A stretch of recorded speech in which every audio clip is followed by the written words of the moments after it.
Oh, hello, hello, hello, hello to all my brethren and women. Hello to all of you. Welcome to our Monday Night Seahawks football watching extravaganza. I'm your host, Brandon. I thank you as ever for tuning on in here. I figured, why not go on a little earlier? I know these late Monday night games for all you people on the mainland, as we like to say over here in Hawaii. We got all you mainlanders, man. Oh, bruh. Yeah, all over there on the mainland, going to bed early. So I figured I'd start out a little earlier here and just say what's up, see who was out there watching the game a little bit here. It's been pretty good so far. Pretty good. Our Seahawks are up 14-0 here. The Eagles have their best drive of the game so far. That's not saying something. They just had their, I think, first down or something like that here. So 2nd and 10 as I stand right now. I'm going to be a little bit behind you guys, I'm sure, because I'm over in Hawaii. It takes a little longer for that game to get over me, you know what I mean? But love everything I'm seeing so far. Defense is active. Pass rush is in Carson's face every time. Offense is still struggling with the blitz, as we saw here early on. That continues to be a little bit of an issue. But with that said, you can't argue with 14-0, and it's just fantastic to see the defense really coming along. A lot more of what we've seen, what we hoped we would see, we hoped would carry over from the prior games is carrying over. We're seeing them still stopping the run. We're seeing the pass rush still being diligent here and coming, playing and play out, not just in flashes. Nice job. And certainly right now you're trying to take advantage of an Eagles team that's flailing a little bit. You know, they're struggling. Obviously the offensive line is beat to hell. They've been a bit out of it. I've got to give their defense credit. That defense remains feisty. That front four remains legit. The secondary's doing their best that they can. It's fun to watch DK and them go at it back early. I know we're going to be talking a lot about that tonight. But fun to watch that secondary and DK go at it. But the defense has come out and they're playing like this is a team trying to turn it around, understanding that they can go and get that first place finish right now, that it's theirs. And if they get that into the playoffs with some momentum, you never know. You know, they weren't the favored team in the Super Bowl that they won. And all right, so it's going to be a 3rd and short here.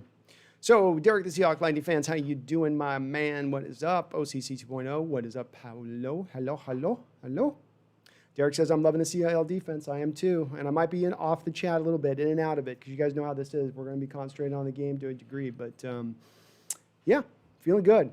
Fly, Hawks, fly. Randall McDaniel, how you doing, Randall? What is up, man? What is up?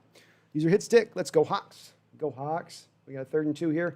Carson drops back out of the shotgun, throws a little bubble screen down the right to Miles Sanders. Sanders gets hit at the line of scrimmage. Oh, they're holding him back. Jaron Reed lifts him, tucks him, pulls him, rolls him to the ground like some kind of new age jiu-jitsu move, bringing him to the ground. He looked like he stopped him, folks. He did. Not that it's going to stop this desperate Eagles team from going, but looked like a hell of a play by Jaron Reed to lift Miles Sanders' soul from his body, disengage it, and then trash it over into the bin there. Oh, they gave him the 1st down.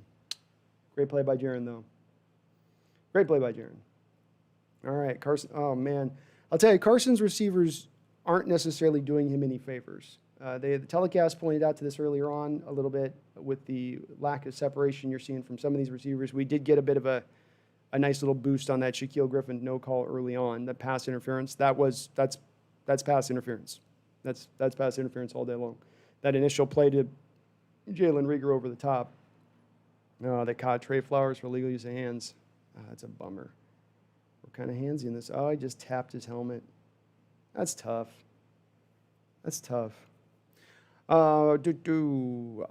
Derek says, can't stay for long because my phone's going to die, but want to stop by and say hello. Well, thank you for dropping by, man. Oh, and Randall coming with a $5 donation, brother. I salute you. Thank you so much. You know I appreciate it. Oh, we got a fumble-jalaya. Carson Wentz picks it up and tries to go do something cool with it. Wow. That did not get back to the line of scrimmage. That did not get back to, you're going to call that on Russell earlier. You got to call that there. That did not reach the line of scrimmage, man. Carson almost saved their butts on that play. He almost saved their butts on that play. Chris Rosenthal, love the defense so far, but the Eagles offense is such a joke. I'm not taking it too serious. Well, we knew that a little bit, Chris, about this run of games, is that you're not necessarily going to be playing against the top line offenses. You can't control that part of it. What you can control is you step on their throat and you get on top of them and you don't give them a lot of hope. I can't believe they let him get away with that throw.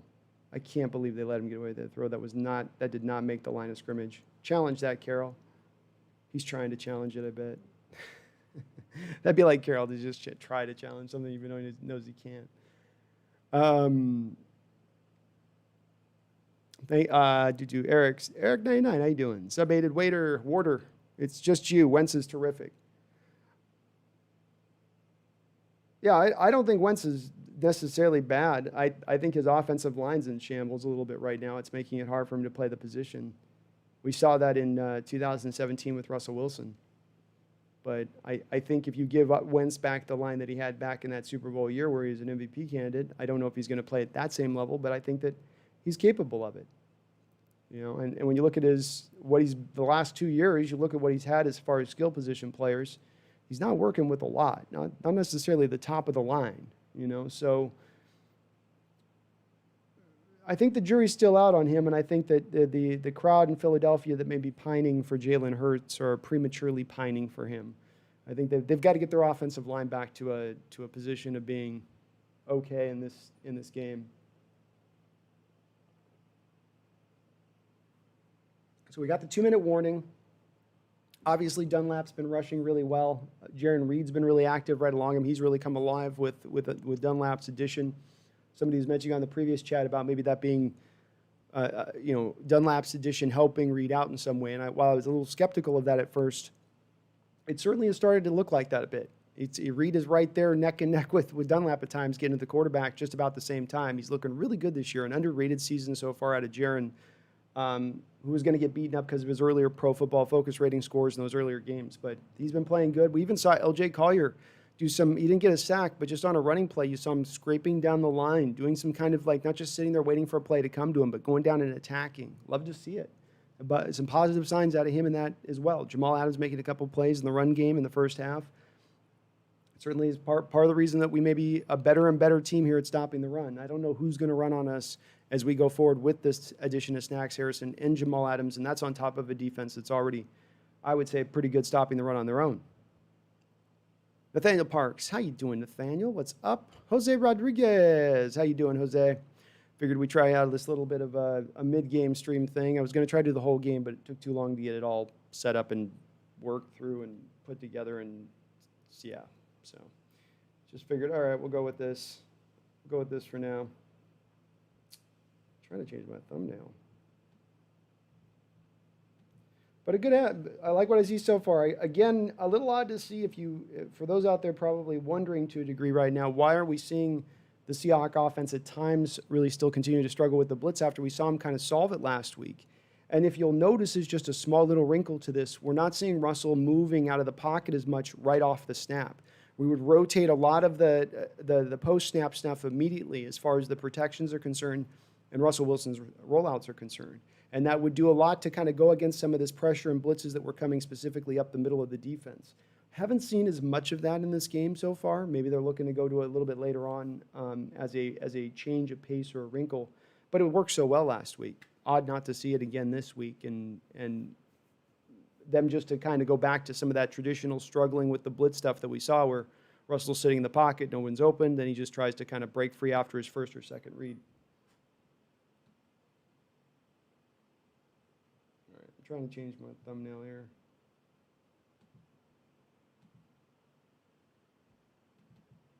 Oh, Wentz got the first. Oh, nice job, Wentz. He's scrambling. The kid's gutsy, man. I'll tell you that. The kid is gutsy. Chad, Jordan Brooks flashed a couple plays. Good to see. I did see that too as well, Chad. Yep, he made a play in the run game, and he has looked good when he's in. I'm warming up more to Jordan Brooks than I am necessarily to LJ Collier overall as the full potential of what the players could be, but slightly warming up at least on both of them. Let's see if that uploaded my deal. It did. Disconnect. Trying to see if we can keep this live today. All right, so we got a 2nd and 4 here. 1:13 on the clock. 14-0 Seattle. Wentz back in shotgun. Yeah, he's rolling around, throwing an interception here, buddy. Nope, just throws it away. Again, pressure in his face. Play after play. This is what you're seeing. So He does. They did post a stat with Wentz. I think that the main thing you can knock him, if you are an Eagles fan right now, is the amount of he leads the league even over, I think, Russell Wilson right now in taking sacks after holding the ball too long, which is something because Russell takes his share of those sacks, but Wentz has him even beaten that department, and maybe some of that you could point to with that a bit. Nathaniel asks, why does the defense look competent? Well, defenses look a lot better when you have offensive lines in shambles. And we've got to call it what it is here as far as this offensive line for Philadelphia goes. But they are pulling off a nice drive here. Credit to them on that in that respect. But they're basically without, as I understand it here, they're either dealing with ailing Jason Peters, a left tackle who's got a dislocated foot. And it looks like they've got somebody else in. So they've got somebody else at left tackle. He's out. He was supposed to be their left guard to start the season, so now they have a backup left guard there. Brandon Brooks was supposed to be their starting all-pro, all-world right guard. He's out right now, and now they just lost Lane Johnson this last week, who's, again, their all-world, all-pro, all-whatever right tackle. So you take an offensive line, you remove almost all the best parts except for one. Starts to look pretty rough. Starts to look pretty tough. And I think that's what we're seeing in a lot of respects here with the Eagles. But they still are dangerous. Miles Sanders can do some things with the ball. They've got, and Wentz has got guts, man. He's the kind of guy in this game who comes out and just doesn't care. He's going to keep swinging.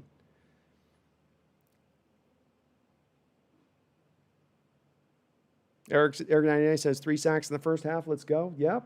Pressure and pressure on top of that. Not just 3 sacks with it, but consistent pressure on top of it. I hope you're having a good night, Jose. What's up, Sylvester Young? How you doing, Sylvester? Hope you guys are all having a good night. Safe, healthy.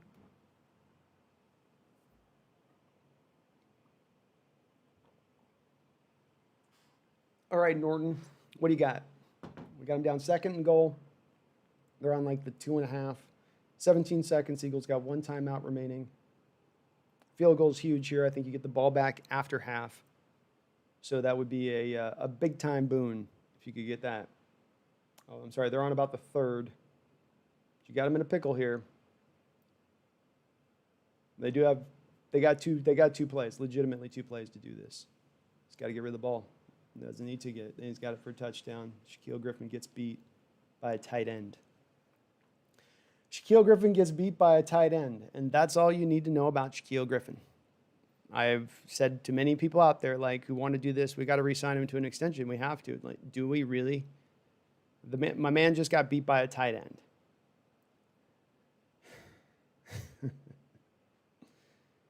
Yeah, they're going to show us the route here. He gets confused because he's like, he didn't do the initial thing he did after he got out of his break, and I went to that initial thing. Totally turned back in and around. Maybe it's on Brooks there. Maybe Brooks is the underneath defender and he's the deep route, and it gets caught in. It's admittedly speaking. Ooh, we missed the extra point.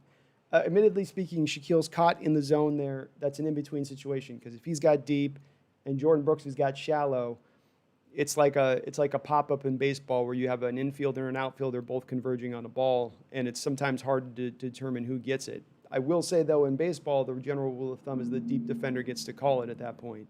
So in that sense, Shaquille should be taking if the man's deep to him, he should be taking him, I think, in that scenario. But that's a little bit of an interesting. Yeah, he bites on the move, and then he gets grabbed. He was right with him, so I think he got beat. That's a straight out. He got beat. That's again just with Shaquille. He's not horrific, but he's not been rated very highly this year by Pro Football Focus. It's not in line with what we saw last year. So we have to kind of throw out what we saw last year because you also have to take into account the first couple of years of his career where, he wasn't necessarily playing at even league average place. We were waiting for his development, waiting for him to turn into this blossomed corner, hoping that would arrive. But it's not really ever arrived. And I think somebody's going to go out there and pay him. Somebody's going to look at that Pro Bowl season last year, and a lazy general manager out there is going to throw him a 4-year, $25 million contract or something like that. I don't know. Probably more than that. Probably get 40. Probably be at least a $10 million a year deal. So it's probably like a 4-year, $40 million deal and $15 million signing bonus, something like that. OCC says, I'm calling the game 17-9. Could be. I don't know what Seattle's doing here. Yeah, just take a seat here. 12 seconds, you ain't going to get anything done. You have not exactly blown the door off in this first half. So we wrap up with the first half with a 14-6. That missed field goal is big, by the way. That missed extra point is big. I mean, that could factor back into this game at one point or another. And I did have it as, I think, 25-17 was my pre-game prediction. We'll see where that holds up to. But a nice first half here overall by this team. A little bit of rough to go to start the game. Let's face it, offensively speaking, the play calling, I mean, you've got Russell down near the goal line with 2 plays. And you have 2 plays left to get a touchdown. One of those 2 plays, to me, probably needs to be Russ with the ball in his hands trying to do something. I'm not in favor of a run up the middle, or much less am I a fly sweep guy at the goal line. I like the fly sweep in between the 20s. When things get condensed like that, it sort of removes some of the the potential of it in that moment. Because really what you're taking advantage of with a fly sweep is you're taking advantage of, let's say you get single high and a safety in the box. Now if you get the fly sweep defender coming along, you're hoping that 8th man in the box defender, that safety, bites on the initial running back and the initial play where the play looks like it's going, and then your guy can get some room out there. But that box safety defender also has to be aware and pay attention to the deep half of the field. So if you remove that deep half of the field, this is why it's hard to score touchdowns. But going to a fly sweep in that moment was a little dodgy to me. I didn't love the play calling in the first half out of Coach Schottenheimer. I thought he fell back into some of his traps that we've seen early on this year, where just struggles to deal with the blitz, struggles to have necessarily a plan for the blitz. It's all well and good to say we had 3 sacks in the first half, but how many sacks did they have? And they're one of the better ones in the league. So you're going to take your body blows against a team like this. That's to be sure. Eric99 says, blown assignment by Griffin. He had help from the linebacker. I should have been on the quarterback. I agree. If the linebacker is going to be helping to that edge where you watch Brooks bailing into the inside, sort of just feeling him going that way, you got to be the back defender going back the other way. I can't think of a situation where that's not a blown assignment by Shaq Griffith there. That's what it looked like to me. Ian Mills, the offense has improved. It looks better at moments. The first part of the game was rough, Ian. I mean, it was rough. There was some of those trappings I've talked about. They did try to go to the short passing game the first 2 plays out the gate. So you go to Chris Carson initially. It looks like a 10-yard gain. You get a holding call. You come back to it. You get another, it looks like 10-yard gain out of it. I love to see that kind of stuff. And there were times they were going to that. But the specific part of why you're trying to attack with the short passing game is to take advantage of these looks they're giving you, where you're getting casino blitz looks on the front, single high to the back. They're doing a great job of showing the angles on the television. You've got to have a plan for how to attack that past having your quarterback look lost after the snap, not knowing what the hell to do. That doesn't succeed. That doesn't accomplish anything. So hopefully in the second half, those are the adjustments that they go back to. Roll Wilson back out. I have no problem with them staying with the running game. I get all of their reasoning for wanting to do that. But roll them out onto that short passing game again and get him back into rhythm. Don't just make everything a moonbeam shot for him.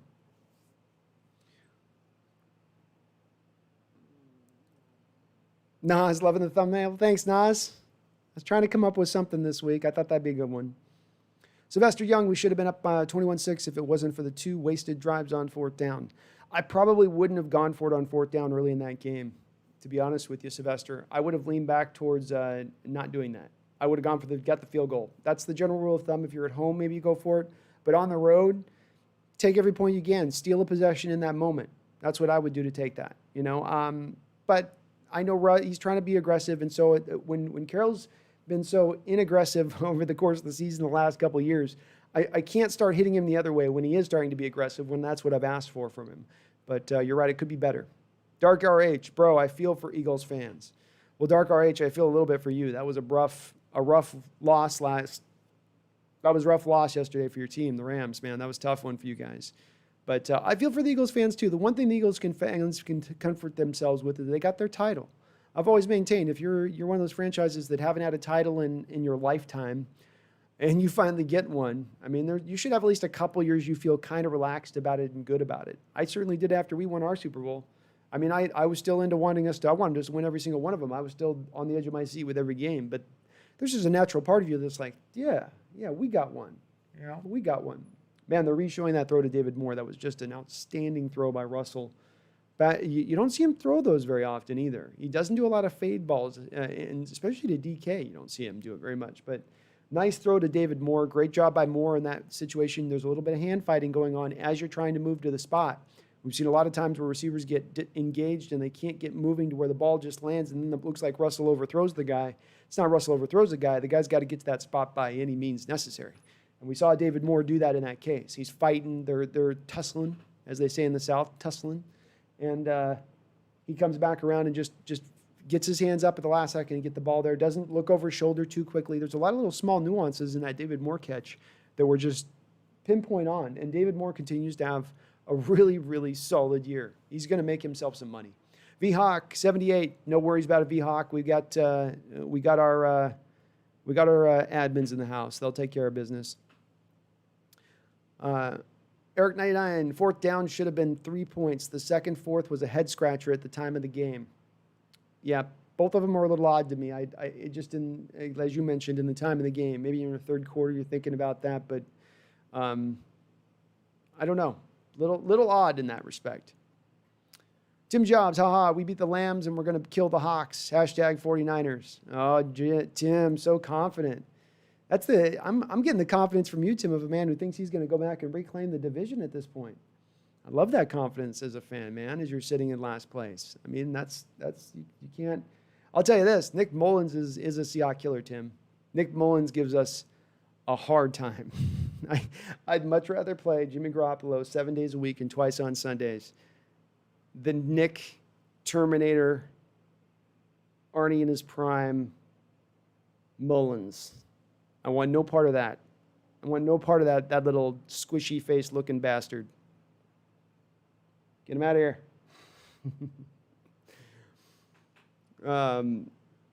UW Empire, that should have been intentional grounding. UW Empire, you are absolutely correct. And we always ask for one thing from officials. If you're going to be more, we're going to call more of these flags than we would given on holding or on pass interference or on whatever it may be in a given game. Okay, if you're going to call Russell's grounding when you have Lockett seemingly within 10 yards of him, how do you not then call Wentz's play there where it's obvious it doesn't get to the line of scrimmage, which it has to in that moment?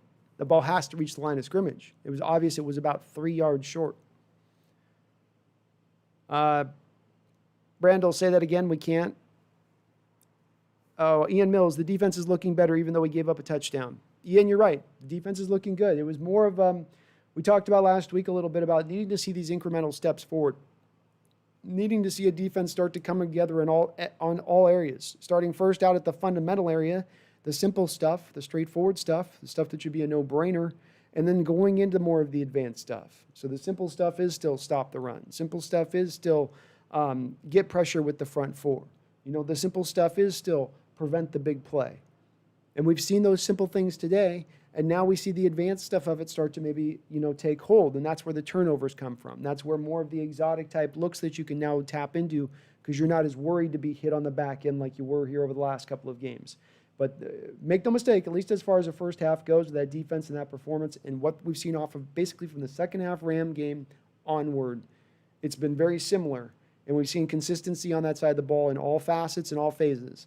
Still not getting turnovers, which is a little odd. We're still not seeing like a lot of interceptions or picks or anything. But look, they're not allowing points on the board. That's what matters at the end of the day. B. Russ, what a terrible intentional grounding call. Legit landed to the left of the ref. That was at the line of scrimmage. How do you miss that? I don't know, B. Russ. I don't. It's sitting right in front of him. And I'm sure the Seahawks sideline was yelling at him. But, again, call it one way, call it the other. Some officials are going to have their different variances in the way that they're going to call a football game. That's fine. That's accepted. That's going to happen as long as we allow humans to be the arbiters in this sport. But if you're going to call it one way and Russ, where it's like, that one's on the line. I mean, you can call it on him there. It's not an out-and-out horrific call. It's not an out-and-out like, Russ had that was no business being called an intentional grounding call. Not to that level, but it was on the line. And that Wentz one was, I would even call it less than close to on the line, more on the leaning on the, no, it's intentional grounding. He's throwing up the prayer. He's trying to just do, no. So, yeah, not happy with that call. Hey, but we got one ourselves, though. Remember that too, B. Russ. That pass interference penalty on Shaquille on that deep ball, that's one for them, one for us, because that was legit offensive pass interference. Shaquille never looked back for the ball, and he hit the man before the ball came, and then he face guarded him. I don't know how they don't actually call that a oh, are we getting some trolls in here already? Dang. A little early for trolls, isn't it? Dark RH says Goff and Wentz are both busts. Oh, man, you're out on Goff, huh? It's always sad the moment that a fan is out on what they maybe at one time hoped would be a franchise quarterback. I'm not out on either of them yet, Dark RH. And let me know if this is any factor in for you on both. You know, both of these two guys had early success in their career as they got in after Goff's first year.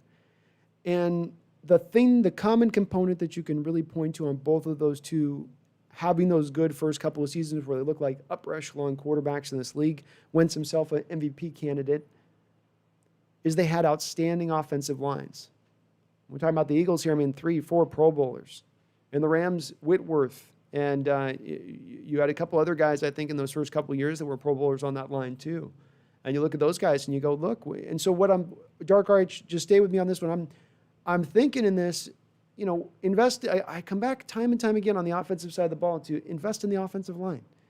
Invest in starters. Invest in backups. Invest in having an outstanding frontline offensive line because it can make everything look better. And if you don't have one, everything can cascade down in upon itself. And we see proof of it time and time again, and I think a little bit of that's gone on with the Rams and a little bit of that's gone on here with the Eagles, Dark RH, where it's, you know, part of the problem you guys losing some of the picks you have and the trades you made is you haven't been able to restock that offensive line where it was at a couple years ago. And for the Eagles, they just had guys they were counting on that should be in their prime and able to play. They just fell off a cliff.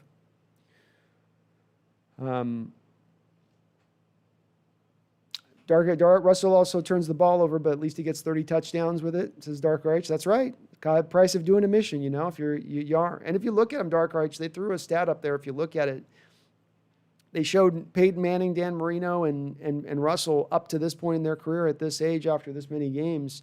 And Russell's pretty much right there with them in touchdown passes thrown, but he's got about half the amount of interceptions those guys threw. Now, Marino did play in a different era, Peyton in a slightly different era. I guess a slightly different one. But with that said, it's Russell doesn't throw as many interceptions as you think. He had a weird 3-game run here in this year, but he usually tends to be pretty careful with the ball. Julian Shouty says the refs handed the Eagles 6 points. I can understand why you'd think that, man. I mean, maybe. It's a perspective I could see. I could. I just come back to Julian. We did get a call back in our favor in that half with the Shaquille play, which would have been a 40, 50-yard play down the sideline to start the game that went uncalled. That was pretty obvious pass interference. With that said, it's not a. It could be even more, honestly, than just that. I'm not trying to make you more madder about it, Julian, but it could be more than 6 points because your offense gets the ball back in that moment. If that becomes a 4th down, you get the ball with, a minute and 20 seconds left on the clock to go back up the football field. So, I mean, okay, so they've got Peters at right guard. Wow, they're really moving him around right now. It's not any wonder they're struggling to pass protect. And Seattle is running some good games. This is the best game I've seen with them running front 4 games in this game. That is the stunts we're seeing. And the way we're watching them stutter some of their pass rush with some of the front 4 guys. They're playing some games with this offensive line. They're going to challenge you a little bit. You don't just always have to challenge an offensive line with blitzes. Some of it's with your defensive linemen being creative up front with how they're moving along and what they're doing. Very, very nice to see from the defense. Good on Ken Norton. We knocked the hell out of him, but good on him. 49ers can only beat the Rams and the Giants. Jay Hornsby, how come nothing as far as the refs? Their eyes are always closed. Rents did not come close to the line of scrimmage on that throw and out of bounds. I agree. I wish you could challenge it. Randall says, why do we not play short passing game against aggressive defense? Does that fact that we don't blitz much neutralize the short game in a way? Well, Randall, they were able to do it when they were rolling out. So when they rolled out last week, we were being attacked in the same way last week by the Cardinals, who love to blitz. How we attacked it is we rolled out, and it was short passes, short, really safe passes, frankly, little out routes for 5-6 yards that were there all day long because you've got to give up something defensively.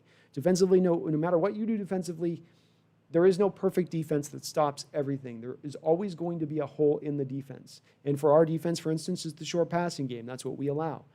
It should be in a defense that's blitzing heavy. The big passing game should be opened up. And as I say that, Russell Wilson's DK just slowed down just a little too much. He just slowed down a little too much, or he had it. Oh, my gosh, DK had it. You could see him just slow up. He didn't trust Russell's throw was going to get there. Man, he just burned past that guy. Yeah, and the guy did pull an arm on him, but that's not, you're not calling it, but he did pull an arm on him. But Randall, that's the way you get around that a little bit, in my opinion. You know, you go to that a little bit more. Obviously, they need to get a little bit better about running the ball. If you got a blitzing team, you should be able to find some holes where they're overrunning gaps. You know, and we're not necessarily, Carson had the one really good run, but consistently we just haven't run the ball really on here. All right, Russell, you got to get rid of it, buddy. Najee Eastwick. Think Hawks play calling first quarter was suspect. I do, Najee. Very suspect. I did not like it. I do not like green eggs and ham, and I did not like the first quarter play calling.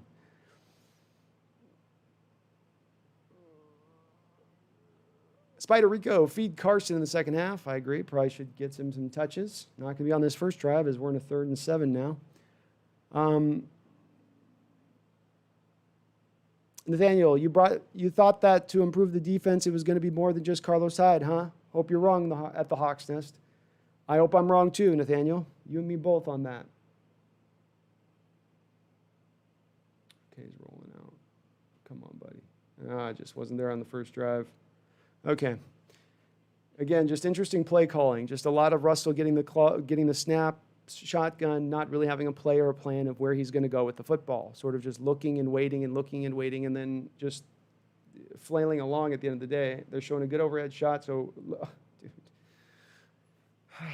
Some of it's the pass protection there, which broke down. Fletcher Cox is a monster, and he kind of messed that up to begin with, and DK was wide open coming on a crosser, just wide open. Eric 99, love Russ though. We're glad he's our quarterback. I am too. Nice punt by Dixon. It's going to give him a little bit of room to return this. Keeping your gaps, bud. Keeping your gaps. Ooh, ow.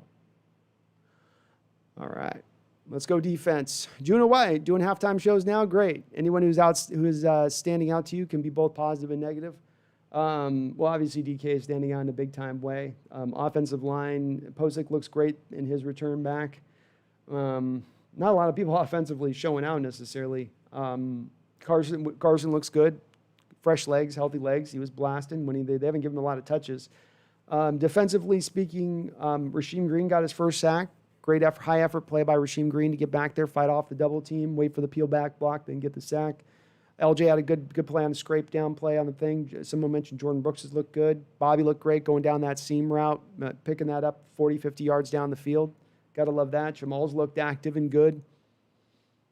That'd be probably about it. Dunlap, obviously. Dunlap and Reed. Dunlap and Reed have been very impressive. And I'd point to, that's the thing. Hopefully, this will be enough. The problem, Nathaniel, is we won't really know until, maybe even the Ram game to get even more of a clear picture because keep in mind, Nathaniel, you're playing against, again, I've mentioned a few times, this is an offensive line that's missing or has guys that are injured, pretty much 4 out of their 5 starters. So your defense should look good against an offensive line like that. It should, especially with a quarterback who's struggling to deal with that. Sounds good, TJ. Sub-aided Warder says, I'm just still learning football, but I honestly believe if we can score more points by the end of the 4th quarter, it's a solid point, man. Solid point.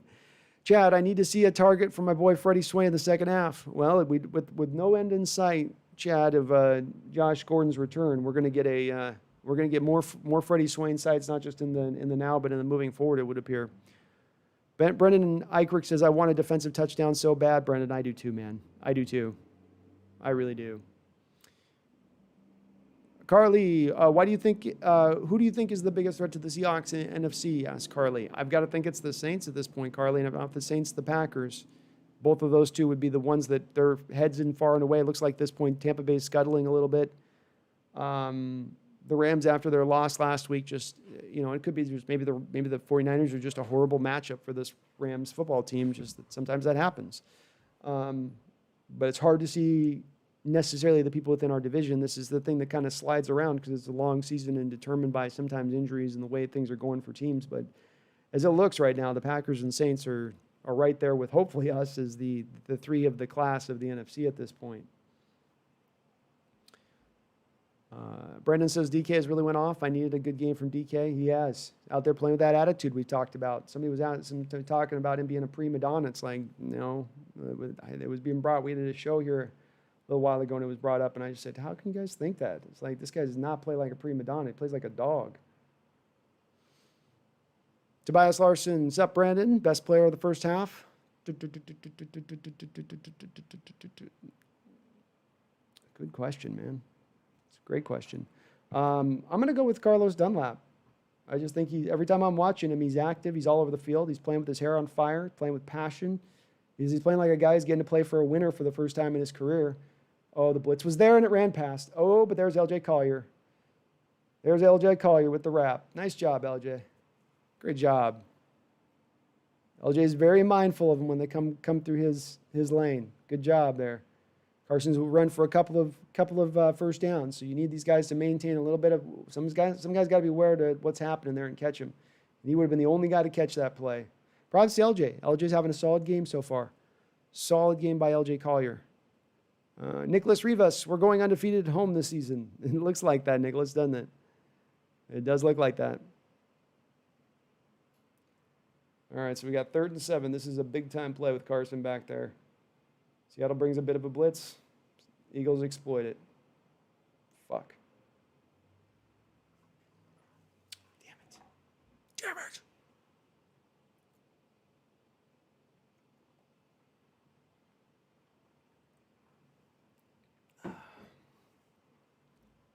Michael Myers, how you doing? Thoughts on Cedric Abuji so far, asked Tobias? He's struggling a bit out there. He's not getting you much as far as anything in the running game, and he's getting blown up a bit to my eyes. I haven't watched him a lot specifically, but in the few plays I've watched, he's not looked great. Yeah, they Trey in press coverage. Trey's going to give up that inside because he's got to play the deep route. He played the sticks on that, and they had him deep. They had him deep. Trey's got to be careful on that one. Don't bite on that, Trey. Don't get bitey. Randall says, good to see you, Rasheem Green, get a sack. He just looks the part. Production doesn't necessarily match, but he looks the defensive end, especially that neck roll, Randall. That just added to the ensemble, you know? It's like the key addition. 2nd and 10 here. Man. We're giving him some really big passing lanes to throw to with our pass rush. So what's the one thing with it a little bit? All right, 3rd down. You got to figure, I don't know if the Eagles would go for it here if they don't get it. But he's trying to catch Seattle. He's got their 4-man dog out there. I don't know if he's really catching them much with this. They got their big front 4 out there. A lot of Wentz guiding and directing here. This is gonna be a run play. It's a run play, boys. Get up in there. Get up in there. Get up in there. Oh, dude, you let him get it. Ugh. Yeah. Horrible. Put Jones in there already. We got folks jumping off the Flowers train. DK pancake to D end and a D more on that first drive. Yeah, he's got a tough blocking assignment there, Brendan. They're asking him to block down on a defensive end who's got basically a head start off the snap on him. It's a tough play. Some of it is that you're trying to get the defensive end to buy initially on the running play up the middle. And so you hope that takes care of some of the blocking for him, already gives him some momentum in a way so the receiver can kind of just push him on through there. It's a tough little assignment for him, though. And we got a problem here. I mean, the offense, the Eagles are now starting to get into their rhythm. You know, that last drive in the second half, and now they're starting to feel pretty good back there. There's some open holes back in the Seahawks zone. The end of the second half, the start of the first half here has not been good, folks. Man, we're getting some trollage. Dark RH, who is 5 and 6 and overrated in his last place? I can give you a hint. And Dark RH says, I was so disappointed after Jared Goff's lost the Rams game. I unfollowed anything else to do with the NFL. I know, man. I feel you. It's tough. But again, I hope I can give you a glimmer of hope with him because I know why you'd be out on him, but there's reason to have some hope. So right now they're attacking the blitz game Wentz is. He's getting the ball a lot like you'd love to see with Russell. This is where you have a plan when the blitz comes. There should be some openings now in that zone for you to attack with single coverage. But as Russell will sometimes hold the ball and patter it and pit, pat. We're seeing Wentz back foot drops, ball's out of his hands. That's what you got to do against that blitz. Pressure's going to be there. You can't block everybody up. And Jamal was right there in his face, and he got the ball out of his hands. It's a well-conducted drive by Wentz here so far. Dark Arch says, in my opinion, when Holmes is overrated. I don't know, man. He's pretty good. He is pretty good. Jesus, dude. Nice effort by the defense. Nice effort by the defense. Jamal Adams just high energy all over the football field. All over the football field, folks. Daddy Dennis, go Hawks. What's up, Daddy Dennis? DK is my favorite player by a mile, and I really wanted to drive my head through a wall 10 times a season when it comes to him. Well, he's awesome. He gets me hyped up, man. He was right out the gate. If you weren't ready for this game, he had you ready after that initial little skirmishes that you were seeing there between him and Slay. And boy, Russell just missed him on the last drive on a deep ball. Just missed him. All right, what we got here? Come on, boys. Oh, my gosh. Bobby knows. Bobby played the man instead of the ball. Bobby's looking up at that ball there. He's got an interception and maybe a pick six. Let's see if that's what I think that's what I saw. Yeah, he's coming up playing the man, and Wentz throws it at him.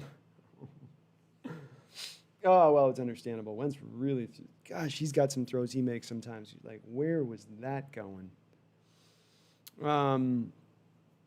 Dark RH also a question, who do you think is the better quarterback all time, Rodgers or Wilson? I'm going to take Wilson all time, Dark RH. And also consider Rodgers did have a couple-year head start on Wilson as far as his career goes. So Wilson gets those extra couple years to make up as well as he's going in through his prime right now.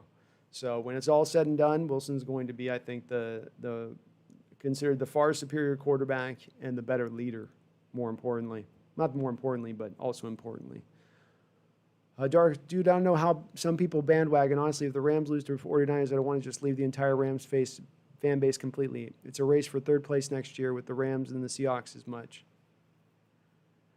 It could be, Dark RH. You guys are still well coached. You got some interesting components. You know, I wasn't surprised to see you necessarily struggle last week because, like I pointed to you, losing Whitworth was huge.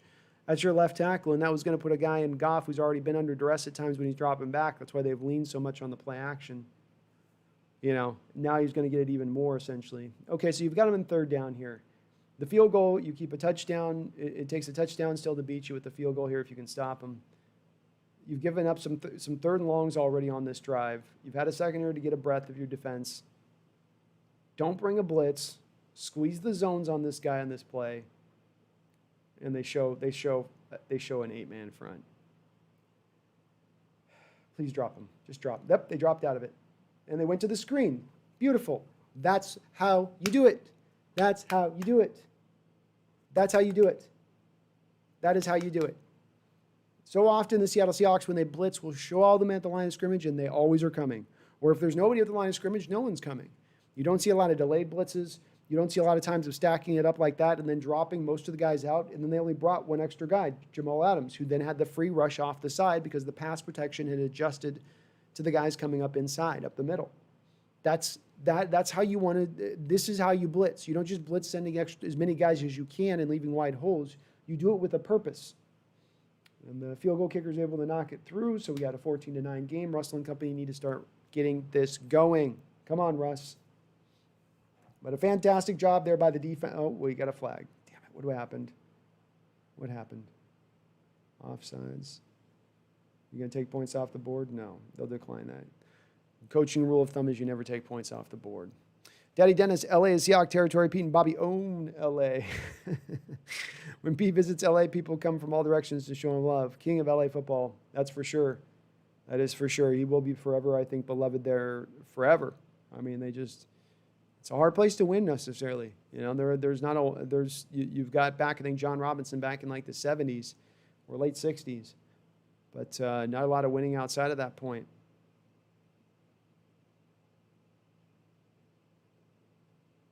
Nathaniel says, I don't think we'll see any Josh Gordon this year. It looks like my prediction is looking more and more correct. It does, Nathaniel. It's pretty sad to watch, actually. It's really sad to watch where you just you try to figure out what the point of this is. At least give him the last few games to see if for a couple games at the end of the year to see if he can do it. And if he fails at that point, say that's permanent then, buddy. This is your last chance. Permanent after this. Permanent. No extra chances. He's probably still been in the testing program throughout this time period, so he's getting tested up the wazoo, I have to imagine. I don't know. It's disappointing to me. It's very disappointing. Green Mobster. Are you worried the 49ers will get hot at the wrong time? Well, I don't like Nick Mullins, Green Mobster. He gives the Seahawks fits because he has an understanding of exactly how to attack this offense with Mike Shanahan guiding him through. He's shown some decent propensity to do that in the past. So I'm going to be worried in that respect. I'm probably worried in all games we play. The only thing I could hope for in that Niner game is maybe that they're not playing for anything at that point, which is going to lead them to maybe rest certain players and not have them play because they're not necessarily playing for anything. You see that happen as we get to the end games of seasons a lot. So that's the one thing maybe I'll hope for is that they're not playing for a playoff appearance. That certainly would suck in that last game of the year to be playing them as we're trying to get the first home field advantage in the first round bye, and they're just playing to sneak into the back into the playoffs. That would be freaky. So, it's a little bit of it's a concern, Green Lobster, for sure. Oh, show.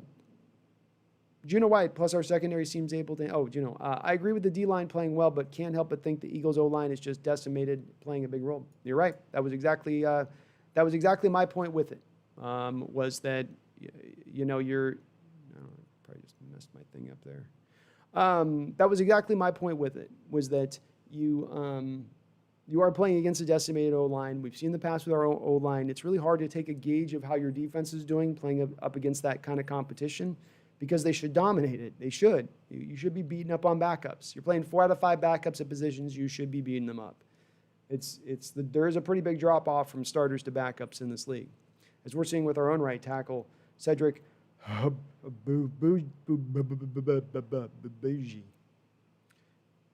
Derek says, Trey Flowers, bruh.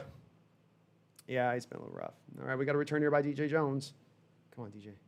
Oh, he's gotten swatted a couple times in this game. Dark RH says, honestly, I feel like the Rams are going to win out. Maybe I'm just optimistic, but if I don't, I honestly might take my talents to Pittsburgh. You never know, man. You got a good team. I still maintain maybe the Niners were just a tough matchup for you, schematically speaking, and the way that Shanahan attacks, the way he attacks. Y2KH says LJ Collier just did a kamikaze. Yeah, he did. Full on.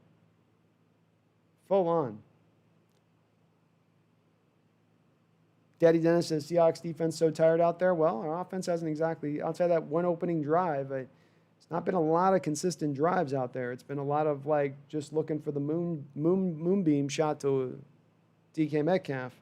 We really need to start getting some drives going here. Alania Theo Johnny, I think I mispronounced that, Alania. Hi, and what part of Seattle do you live in? Alania, I actually live in Maui. I live on West Maui. So I used to live in right down, I lived all over Bothell area back in the day. I grew up in Mukilteo. That's my stomping grounds. So we got, come on, 2nd and 8 now, Russ. We need Russ to do something here. But welcome on the chat, Aliana? I think I pronounced it right. There we go. Boy, DK. DK's having himself a pretty good game. Team 12s. Hi, we're doing very good on the D at the beginning, but our defense looks mediocre at best right now. They're doing okay. Defense is doing fine. You're keeping them to you kept them to field goals overall. If you really look at it, with 9 points, they're the missed thing. They had 1 touchdown and a field goal. You don't feel that bad about that. The offense should be beating up on this defense a little bit more. I should see a few more points from this offense right now. But let's just be patient with it. Let the game kind of catch into its flow just a little bit here. Oh, that was a great play. Great play. See, just something, good job, Carson. Nice twist. They did a little pitch out there to Carson, and again, this is a way to attack the blitz, coming up the middle specifically.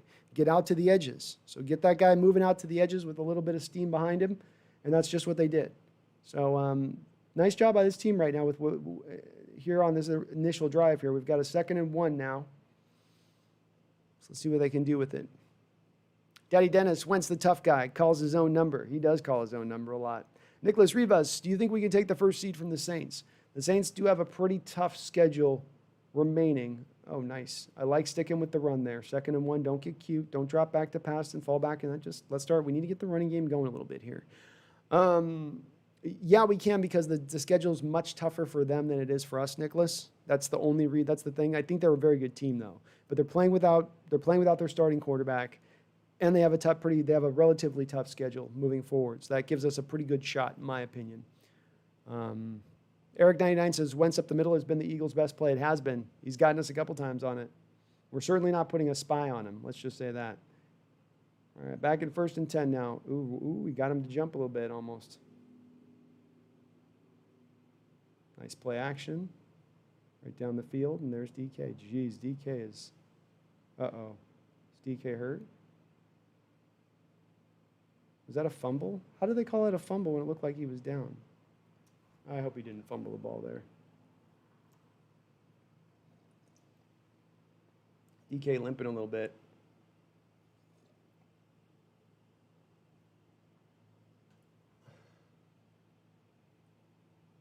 Looked like the ground caused the fumble. I don't know. Can the ground cause the fumble? Is that last I checked? No, it can't. All right, so they're challenging the play on this. No surprise there, but I mean, like the ground's causing the fumble there, so I don't know what they think they're going to get back on that. He's just being desperate, I guess. Daddy Dennis, how does Wentz keep his eyes downfield? It's such a display of machismo. I don't know. That's why I said the guy's gutsy, and that's why I do maintain for those people that are out on. So he's got his feet down, right? Bam. God, it's right on the button. It's right on the button because you can see Slade dislodges the ball just a little. No, he doesn't. It's just, yeah.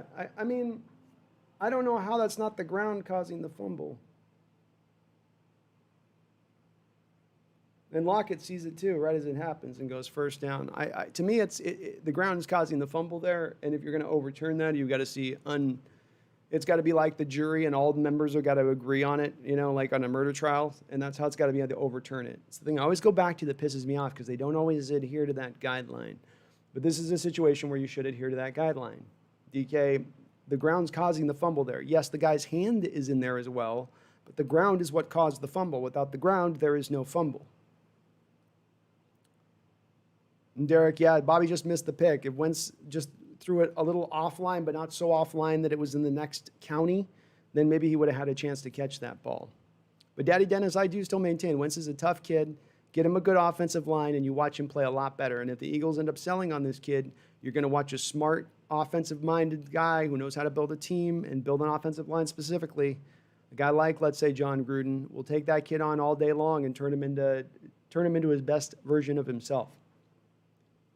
Not saying Wentz is perfect. Not saying he's amazing. I'm just saying that the kid's still got a lot of potential and he's young. Tobias Larson, does DK have a chance to overtake Largent as your favorite player all time? He does not, Tobias Larson. I'm sorry. I mean, maybe.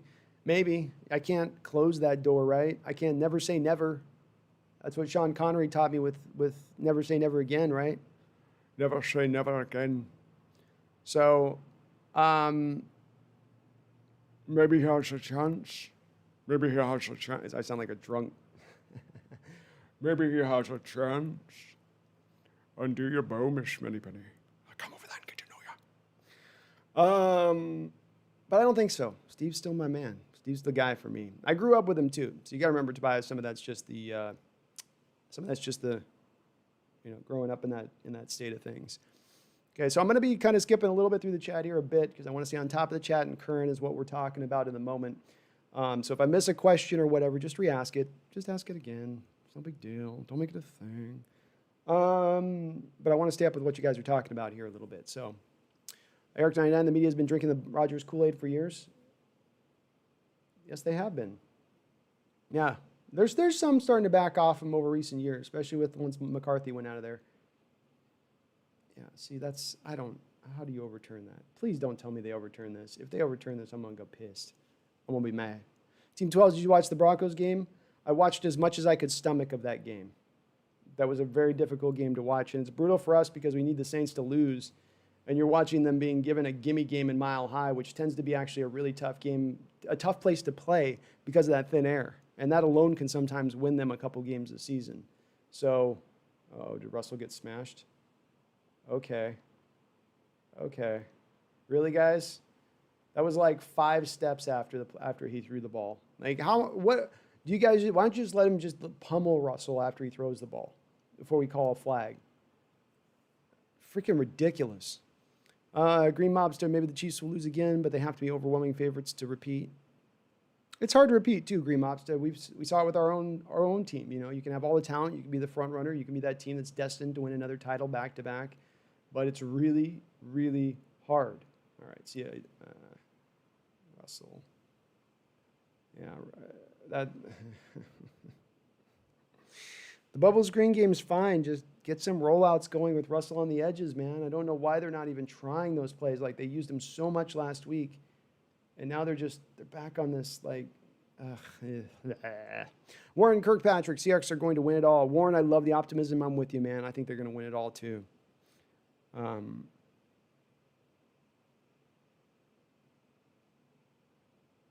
Dark RH says 49ers are a tough matchup. We haven't beaten them in years. Yeah. Sometimes, you get that. Teams are just sometimes tough matchups. Cardinals were like that for us for years here. Oh, geez, dude. Wow, we're searching for it right now, offensively speaking. Now, this is why you don't go for it early and fourth down in the game, because this is the time you want to go for it. And now they're going to go for the field goal because they didn't go for the field goal early on, so they feel like they didn't do it early on. So, see, this is the trap you get yourself into a little bit with that. And if you have the field goal here, you feel so much better about going for it because you still have the full touchdown lead on them. And this is not an easy field goal. You're going from the opposite of what the favorite kicker's hash is on the right side. They don't like kicking from that side.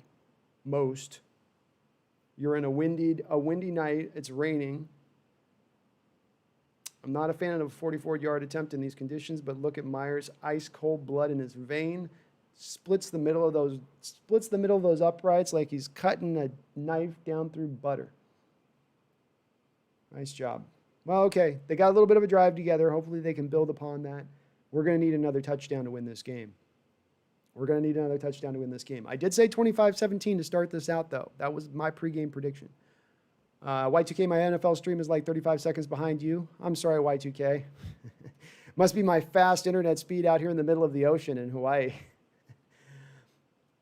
Daddy Dennis, Mukilteo and Hawaii, kind of the same, right? I mean, it's like the same weather and basically the same trees. Pretty much the same. But after you live through an adult lifetime in that weather in Western Washington, God bless you folks, it gets a little bit tough, those dark, overcast days that never end. Dark RH says, I honestly have no idea who's winning the NFC. I don't either, Dark RH. I do fall back, and if you let the Packers end up having number 1 seed with Lambeau Field and home field advantage, that's got to make them the front runners. And it's very hard not to kind of put a similar stamp on the New Orleans Saints if they get it, because they'll be in a similar kind of situation where it's hard to go in this. Now, I know there's not fans, so maybe it's a little easier in the Saints stadium than it would be in Green Bay because the weather ain't going anywhere. The vid ain't taking out the weather.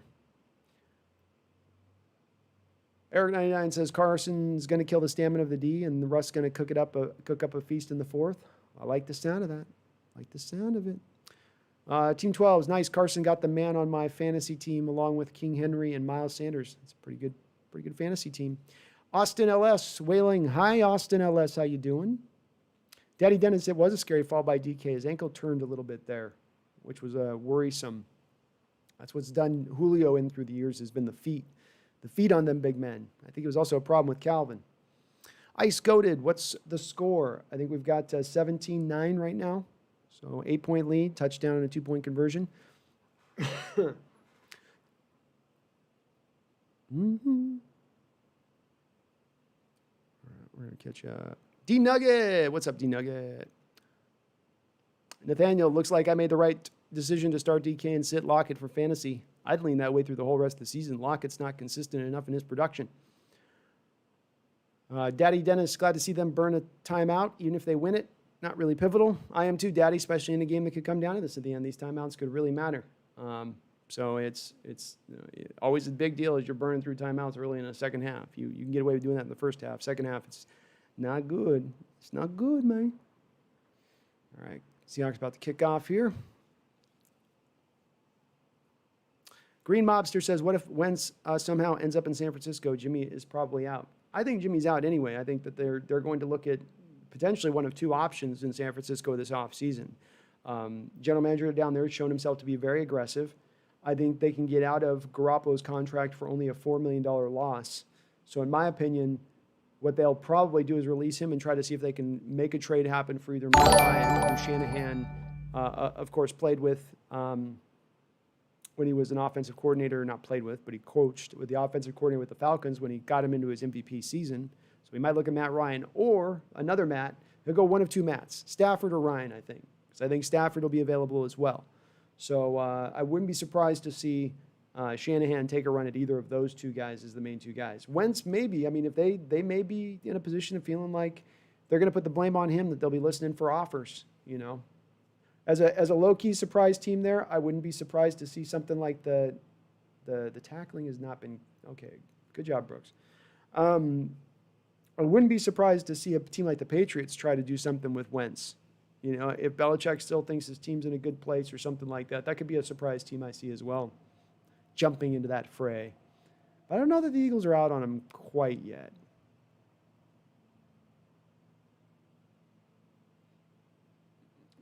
A lot of bubble screens. All right, third down. Nice job, Bobby. Bobby with a good open field tackle there on, uh-oh. Is Bobby a little dodgy? Yeah. Shake it off, Bobby. Shake it off. Yeah. DK's got 146 yards. Woo. 49ers are right behind the Vikings for the 8th seed, says Ice Goated. And right now the Vikings have looked a little dodgy here back and forth. That's a team that sometimes seems like it's, I thought they were coming along as a team right after they played us, and they started kind of coming along, and they had the Packer win, and then they've sort of come back down to earth. See, now in the scheme, you're showing a tight end, two players uncovered on 3rd and short, and then you're going to give up the short routes. That's the part of the defense I don't get. It's one thing to give up the short routes, but do you have to show them you're going to give them the short routes? Do you have to play in the off coverage? Do you have to not have a man on ball at the snap to even like threaten press? And what they do in that scenario is they've got two tight ends aligned just outside the two tackles. And yeah, that's the kind of thing where Brooks gets beat in zone there. Jordan Brooks got beat on zone on that. Nothus 53 late to the party, but the official in the booth explained that the two officials confirmed on intentional grounding. They absolutely blow it on Wentz. They absolutely did blow it on Wentz. It was a horrible call that gave them. It was a big swing, as somebody else mentioned, not just the points that they got at the end of the half, but also the points you could have gotten if you got the punt back in that situation. You've been in good field position with, I think, 2 or 3 timeouts left still. Daddy Dennis, easy plays. Russell just taking what they give. That's what I want to see Russell do. I want to see him put him in that position more often, which is if you have a good coordinator who's scheming up the right plays, he's able to accomplish that. Ice Goated says, I don't believe in the Arizona defense. I don't either when they lose Chandler Jones. They don't have enough of a pass rush deep and talented enough to be able to lose a guy like Chandler Jones and still be legitimate, in my opinion. That was a death blow for them a little bit. Eric99, thank you for the $3 donation. I really do appreciate it and salute you, sir. I'll have you in the chat. Burp, burp.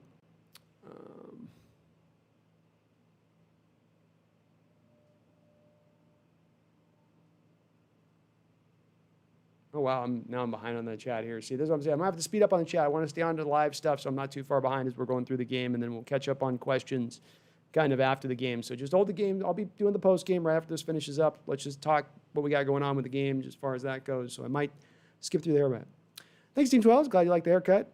I wait too long to get mine done always. Brandon Eichrick, 6.5 sacks for Jamal. Yep, he's going to end up with probably over 11, 12, 13 sacks this season. That's for sure. Derek, the Seahawks fan, Saints have to lose against the Falcons, Vikings, or Eagles, or lose 2 games. I don't know if it'll happen. It's true, it might not happen. I mean, we might not get that first seed at this point. I mean, that's very much true. They are playing with the backup quarterback, though.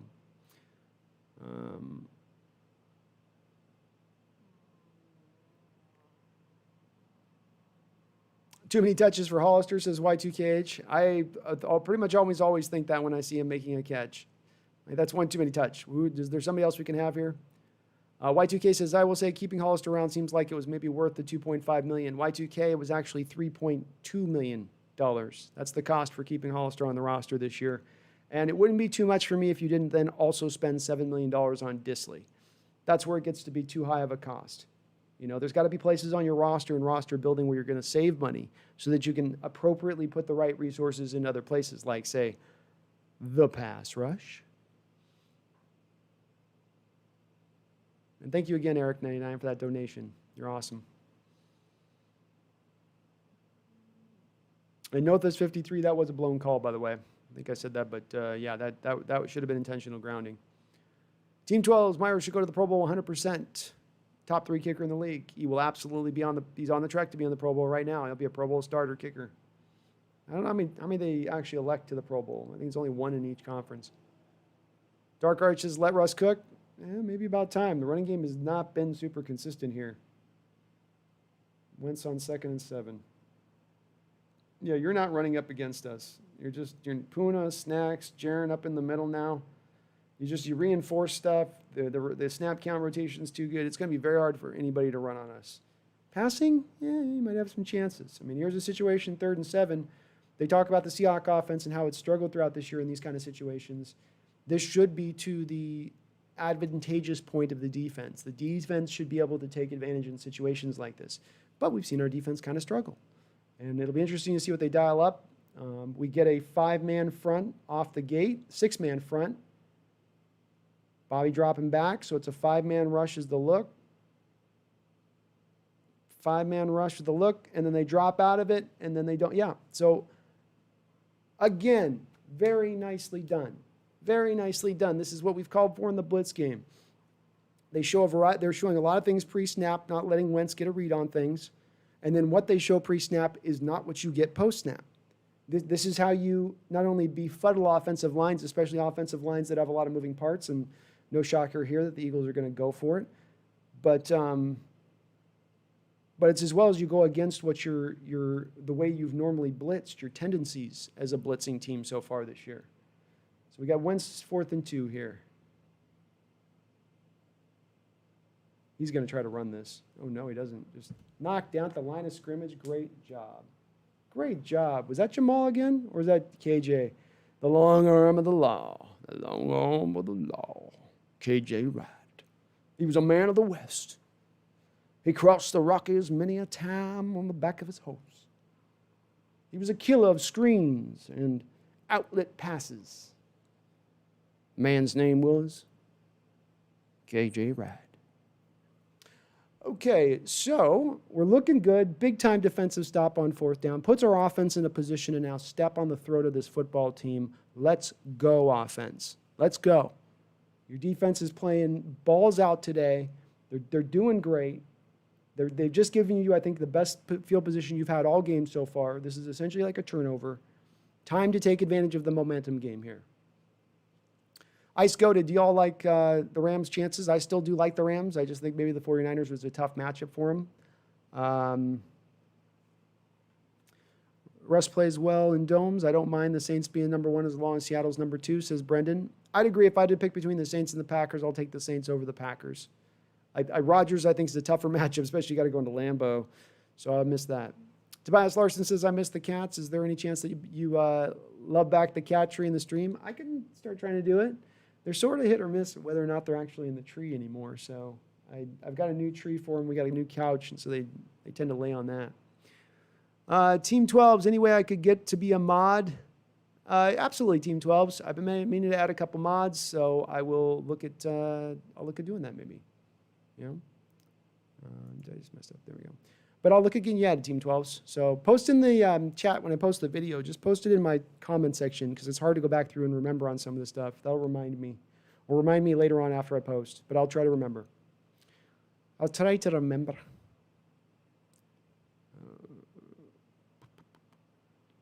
Rams are a good team. I agree. I still think they are a good team. They've got some good frontline talent. And as Aaron Donald showed yesterday, he can completely wreck a whole game plan all on his own. He is capable. All right, I'm getting some more coffee. Be right back getting some more coffee.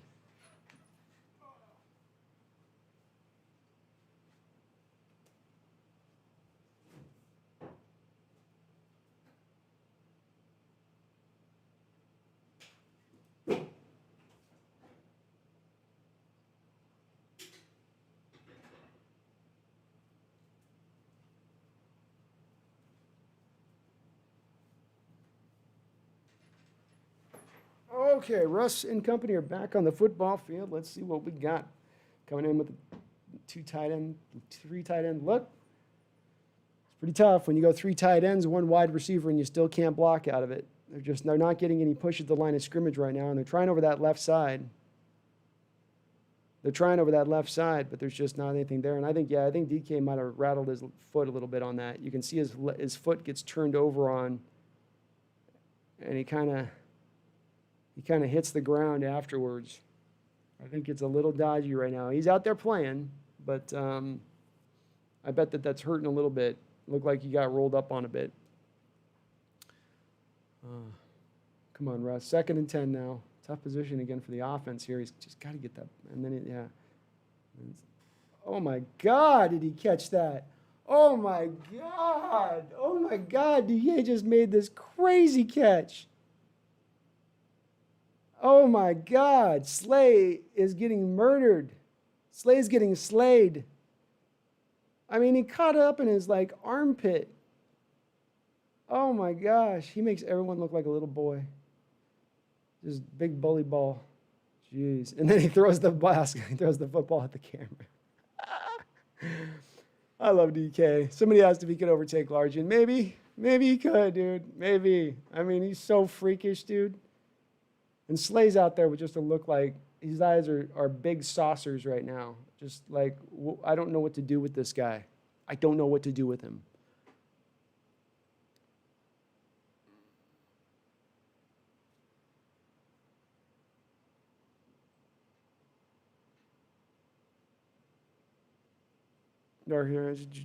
Trey Flowers made a play. Yes, he did. He hasn't been totally worked on this game. He's had a couple moments that look bad, but he's not been completely horrific this game like he's had early on in the year at times.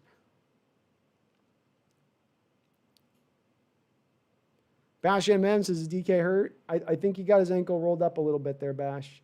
A little bit. I mean, he's out playing, and he just made a sensational catch. Oh, goodness. Boy, you talk about a running game that's feast or famine. Carlos Hyde just went downhill. Oh, we got a flag. Jesus. That was a late flag. I'm going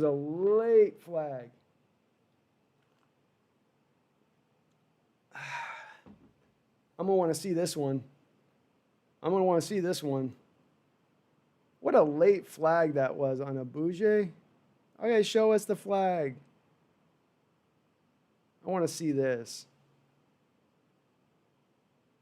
He's downhill. Well, the linebacker might have sold it. It just looked horrific because his arms there pulling. He doesn't do a big pull. It just looks like to me that the linebacker was losing his feet and took advantage of the opportunity to kind of. It was a little like, yeah, I don't want to say it's full on flop city, but it was a flaw. That's what I'd call it. I wouldn't stamp the P down on it, but all right. So Russ, first and foremost here, I want the touchdown, but I want a few yards. No, he's going for the touchdown. Oh my God, he had it. DK had it. Boy, it was right there in his hands. Boy, this is exciting. I'm liking this, folks. Jeez, my pulse is starting to race. DK, they're just going at Slay. DK goes right on top of him. He just falls down. Oh, DK had it. Brutal. Oh, my God.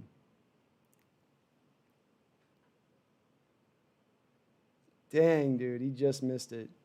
All right, see, this is where, if I'm an offensive coordinator, I have a screen call in place to a running back. If I see no, they're just going front fours. Yep, there you go. And they went to a screen. Not because it gets you the first down in that moment, because it gets you another 7 yards, gets this into more of like an extra point rather than that. You went for your shot in the last down. But how you like that, folks? I'm also an offensive coordinator in my spare time, but they just didn't get the look they thought. They called the screen game, which is what I would have called too, but they didn't get the blitz pressure they thought they were going to get from the Eagles. The Eagles came with the front four instead, and so they weren't able to get the yards you thought you might be able to get if the Eagles bring up that deal. But great to see them run that blitz like that. I'd love to see more of that. Okay, Myers, we need this, man. This is a 2-possession game if you can hit this. It's a 33-yarder from your favorite hash, buddy. Your favorite hash. Your favorite hash. I'll take it. I'll take it, folks. I'll take it. I'd like to be bashing them down, but this gives you a 2-touchdown lead at this point. Nice little drive. Maybe a BS holding call there. I'm sure there's going to be a lot of people going crazy on postgame on that one. Good call, says Derek Seahawks fan. I can see why. It looked bad. It looked bad. Daddy Dennis says, horrible call. I can see why you go that way, too. Green Mobster, Burrito was okay. More of a product of Shanahan's scheme. Mozart is a diamond, though. Wow, Green Monster, really? You think so? I always fall back in line for right or wrong, Green Mobster, when it comes to Shanahan's scheme, and it goes back to his father with this. And that it's great if they have a talented running back, but they don't really need the uber-talented running back. They're going to scheme up stuff and yards in that scheme to get those running backs yards. You saw it for years with Denver that just had a carousel of good backs coming through there. I mean, they traded Portis out for Champ Bailey, which was a brilliant trade on their part, and that just started this whole line of them spinning through these really great backs, even going back to Terrell Davis.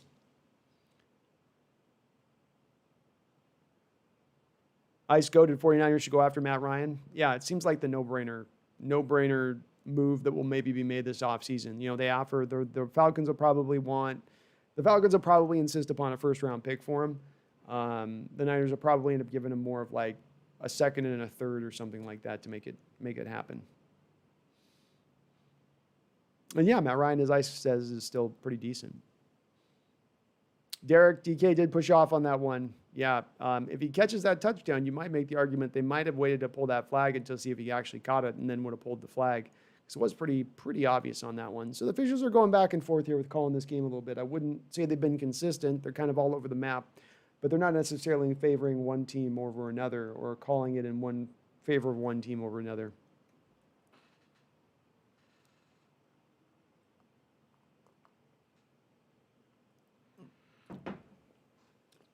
Green Mobster says traditional pocket passers are going away. Zach Wilson out of BYU would be a monster with Shanahan. Maybe. I wasn't as overwhelmed by his tape, Green Mobster, as I was hoping to be when I started sitting down to watch him the other night. He still looks a little slight to me.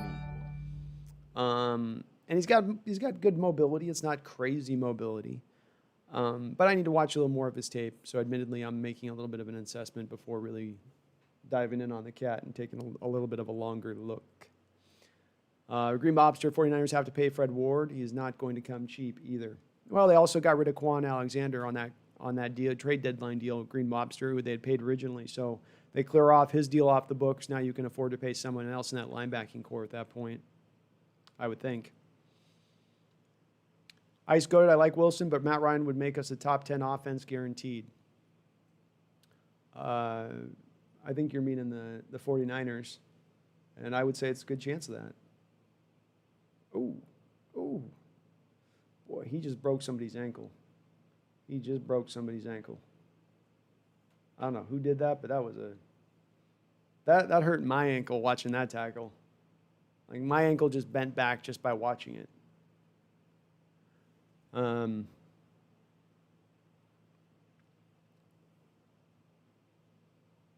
why do you want to yell at DK? He's a young guy. Remember, the kid came in this league at like 21 years old or something, so he's a really young kid. This is still this diamond is still being polished. Dark RH says that tinted glass thing on DK's helmet's so clean. It is. It's a mean looking look. Oh, they got him. They got him. Just collapsed that pocket around Wentz. Everything was coming. And Jamal, again, he just widens out that pass rush, and it's very hard on the offensive line. And you're already trying to get as wide as you can, and you're adjusting your protections, and then he comes in. They came late. Again, hard to see him coming. Comes on the delayed blitz. Pass protection's gone. I keep hammering on it, folks. I mean, I'm going to keep hammering on it. This is what we've wanted to see. Don't always show when you're coming. Don't always make it obvious as to when, which guy's coming and when. You disguise things up. Keep it fluid. And if you happen to see Wentz pick you up on a protection, move off that protection. You've accomplished what you're looking to do almost there.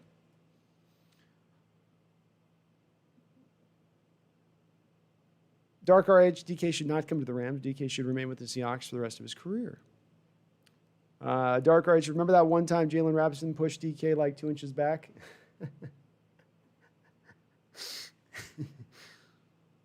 Nice third down conversion there by Philadelphia. Man, you almost had him.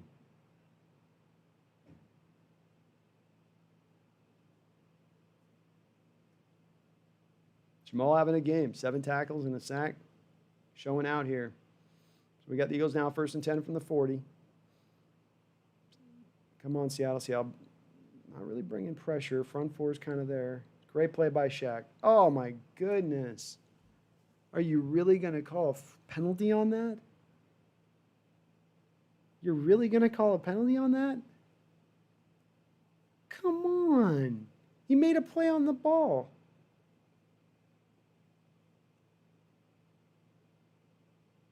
I'm not a fan of the officials tonight. I'm just not. I don't know what they're... All right. Nice go. Yeah, DK's not even in his prime. He's just getting warmed up, man. He's just getting warmed up. That's a BS pass interference call, I think. Let me rewatch it. Oh, come on. Come on, let him play. Let him play. What are you scared of? Let him play. There's nothing about that call I think is right. That was... Come on, D. Let's get a pass in. Let's get some picks here. Multiple picks in one possession. Up top, turn around. Jordan. Now that was pass interference.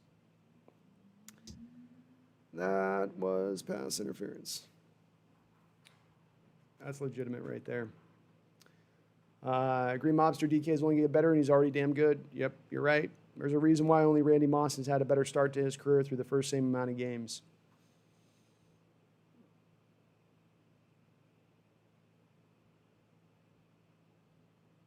Their tight ends having a day. Yep, well, that's how you attack the Seahawks defense, is the seam routes. That's what they went after there. And Jordan's just got to trust himself and turn back. It's like he didn't try. And Wentz threw it. So I think Brooks is trying to get enough speed to go with him there. But it's my knock on Jordan when he was coming out of the draft is that I thought he was going to struggle in coverage. He's been really good to start his career out here with us through the little bit of games and times he's played. But it still does remain a little bit of a struggle for him. Man, we need an interception here or a fumble. Ice Code, who do you like as MVP? I think when Mahomes is going to put up the stats to make it him. I don't think he's the most valuable player in the league, but he'll get the stats, so he'll get the trophy on that. Oh, maybe Green Mobster. I might lean where he says. Derrick Henry is probably maybe even the one you could make the argument for too. I mean, he's having just an incredible. He might rush for 2,000 yards, and they might need him to. D-Boy, what's up, D-Boy? Are you for real? Yeah, Griffin did look like he wanted to take the ref on. He knew that was a BS call, man. I mean, that's like, let him play. He's making a play on the ball. It's like the hand's out there and it's incidental, but he's making a play on the ball. It's not, he's not wrapping around the jersey or anything else. The hand's just there. It's got to be somewhere. Yeah, second one was legit. Jordan Brooks has got to turn around there. He can't come crashing down. That's a legitimate call, pass interference. The Shaq one sucked, but that was legitimate.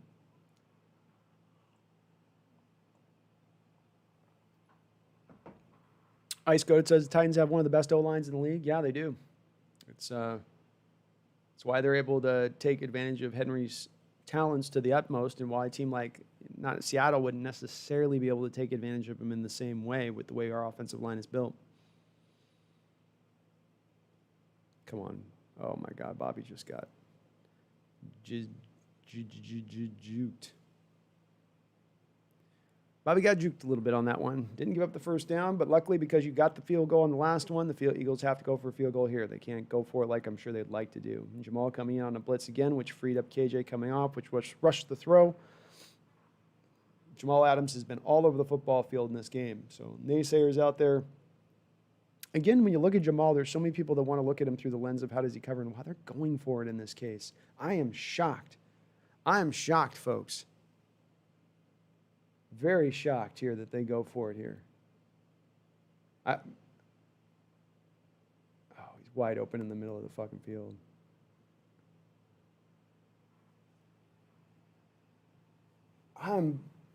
What a wild play call by the head coach, Doug Peterson there. What a wild play call. Fantastic interception by Quandre Diggs. Great job on his part.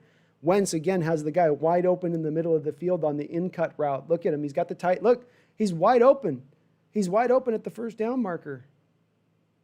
He's wide open, and he goes, and that's why the Eagles fans are pissed off at Wentz. It's like he goes through a game where he's making pretty good choices. He's not throwing anything weird. And then in that moment, he makes that throw. The thing is this is, again, where you can go back from a logical standpoint and say Peterson can't put him in that position. You need a touchdown and you need a field goal. This is a two-possession game. It's not a one-possession game. You can't win this game in this possession. Get the field goal, get this into the one-possession game, and don't put him in a position where he feels like he's got to force a throw there. He did miss his read over the middle, though. He did miss that.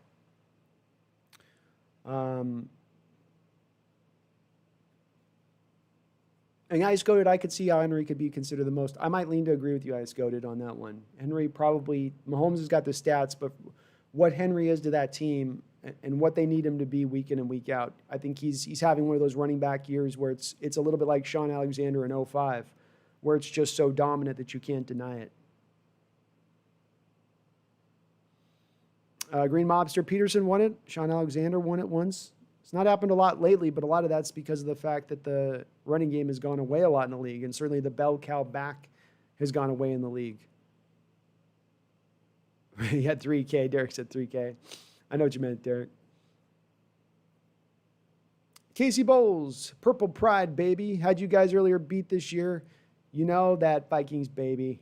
Casey, you guys had us up against the wall, and if we had lost that game, our season could have gone in a couple of different directions. And there's an argument to be made. We might have steered in the wrong direction after that game if we didn't pull it out. It's going to be interesting to see what the Vikings do as we move forward. It really is, because they're in a place this year where you have to feel this was a make-or-break year for both the general manager and the head coach, understanding that they probably have to figure out what they're going to do at the quarterback position and rebuild some parts defensively that are starting to get old or that have moved on. Which I do like their general manager and I like their head coach. So I hope that they don't move on from him necessarily. I don't know if that would necessarily be the answer. They just need things to kind of break in their favor a little bit more. But you guys got a good team, I still think, going forward. I don't think you need to rebuild or anything like that. But thanks for jumping on the chat. Love to have a Vikings fan in here. We welcome all. Ice Goated, I like A.J. Brown. I like J.J. Brown too. He's a fun player to watch. Modern day Terrell Owens, but with the cool attitude. Okay, Russ on the keeper. Russ for 5 yards on the keeper. Okay. So what was he seeing here, Wentz? They're going to show a replay of this. He's got one-on-one, the single high safety. Seattle's not even showing blitz in this play. They're showing coverage. That's what threw him off. See, this is what can cause interceptions is you get the extra hands, you get the extra guys in coverage that you don't send on the blitz. It squeezes those windows that the quarterback can throw to. Everything gets tightened up, especially for a guy like Wentz who can sometimes be a little inaccurate on those tight window throws. Great game plan by Ken Norton in this game. He's been phenomenal. Him and Pete both have been really good. All right, Russ, what you got? Russ is just going to start running it, I guess. All right, we're in the fourth quarter, man. This game is rolling down. That clock is cooking. Russ is cooking, and this clock is cooking. This thing is going down fast. Nathaniel, Jalen Hurts time for the Eagles? I don't know, man. I mean, I feel like Wentz hasn't played a horrific game, and I don't think Hurts is the answer. I think Hurts got drafted in a lot of respect because of some of the success of shorter quarterbacks recently, like Wilson and Kyler Murray. And then also because he came from Lincoln Riley's system. But those two reasons alone don't necessarily make that quarterback a legitimate upper-level talented guy. I just don't think he's in the same range. Ooh. Okay. Yeah, the running game just does not work today. They have tried. It's had some moments. They banged a few holes, but they're not able to move that defensive front of that Eagle team at all up front. I mean, you're watching them, and there's no lanes. There's nothing to rush through. Yeah, the guy's right up in the hole right off the snap, and they try to bring like a wham. Yeah.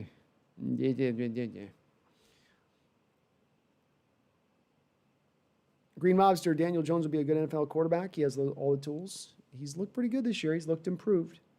You just want to see that improvement and that growth continue to go on. Good quarterbacks aren't usually made overnight. We have our guys like the Patrick Mahomes. Jesus, Russ. I don't know where that throw was going. Why are we trying to go so far down the field with the passing game? Just like short, quick passes, man. Everything's got to be these 17, 18-yard throws. Like, go off play action, go down the field. They're going to play up the run. It's just odd called game. Colton's score is 20. We're up by 10 points right now, Colton. They're flashing a graph right now. Tyler catches 3 catches. So we've got to get those fantasy numbers in. Got to let the people know what the fantasy numbers are. 20-9 right now. So we got an 11-point lead. I guess that makes sense of why they went for it a little more. I was thinking for some reason. Oh, Tyler sold the pass interference on that one. Tyler sold the pass interference on that one. It's on the line. It's on the line, but he sold it. He sold it. Tyler sold the hell out of that one. That's if that's not Oscar worthy, it's at least Emmy worthy. And if it's not Emmy worthy, it's at least Grammy worthy. He just gets bumped. They're hand fighting a little bit. Yeah, see, folks, he just made it look good. He made it look good. This is what I'm talking about, though. It's like the officials in this game, it isn't even that they're skewed one way or another. They're just calling a crap game right now from an officiating standpoint. They just don't have a good, it's like that play in the Shaquille, maybe that's the makeup for the Shaquille one. That's a hell of a makeup for us. 3rd down and long. And that could turn into almost game right there. Seattle's got the opportunity here to run this clock down. Even if they don't get it first, they could get this thing down into about 3.5 minutes if they don't get a first down, if they want to just grind the clock down here. So that's a big, big penalty there. Can't say I agree with the call, though.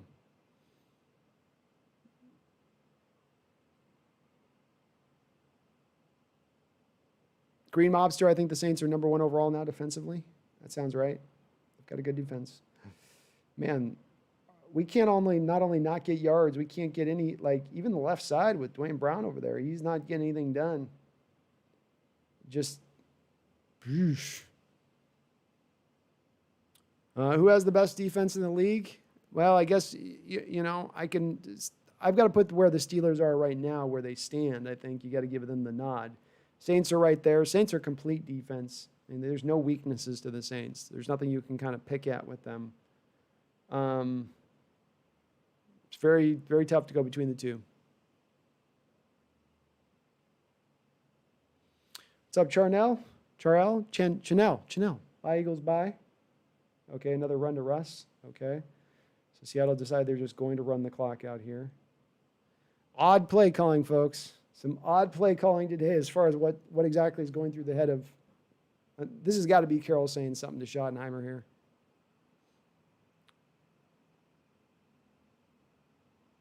Yeah, Seahawks are holding back, guys. They're trying to grind out this clock right now, which I know they're up by 11. I know they're up by 11 here, but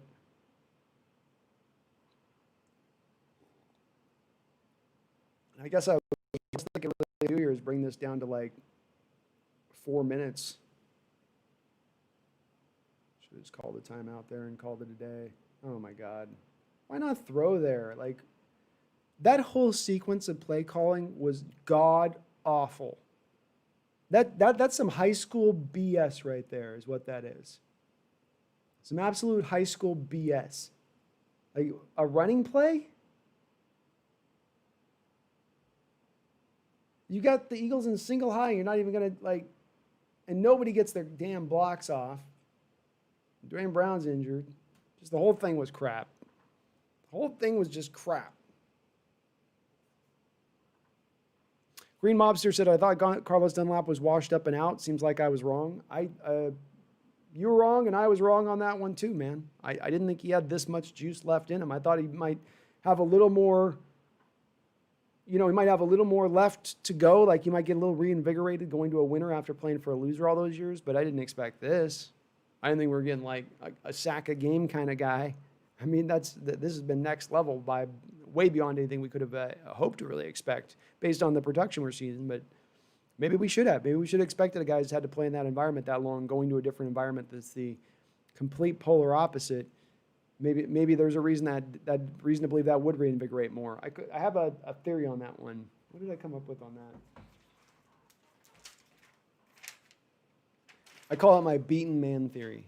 Yeah, I had to write that one down when I thought that one. I thought it was such a beautiful nugget. But I call it my beaten man theory. Okay, so here we go. We got our Seahawks defense now. Can they fall back out of the trappings that have hit them recently when they have essentially allowed for Carson out there running around like a wild man? When they've given up those yards, when they've had these 10-point plus leads in these fourth quarters in these situations, we've seen them time and time again throughout even this year really struggle to not just let the quarterback and the offense move right up the field on them. Now, it's harder to stop these offenses in these moments. They're playing from 4-down territories, and they're going to throw everything at you. But that was beautiful. See, they didn't just drop down even there. They started to bring a blitz, rush Carson a little bit, speed things up. Keep doing what you've been doing all game. Don't just suddenly flip the script out of what you've been doing because you're worried about the big play all of a sudden. Trust your defense to keep you clean over the top like they have throughout the game and hang in there. Yeah, it sounds like the chat is not super happy about the run on third down either. I don't understand that one. I really don't, because they're valuing, I guess, the 30 seconds that you gain by clicking off. And maybe, I think Pete's just looking at the time and going, there's no way that they should be able to get up the field on us quickly here. Man, tackling at times is rough. And then they get 25 yards on a play, and you're just like, all right. Glad we played it safe.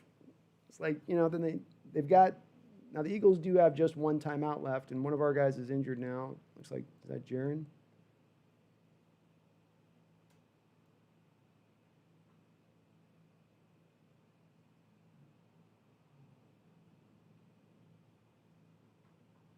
Jaron Reed's injured. That's not good.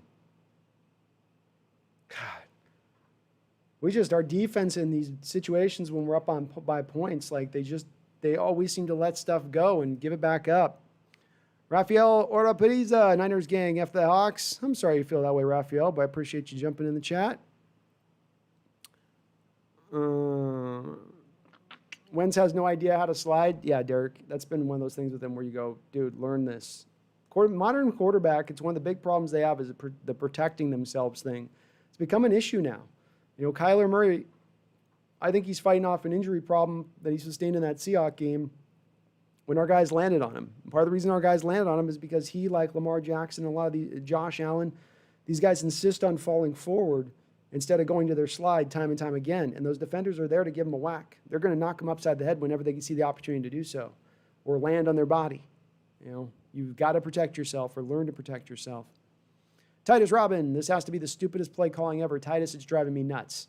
The game, the way this call, it's slided away from like, oh, well, you struggled early to like, this has been another one of those games where this is why I don't like Schottenheimer as our play caller.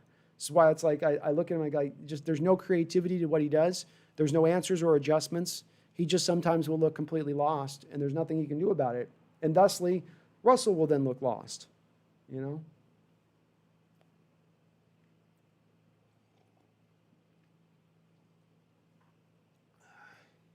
So we got 3 minutes to go, 1st and 10, 45-yard line. Oh, he got pressure on Winston. He got him. Who was that? Benson Mayowa got back there. Nice job, Benson. We got a Mayowa sighting. Folks, we have a Mayowa sighting. A Mayowa sighting on the field. Benson Mayowa coming in big, strong. Just like we needed from our dog there. Clock continues to run, 2:45. Safeties come up with the cover 2 look. Front 4, no pressure. Soft zone coverage. Hit the underneath zone guy. Bobby Wagner. KJ comes up with a good tackle. KJ having a solid year. And we've got a flag. Please tell me that's holding on the Eagles. Call it enough on us. Yeah. We need that. Keep backing them up. If it gets down to a minute, you kind of almost have them at that point. Ooh, oh, how about that? Nice job by Shaq Griffin on his pass rush. Dipping low beneath that tackle, and the tackle had to do what he did. It's the right call to make there. Maxwell Stern says 6 sacks. Yes, we're getting some pass rush tonight. And it's a variety of different people, not just one guy getting the pass rush. Nice, Jaron Reed's back in there. That's good to see. Oh, Puna. Man, Wentz can still get that ball out. He's like dragged to the ground, falling, twisting, turning. He still finds a way to get that arm back and then throwing it. I've seen him do that a bunch. He's really good at it. He finds a way to get enough oomph on the ball.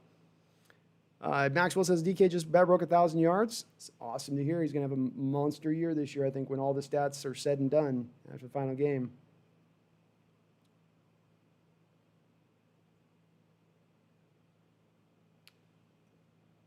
All right, 3rd and 30. You're just trying to keep it in front of you here. What is this? I'll tell you, our play calling's been horrible. The Eagles' play calling, it's not been much further behind ours as far as like neither of these coaches are exactly putting on a show of like you're going to run a screenplay there. We're not blitzing. We're going to be dropping all the defenders in coverage, which was exactly the type of defense that's going to beat a screenplay in that situation. What? You know? What? Kieran, win. Thank you for the sub. Appreciate you. Appreciate you, my dude. All right, so this is like a Hail Mary pass now, 3rd and 31, and you got Alton Robinson coming up. All right, that's it. Game time, baby. 4th down, stop. Well, conservative nature went into it. I'm sure Coach Carroll had his people telling him about the time and that it would take, it's going to take Wentz 2.5 minutes to get up the field. You get this to a minute left, they'll have even no chance. Carroll's going to play into that time marker of things at times, and so he wanted the extra rush on 3rd down. He wanted that extra 45 seconds he could burn off the clock at that point, knowing that they only had one timeout left, knowing the Eagles weren't operating from their full allotment. That's a little bit of chess match going back and forth. I don't necessarily love it, and the way that they constructed their offensive game plan in this game was really suspect at times. But with that said, offense is going to come back out on the football field here. They'll run the clock out. Eagles might get the ball back here with 30 seconds left or something at that point. But a big win. We needed this win. I didn't see this being a big blowout game. This was a game I came in saying 25-17, Let's get back to the chat here. You guys don't need me talking too much. Green Mobster, yeah, Verrett and Sherman will lock down their receivers. We'll just have to stop Allen and we'll be good. That's for sure. That's for sure. Boy, our run game is in, oh my goodness.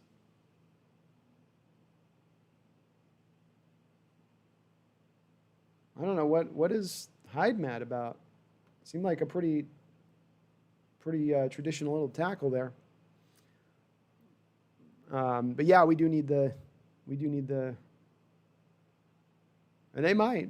Is that Green Mobster? Is that the Niners play next? Is the Bills? So Carson Wentz, 47 dropbacks tonight, 12 hits, 8 knockdowns, 6 sacks. And this is a guy who's been sacked the most in the NFL this season. So it's a guy who, with the offensive line, with his propensity to hold the ball as long as he does, you would hope you could get this done. Sometimes it's an easier said than done proposal. And tonight we actually saw Seattle take advantage of the situation as they should. And they were consistent throughout the whole night with their pass rush game. The whole night. There wasn't a point tonight that this thing, it just seemed like whenever they needed it, it was there to be had. Jesus, dude. Their front four is good. They got a really good front four. Spider Rico says, I think Reed was faking the injury to give the Hawks D a breather. Could be. I noticed that too, Spider Rico. It seemed like he'd fall down late in the play. And after a little bit of the clock had already run, like right before the Eagles would maybe like, look to snap the ball. So it looked like he did drain a little of the clock there. Maybe a little vet move is what they call that. Daddy Dennis's Niners need new owners, a better stadium, and a time machine to go back and not part ways with Jerry Rice. Yeah, that was probably a tough one on their part to part with him. He had more left in the tank. Zach asked, who won? I didn't watch the game. It looks like Seattle's going to win if they don't do anything horrible here. Certainly the Eagles have a tiny little chance here as they're going to get the ball back with just a little bit of time, at least. But Seattle's sitting okay right now. They're sitting good. Eric 99, Lynch should sign Flacco just to spite Harbaugh. I don't know if he'd care. The Browns are balling. Are they balling? They're doing all right. Yeah, they're doing decent. I sure like Nick Chubb a lot. Shaq got throat slammed. I didn't see that one. Did he? Green Mobster, Browns will 100% make the playoffs. Where they go from there, who knows? Well, that was a prediction for mine at the start of the year. I had them at 10-6 at the start of the year and making the playoffs. Just making the playoffs. Spider Rico says even the cardboard cutouts are booing the Eagles right now. Philadelphia would be the one place that would pre-program booing into their speaker system and have that ready to roll. They'd be the one stadium PA that would try that, would have the guts to do that. Derek says, I think the Titans and Browns could upset, but they couldn't go all the way.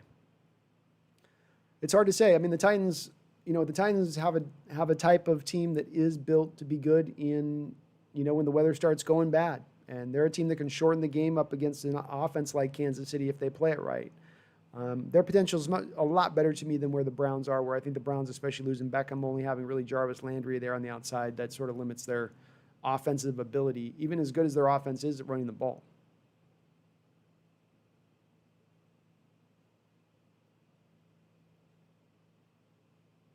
The Browns are 8-3. Wow, I didn't know they were doing that good. Dang. I did not. Young Rue Goat Beats Raiders. Young, thanks for dropping on in, my guy.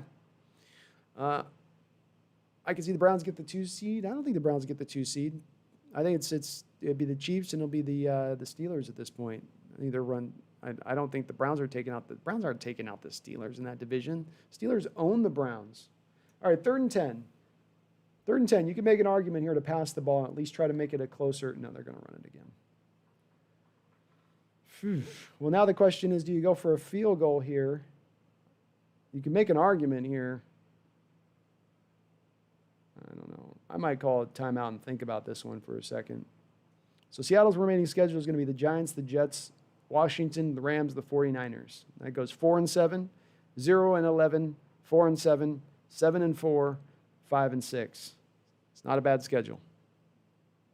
Not a bad remaining schedule. So Seattle's got an interesting thing here. It looks like they might be going for it here, where the thought process is that the field goal really doesn't get us a whole lot. Eagles at that point are still within 2 touchdowns. Whereas a first down, and Mike Iupati's injured once again. Man, that ankle is just being held together by glue and Bondo and duct tape.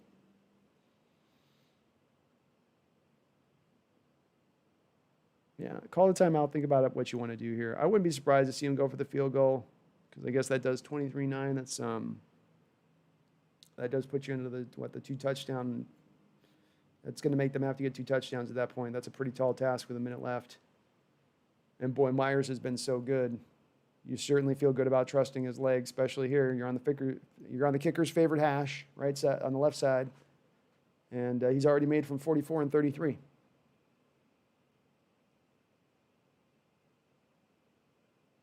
Good job by the mods tonight. We've had a couple of trolls in here. Come on, Myers. Come on, Myers. Come on, Myers. Yes. Myers, money. Pro Seahawks Pro Bowl kicker Jason Myers. Didn't exactly split it. He sort of licked the left upright, but it doesn't matter. It all counts for 3 points at the end of the game, and it puts us up at the 14, 2-touchdown lead right now. Not a lot of time left. Not a lot of time left. Goodness. DK, when he gets opened up in that field and they show some of those shots of him going, it's just like, dude, he is so fast. So fast. Jason Finch, the Seahawks are going to win. They are going to win, Jason. Feel good about it too, man. We're on that road, man. We're still on that road. Titus Robin, win is a win, but the play calling needs some work. Play calling needs a lot of work. The safe stuff and then we're going to run the ball all over the place all the time constantly is, and DK with a franchise record 10 catches and 177 yards on Monday Night Football. Congratulations, DK. Just continues your rise. You continue your ascent. And it's a beautiful thing to see. Certainly from Russell's aspect. Okay, kick coverage unit, come on. Don't be stupid, kick coverage unit. All right, we got 1:05 left. They need 2 touchdowns. Let's see what we can do here. Ice Goated, who is Rookie of the Year? It's kind of open for debate now, right? It was going to be Burrow as a no-brainer, but now I think it's a little bit more of a question mark. Who's been the Claypool maybe? Maybe him? Maybe that Robinson kid out of Jacksonville? He's been really good. He probably is your front runner. All right, let's see what they do with Wentz. Wentz going a little check down city. Keep him in the middle of the field. There we go. Click, click, click, click, click. Time. Let's go. Ice Goated, Gibson's been balling. Yeah, he has. He's a guy, I loved his, he didn't have a lot of tape from what he was showing you in college because they used him at wide receiver so much. But, man, Wentz is wild. Okay, there we go, 30 seconds. That clock is ticking. He's going to spike it. Why is he taking 15 years to spike the ball? Everybody's out of sorts tonight. Both offenses just look completely out of sorts. Nothing seemingly has been aligned right. It's just like the weird kooky energy or something. Ice Goat, I like Herbert. That's the pick. Ice Goat. You just got it. It is Herbert. He's been outstanding. Kid is really, really fun to watch. Emmett Brown, it's good to widen the lead in the division, but we didn't gain any respect tonight. We still haven't seen the best of this team. I hope we do come playoffs and peak at the right time. I agree, Emmett. Our offense has come back down a little bit more to earth here over recent weeks, while our offense has started to gain some ground and gotten its footing back. Oh, my goodness. We're just going for the Hail Mizza. He caught it. Damn, he caught it. Uh-oh. Okay, 12 seconds. We've got to get the onside kick. But I agree with you, Emmett. I hope come playoff time, things are all cooking and rolling at that point. So Adams knocked it down like he's supposed to, and then this guy just kind of plucked it up with one hand. Wow, great catch. That's nice reactions in that moment. I mean, goodness. He just falling to his right, one arm's off the loop. Yeah. I think Rodgers caught a Hail Mary from Aaron Rodgers against Detroit. If you guys go and Google that Aaron Rodgers one, where it might be the longest throw of Rodgers' career. And Rodgers caught that one too. Just a little trivia for you guys. He just caught that Hail Mary. So they got to go for 2 here? Is that right? 23-15? I guess they're doing the 2-point now. Jeez, what a catch. Oh, goodness. Well, it wouldn't be a Seahawks game if your heart's not going to flicker a little bit, would it?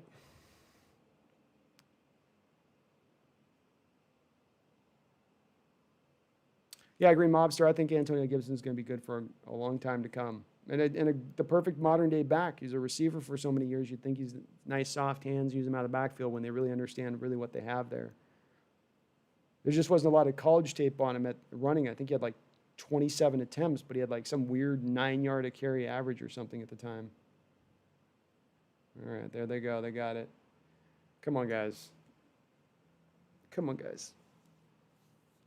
Okay, if they get the onside kick, they're going to be on our side of the football field, which means that they could run one play, the bound marker, and then have a one heave of 30 yards down the field for the end zone at that point. So, And now it's a 6-point game. Wow.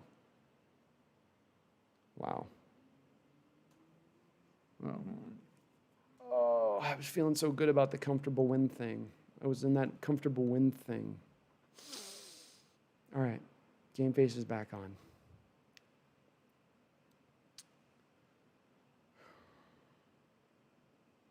Daddy Dennis, why go for 2? I don't know. I guess they want to go for the win here if they're going to get take a chance at it, I guess. All right, DK is back out there. Come on. A.J. Brown took one back for a touchdown on a return earlier this weekend. Maybe his other teammate, DK from Ole Miss, can do the same on this play. Jeez, man. Come on, folks at home.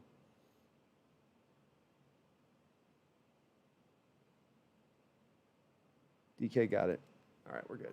We're back to safe and sound. Okay.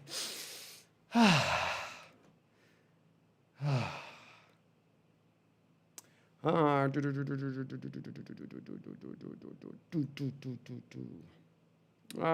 ruining our defensive stats. Yeah, they ruined our defensive stats in this game with that throw, but who cares? We got the win, I think. Yep, they had a flag offsides.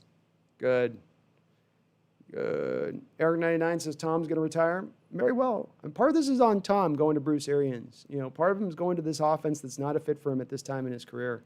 He needed to do what Peyton Manning did when he went from the Colts to the Broncos, which is, I'm coming in here and you're going to install the offense I want. It's taken, it seems like, half the year for Arians to fully embrace that from Tom. And even now, I don't know how much he's embracing it of him. Odd that way that Tom chose that particular team and that particular coach. I think he was looking more at the talent they had in the football field and not as closely looking at the guy that coaches that team and how the team is run. So a fantastic win here by our Seattle Seahawks in this game. It wasn't pretty. I had 25-17. We ended up at 23-17. So not bad on my part. I was pretty close on my prediction. Figured it'd be a close game on the road Monday night, just what it was. And the weather was predicted to be a little rainy, so I kind of brought all that into effect. But, hey, we're right there, top of the division now. I believe if the Rams lose another game outside of our game against them coming up, I don't even know if that game matters then at that point because there's no tiebreaker if we win out aside from that game. I have to look at the math. I think my guy and the Rams fan in here in the chat will tell us on that one. But big win. Big win by our team today. Love what I saw out of them.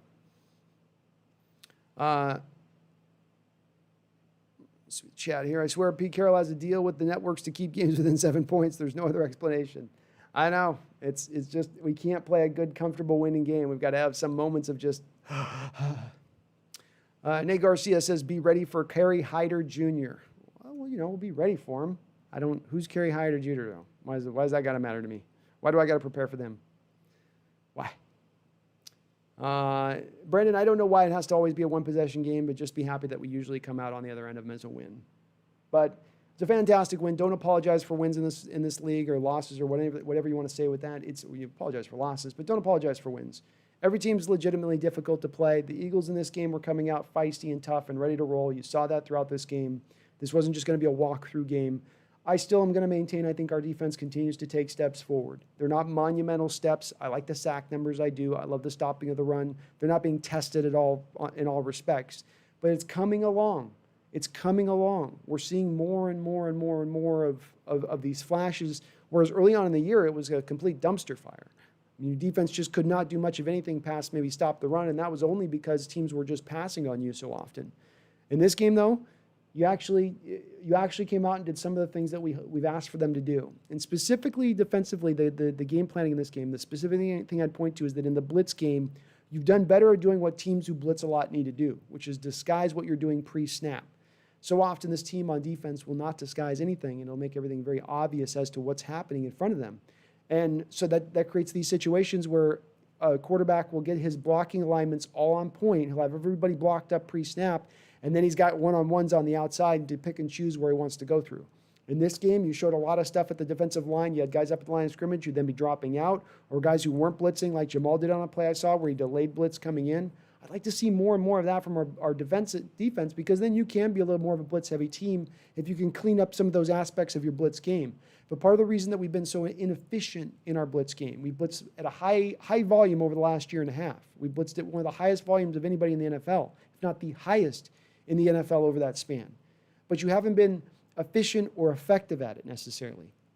You know, if you have a quarterback who has 50 attempts and you get 3-4 sacks and you get 10 pressures, well, that looks good maybe a little bit, but then there's 30, 40 other attempts where you're getting gashed probably.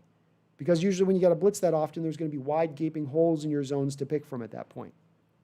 But all things being equal, great win tonight. Great win. Solid victory. You got back again to try and be balanced. We're seeing them lean back away from the let Russ cook thing. Offensive game plan was garbage today. This was one of Schottenheimer's worst games of the season, and he's had a couple of bad ones this year so far. He really has. He's done certain things good this year, but he's done a few other things where there's been some games where it's just he looks completely lost as to how to attack a particular defense. It's kind of disconcerting sometimes. It's like a smart defensive coordinator can get the better of Schottenheimer.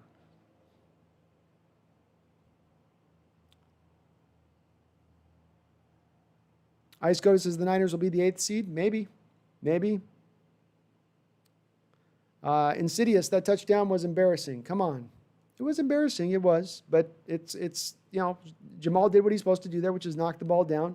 The guy made a one-handed stab as he's falling down to the ground away from his body. It's a good play. Austin Williams, what's up, Austin? How you doing? Ice Goated, we swept the Rams. 49ers did sweep the Rams. Emmett Brown, anyone know how long Shell is out for? So Emmett, the high ankle sprains do tend to be 4 to 6 weekers. The offensive linemen tend to come back from them a little faster. Let's call it probably a 2 to 3 week injury. Eric99 says, how hard this division is going to be next year with the 49ers healthy. Going to be fun to watch us battling the 49ers. It is. Yeah, the Niners are going to be a lot more healthier, you would think, next year. And, you know, the Niners got some work to do this offseason, though, as well. You know, their line's pretty good shape overall, but what are they doing with the running back situation? What are they doing defensively at their corner situation? I think both Verrett and Sherman are going to be free agents at the end of the year. Somebody mentioned Fred Warner. I think Dark RH did, or someone did. There was a Niner fan, not Dark RH. It was someone else. You know, that someone else you're going to have to pay. So they've got some work to do as well to keep themselves up in that realm of things. I don't know what their cap situation is. I got to see where that's at. Tobias says, would you be completely opposed to trade Russell to the Jets for 2 first-rounders and a second-rounder to get Trevor? I'm still cool with that. Does that make me a garbage fan? It doesn't make you a garbage fan. I'm not at the point that I want to trade Russell. I don't want to trade Russell. Much of what I was saying with that proposition, Tobias, was the fact that if we are led in the direction of where we could be led from some of the background things going on with the situation, it could lead us to that road. I hope it doesn't ever. But, you know, if you watch Seattle, for instance, going back into a run-heavy centric offense as we go through the rest of the year, and with Carroll now signing his 5-year extension or his couple-year extension, whatever it is, they're probably not going to be apt to slide back into the let Russ cook phase of things like they were early on in the season. Does that bother Russ at that point? Does that then annoy him? I don't know. Ian Mills, what do you think of the defense? I think the defense is solid, Ian. It's what I've asked for over the last couple of weeks. Is I'm not expecting them to flip the switch, becoming the worst, if not the worst, defensive team in football to suddenly vaulting back up into top 5 status. I've just asked for them to get into the middle of the road state. Because if they're middle of the road with our offense, we should be in a good situation to be able to go out there and compete for a championship. And they're getting there and more. I thought they played this game like one of the better defenses in the league throughout most of this game. Now, there's a reason for that. I can point to time and again, I'm going to continue to point throughout this stream to the fact you are playing an Eagles team that's basically essentially missing 4 out of their 5 starters on their offensive line. You would hope your defensive line is going to go and feast in those kind of situations. And if your defensive line doesn't feast in those situations, you got some big-time problems. With that said, they took care of business and they feasted. So I like where they are. I like where they're coming along at. I'm not completely sold on them yet, but it's better. And it's getting better. And we're seeing the incremental improvement, which eventually leads you to being that team that comes together at the right time on that side of the ball to being a Super Bowl contending type team. Yeah, we have a weaker schedule right now. That's true. But so did the Chiefs last year. They're back into their schedule through their 5 games was week 2 as Mahomes came back from his dislocated kneecap. And they went back there and they thrived on those teams and they won out and they got the momentum, and their defense, which was playing like crap through the first part of the year, suddenly came together at just the right time. That's what I'm looking for from our defense. And we're seeing the hints of that. Unfortunately, now though, our offense is starting to dial back and fall back a little bit and take a step back or two at times here a little bit. And that's the unfortunate part, is you'd like to see both of these things kind of coming together at the right time. Hopefully the offense can maybe kind of pull this around a little bit better. This is a tough Eagles front four. This is an overall pretty good Eagles defense. So it wasn't like you were getting, you're going up against weak Nellies here. But all the same, they've got some stuff they've got to fix offensively now. But I'm encouraged. Encouraged is the word I'd use as far as to describe the defense. TJ says only 200 yards passing. But damn, we was good on defense, but it could have been 150, but I'm not picky. Yeah, I'm not either. I'm good with it as well. Austin Williams says it's the only 7 spots in the playoffs. That's right. I think there was somebody's mentioned 8 playoffs. Thanks for catching that, Austin. I didn't mention if there was somebody mentioned 8th playoff. I think that's true. Sebastian Skills says we back. Yeah. Insidious, that holding penalty that brought back the touchdown was terrible. It was terrible, Insidious. Bad timing play, and the player leaned into a little bit, it looked like to me. Sort of leaned into what he was doing there.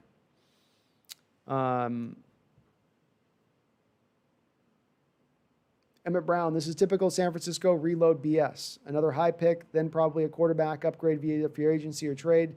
They'll be really good next year. It is annoying, Emmett. You know they're going to be picking up high in the first round, probably. If they go middle of the road, not as much in this first round, especially as you get deeper into that first round, out of the first top 10, top 15 picks. It's going to be harder to mark the right guys that you want to select. But you're absolutely right. I mean, they're going to get another good player, and if they were to be able to go out and snatch a guy like Matt Ryan for a second and a third round pick at that point, that significantly upgrades their quarterback position, which in my opinion has held them back over the last couple of years. So there's absolutely reason to fear the Niners as we go forward. And as Eric99 said, I think we're going to get some people here who are going to mention, this has been one of the hot stories over the last couple of days popping up over various outlets, is the potential of Sherman coming back to Seattle, and that it being a no-brainer situation that is absolutely inevitable to maybe occur this offseason.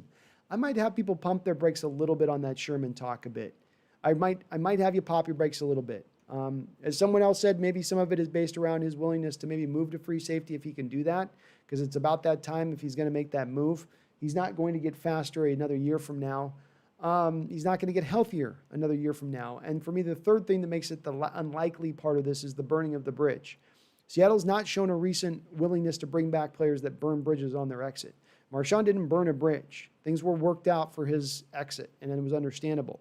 But we saw with Michael Bennett, we saw with Earl Thomas, we saw with Richard Sherman, there was a little bit of burning bridges on their way out of town, and I'm not sure that those bridges can be rebuilt, especially considering what it would cost. Sherman's going to want 10 to 15 million on a one-year deal or something like that, or a 2-year, $20 million deal, whatever. I don't know if Seattle's going to be willing to pay that at that point. I know you guys love him. I know a lot of people would love to have him back. I do. I get it. But we don't have a lot of cap space this offseason. The cap's going down to $175 million for all teams. So unless he takes a significant discount to come back here and play here, and he seems pretty happy in San Francisco, I don't know if I see it happening. Austin Williams says, why did you guys go for it twice in the first 2 drives? Just why? I don't know, Austin. It goes against what your consensus coaching manual would say you do in that situation, is take the points on the road. Certainly have been what I would have been. What's up, Jose? Glad to have you back in here, my man, my moderator. Christopher says, crying Eagles crying. Cry, Eagles, cry. I love it, Christopher. Professor Silvershrew, with the way the offense played today, do you think that we could still put 30-plus points up on the Giants? Yeah, I think we could still. I think the offense, the game plan stunk in this game. I don't know if it was as bad as execution as just the play, the game planning didn't make a lot of sense. I know they're trying to go back to running the ball, but they weren't running the ball effectively throughout the game, really. Carson had that one play he went off, and then there was a play where Hyde went off on that run. But aside from that, you weren't really creating any holes in the running game. So you could make the argument maybe it's time to lean back to the passing attack. Kind of a strange game plan today, Professor. Strange game plan today. Carl says, what a crap game on refs and them commentators. Maybe I just needed to sleep. Well, I muted the game past the second half myself, Carl, but I did think that the officials in this game going both ways, both for the Eagles and for the Hawks, did not call a very consistent game here. It was hard to tell what was a flag and what wasn't by the marker that they laid earlier on in the game, by what they laid as the groundwork for that.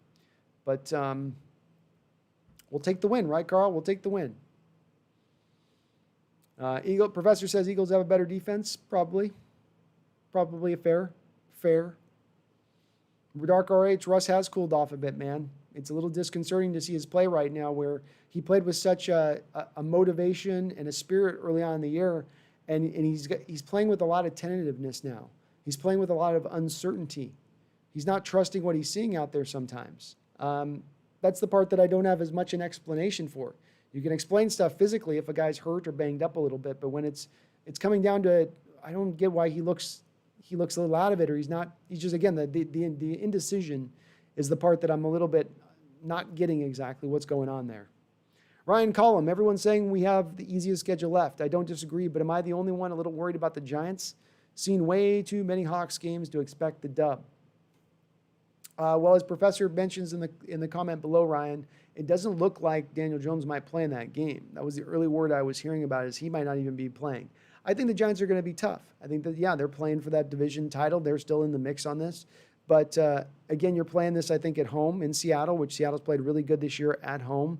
I think we're going to play good. I think our defense is coming along, and our offense is ready to kind of explode a bit. It's sort of been tampered down over recent weeks, but they're due to go off for 35 points, 40 points in a game. And maybe this is the week that does it. I'm not as apprehensive for this Giants game, I think, as some are in the chat. I understand why people are, but not as apprehensive. TJ Wilburn, Dunlap has to resign. TJ, I don't mean to say Wilburn. It's Wilburn. I know, TJ. Sorry, I mispronounced your name. My bad, man. We don't have to resign Dunlap. We're on the hook next year. It's for somewhere between $10.5 and $14 million on basically a one-year deal next year. So we're good, as Nathaniel pointed out. Seahawks will probably lose to the Rams and maybe the Giants, although I wouldn't bet on it. Maybe Dark RH. I like our chances in that Ram game. You don't have Whitworth for the whole game coming into that, and they found some kind of answer in that second half against the Rams game that maybe they can bring on with them defensively into the next. Ian Mills says, do you think the Seahawks would look at a guy like Matt Judon, or who you think they should go out and get help with the pass rush from? Matt Judon wouldn't be a fit, Ian, because Matt Judon gets the significant amount of his pass rush off of the blitz game. I mean, if we're going to want to be a blitz-heavy team and a blitz-heavy attack, maybe he fits in that respect. He seems more to me more of a 3-4 fit than he is a 4-3 fit. So I wouldn't probably target him. I might look for more of these veteran pass rusher types. That's what I would really be targeting, is bringing in a few of these guys that you get on medium deals, short-term deals. Look at a guy like a Von Miller, who will be a free agent this offseason. Does he want to go play for one more ring? Does he want to put one more in the tank on come to a team like Seattle on a one-year, $6-7 million deal? I'd look to try to get a couple of those deals stacked up to go in along with what you've got. Maybe not even a couple. Maybe you only need one if you really look at it. If Rasheem comes along, we're going to get Darrell Taylor back at some point. LJ Collier, Carlos Dunlap. You're starting to be pretty stacked already out the gate at that point, especially you're going to be able to bring back Jaron Reed, Poona Ford. You'd imagine they try to bring Snacks back into the mix potentially. I mean, you've got a good base to go off of as you go into the offseason at that point. It may only be just one more move you need to make in that medium-range pass rusher. But I'd look for that veteran guy, that guy in the marker who's 30-plus years old looking to go play for a ring. So he'll take a little bit less money.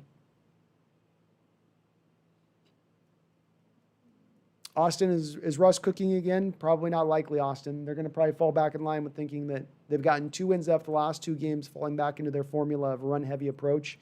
That's going to probably lean them back into a run-heavy approach. Emmett Brown says that Pete is annoying the hell out of me. Never goes for it when he should. Then in a weak attempt to show aggression, goes for it in stupid moments. Dude's hormonal. Very hormonal. He doesn't have a seemingly real... what's his hardline reasoning for going for it or not going for it? It seems to be a moment-to-moment gut thing, which you would hope by this point in time in his coaching career would be less be about gut and more be about wisdom. Man, my nose is itching.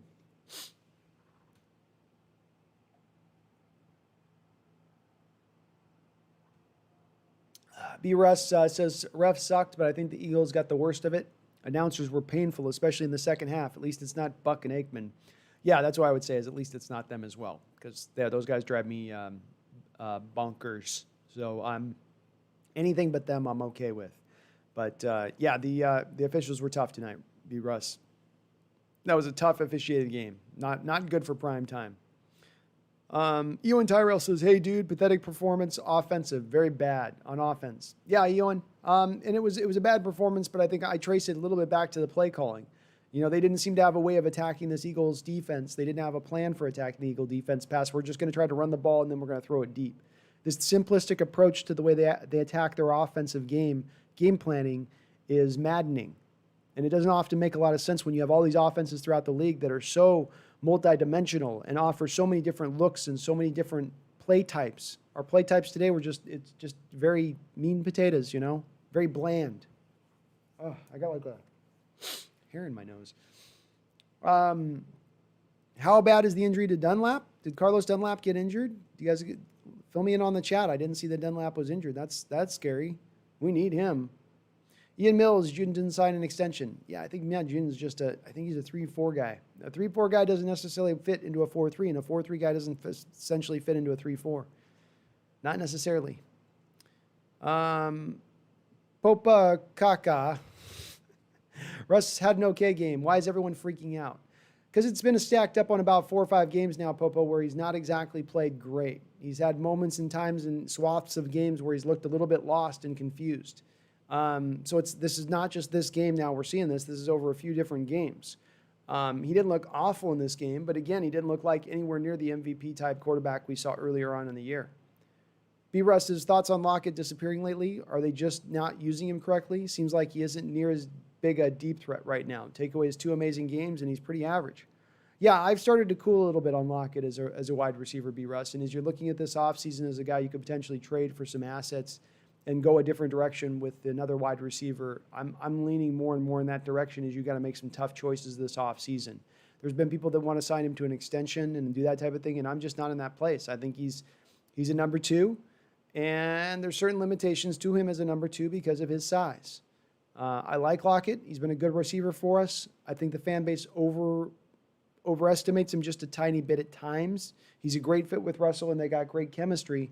But for what you're paying him and the fact that, as you mentioned, he does disappear as often as he does, I just, no.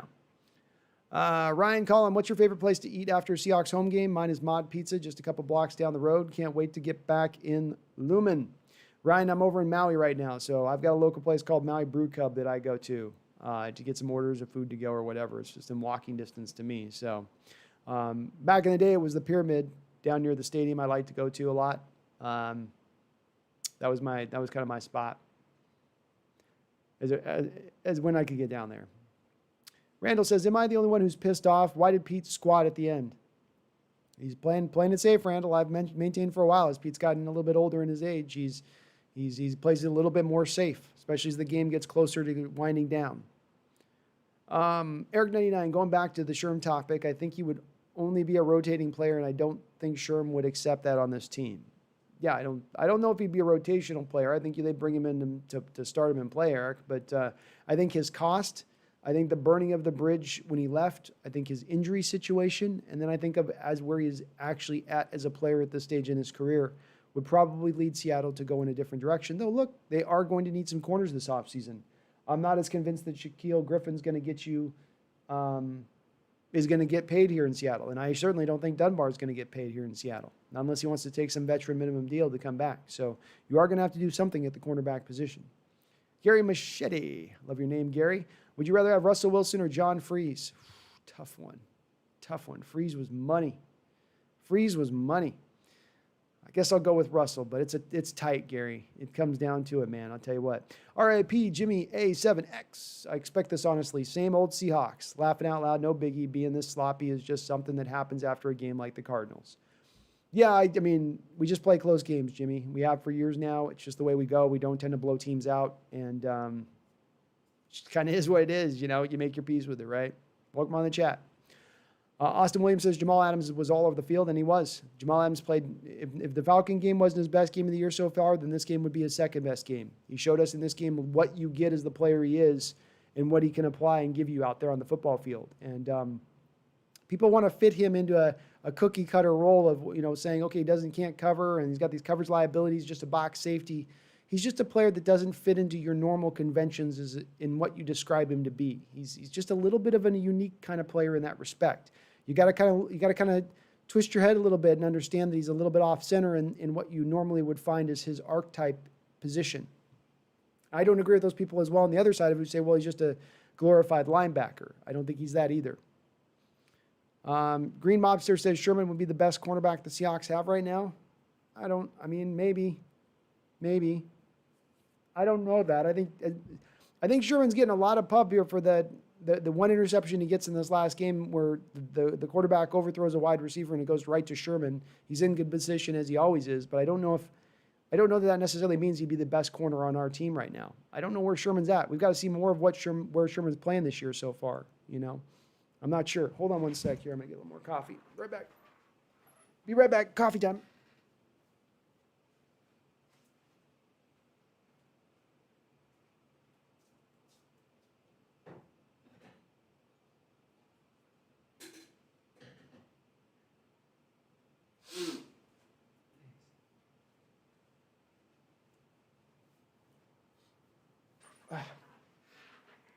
Got this hair tickling my inside of my nose or something. Ryan Collin, by the way, it was reported earlier that Coach Judge says he's optimistic about Jones coming back next week. That's why I'm not 100% on this game. I understand. I don't know, Ryan. There's teams in this league that I do fear playing that give me apprehension to play them. Maybe I need to be more apprehensive of the Giants coming all the way across the country and beating us in our own stadium. But I just don't quite. I can't drop the fear of it quite yet. Maybe as the week goes along, I'll get more unsettled as we go through this. Angel Juarez. I think I got both those right. How you doing, Angel? It was a close game. It's a good game. TJ says, why can't DK and Tyler both have great games? It's literally one or the other. I don't know. That's a good question, TJ, and I don't have a great answer for it other than Russell gets locked in on one matchup and then doesn't turn off that matchup, which is odd because it's not really been how he's been throughout his career. But that's what the evidence has shown us throughout this season, where one guy's going, the other guy isn't. But you could make the argument within this, TJ, that you only need to really pay one wide receiver at this point, and then again put those assets in other places. I don't know. That's one of those questions I'd put right along with why we don't utilize our tight ends at all. And when we utilize our tight ends, it's always Hollister, not Disley, who has shown you so much more as a pass catcher than Hollister has.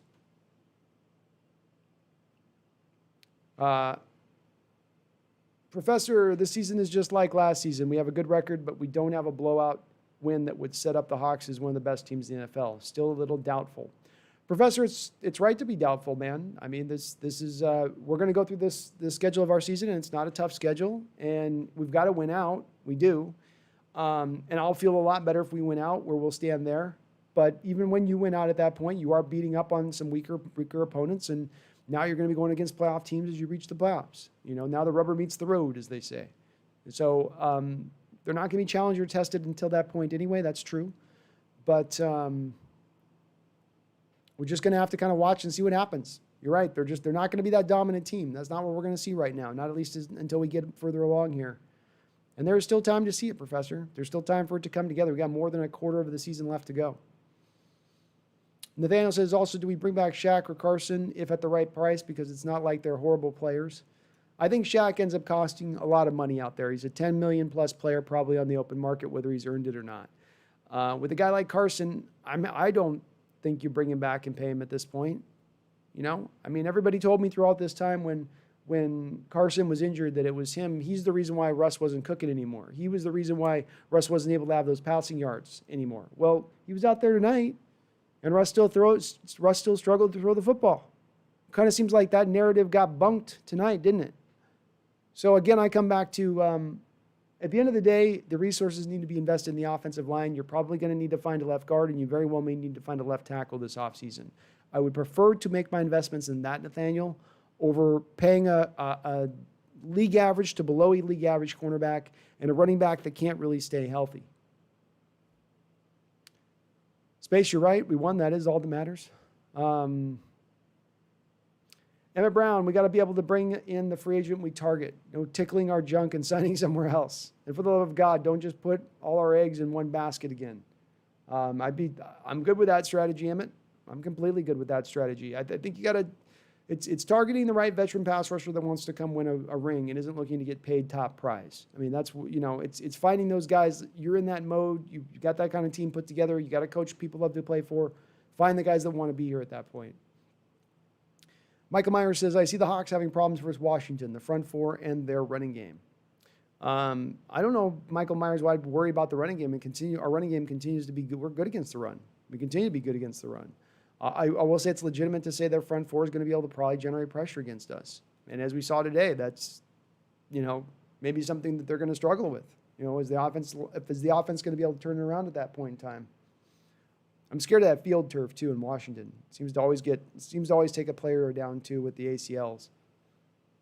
Dark Rage, and I honked the Rams are favored in the Seahawks game because Whitworth might be back soon. That'd be amazing if he came back. I thought he had a fractured ankle. That'd be amazing. TJ says Ryan Kerrigan said he's not coming back if they won't use him. Let's get him if he wants a ring and he's not going to make the playoffs with the football team. Well, I think they've got to release him first, and then he's got to clear waivers to get to that point. So even if he doesn't want to come back, TJ, that's got to go through that whole process, and some team might claim him that's a playoff team ahead of us. It's got a better record. Not as good a record, so a higher waiver priority. Austin Williams, how do you stop Russ to DK duo? You don't, Austin. I mean, if you're going to single coverage him, he's feasted on single coverage more than any other player in the NFL. Teams are eventually going to have to double him, which is eventually going to open up other stuff. We're still at the phase of basically still single covering DK Metcalf, but those days are going to be long gone here very soon. And Ian, I just right now as it stands, I don't see the Seahawks re-signing Griffin or Carson. Griffin is the only one that's a potential, but that's only if they get caught in a situation that they just don't have any other options because there's, Dunbar and him are both walking at that point. They don't have a lot of draft capital, and they don't think they're going to be able to restock it in that fashion because we know that they struggle to bring in free agent cornerbacks here who are successful. So that could lend them back to then re-signing Griffin at that point. But I would still lean in the direction of saying probably neither. Maybe Griffin, but man, he's going to have to take way less than that $10 million. KJ Wright has low-key had a major comeback season this year. Think we keep him around next year? I agree with you, Daniel. He's had a great year this year. I mean, it's one of his best seasons of his career, if not his best season of his career, quite frankly. Unfortunately, that's just not going to be enough to be able to bring him back. And the reason being is that you just aren't going to have the money to be able to spend next offseason. It's not a $200 million cap like it is next year. It's $175 million. You're paying KJ $7 million this year. What's he going to want to come back next year? $5, $6, $7 million? How are you going to find the money to go out and get your two cornerbacks that you need to get and your running backs you need to go out there and get? I don't know. I don't know how you would have the money to then fit him into that budget. So the budget being too tight is probably going to keep it from happening. B. Russ, maybe Russ is distracted off the field. He's got that podcast going and just had another kid during the off season. He has seemed off as of late. He has. He's been off, man. He's not on his game. He's not on point. And maybe it is too much. I don't like the thought of the guy having a podcast as he's in the middle of his career during a season. I got to be honest, I don't. I would like to see you just concentrating. And I've thought this at times with Russell when he fills his plate until it's overflowing and falling off on the edges. Dial it back a little bit, bud. It's hard enough to play the sport of football and be great at it. Maybe just spend a little more time on that. I'm not saying he doesn't have a great work ethic. I just wonder about that sometimes as much as anybody else, as much as anything else. Ian Mills says, I think the David Moore play call was bad on fourth down. I do too. It's fourth down, put the ball in Russell's hands. Our running game was not going good enough throughout this game, and I know it was early in the game, but it wasn't going good enough in the game. Do you think you can lean back on the running game? And I love the fly sweeps, but not around the goal line when everything becomes congested. I like it when it's opened up midfield, when you really can get to the edges and get some extra yards. Professor Silver Shrew says, I want the Griffin brothers to win a Super Bowl together. I don't want them to go to free agency. If you got to pick one, you hope they at least win the Super Bowl together, right?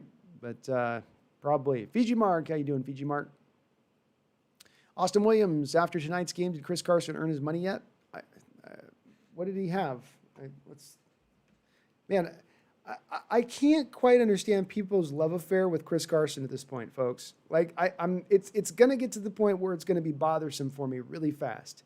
Like this love affair of this guy, and it's almost too much. He had 8 carries for 41 yards. I mean, it's great, the touchdown run. It's beautiful, but we can find this in other places. We can find a running back to get us those yards in other places. We don't have to pay top money for that. So, no, I don't think so. And he's already earned his money, Austin. Somebody's going to pay him, but we can't pay him. Ryan, you golf at all on Maui? I bumped into Chris Berman at Kalanapali Royale. Voices exactly as you'd expect in person. Yeah, Chris runs around up in my way up in this area. He's been spotted a few times. I don't golf. I don't have the time to golf because you got to invest so much time into practicing along with the 5 hours to play. I barely get enough time to stream. So I like golfing. Just it's one of those things you have to really have enough time in your life to be able to go out there and do it to me to be able to enjoy it properly. Fiji Mark, the defense was amazing. The offense was shaky. I think they had like 6 3-and-outs to start the game. Defense was really good. They were. Everything you said is absolutely right, man. I thought they played solid, shaky a little bit on offense, but defense was, they continue to improve. Professor says Penny, Homer, and Dallas still have time left on their contracts. Chris Carson will sadly have to go. I agree. Nathaniel, Eric, you can go out and get some okay cornerbacks in free agency that won't break the bank like Shaq might. Going to be hard to get those cornerbacks in free agency, though, Nathaniel. Remember, you've only signed 2 free agents at cornerback throughout the whole time of Coach Carroll and Schneider in 10 years they've been here. One is Kerry Williams, who completely flamed out. The other is Dunbar, that you gave up a 5th-round pick, who is so far basically completely flamed. Not completely flamed out, but is flaming out. So there's not been a lot of history of them going out and getting those cornerbacks, unfortunately, Nathaniel. So you kind of got to go get in the draft, get them scratched, not without any of those bad habits they develop once they get to the pros, or they're going to have to do something else. Daniel Pollock says Peterson is a moron. Both his 4th down tries were costly. He could have made a 1-score game with plenty of time left with a defense that played well. I agree, Daniel. I agree. He seems to go for it too much to me when I watch Peterson. With Coach Carroll, I'd say not enough, and with Peterson, I'd say he does it too much. Ian says, if you extend Jamal Adams, you should pay him before Jordan Simmons and other safeties that haven't gotten paid. Yeah, I think Ian, his value is going to be kind of set at this point. 15 to 16 million a year is going to be what it is. I don't think he's going to get vastly beyond that. Certainly nowhere near the 20 million that he was reportedly wanting last off season. So that value is going to probably stick to about where it is, Ian. Seattle doesn't have to necessarily pay him, though. You have him on this 5th-year option of a 1-year, I think, $10 million deal if they wanted to go that route. So I do think he'll probably be signed to an extension, though, all things being considered. Randall says, I just don't understand the play calling or maybe the execution. Why do they almost refuse to utilize short passing? Nothing to a tight end, screens on 1st down drive only. It's the habit of run, long pass. Yeah, it's the simplistic stuff, Randall, right? We as laymen can watch this and pick up the pattern pretty quickly. You think defenses that are tuned into this stuff are on top of it coming into the game. And it's what's weird to me, Randall, is it's not like they haven't found some solutions here. Last week against the Cardinals, who like to blitz as much as any team in the league, and certainly understood that they needed to attack you from a pressure standpoint up that A gap, right up in the middle, right up there over the center, right? So you knew that they were going to do that. What'd Seattle do? They would roll Russ out to the right or roll him out to the left, neutralizing that inside pressure because the inside pressure now had to loop back around to get to Russ out on those edges. So where they have that game plan, they come into this. They're getting blitzed early on kind of heavily. Single high look with the safeties. Do they roll Russ out to the edges at that point? No, none of that. They don't use any of the same stuff that they utilized from last week, which was working so well in that short passing attack. That's the part to me that I don't get. You guys had figured it out. You had a solution in place, and then you just went away from it.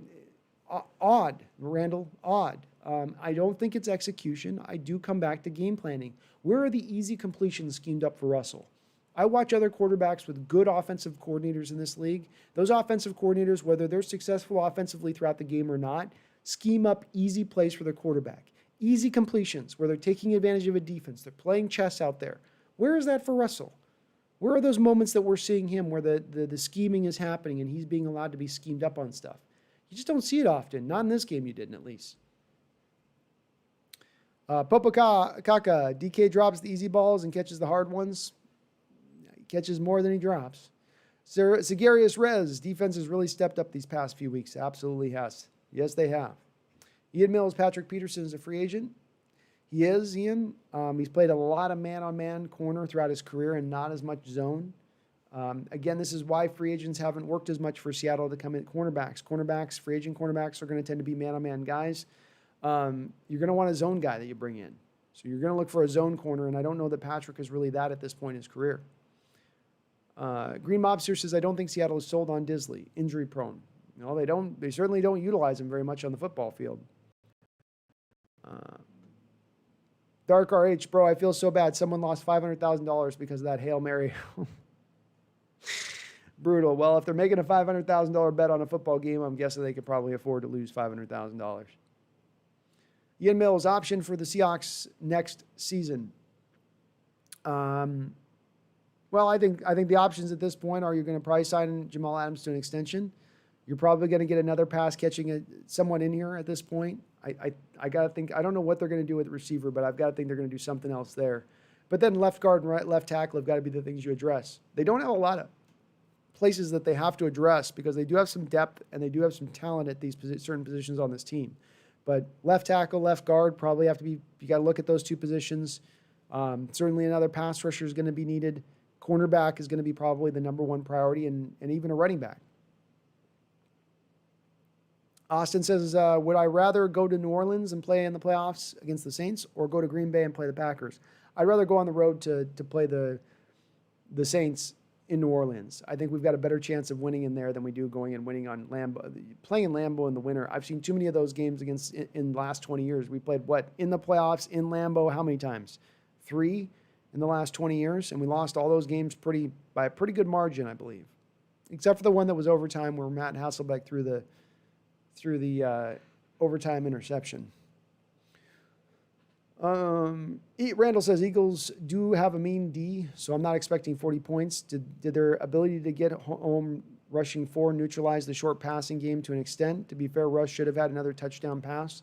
I can't be certain on this, Randall, but I believe when I was watching the game, it seemed like the Eagles were blitzing heavy early on in the game, and then they went back more to the front 4 as the game went along. Which is probably why Seattle struggled, is maybe their adjustments went right into the adjustments of the Eagles at that point. We moved left and then they moved left, kind of so to speak.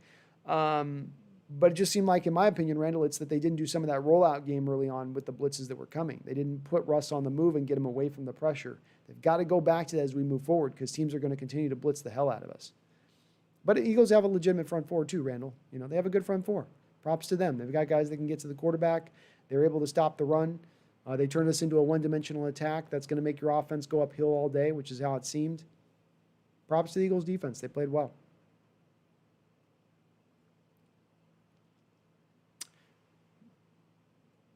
I don't know if they're not sold on him, Green Mobster Disley. I don't know. I thought they were protecting him a little bit coming off the major injury he came off of last offseason.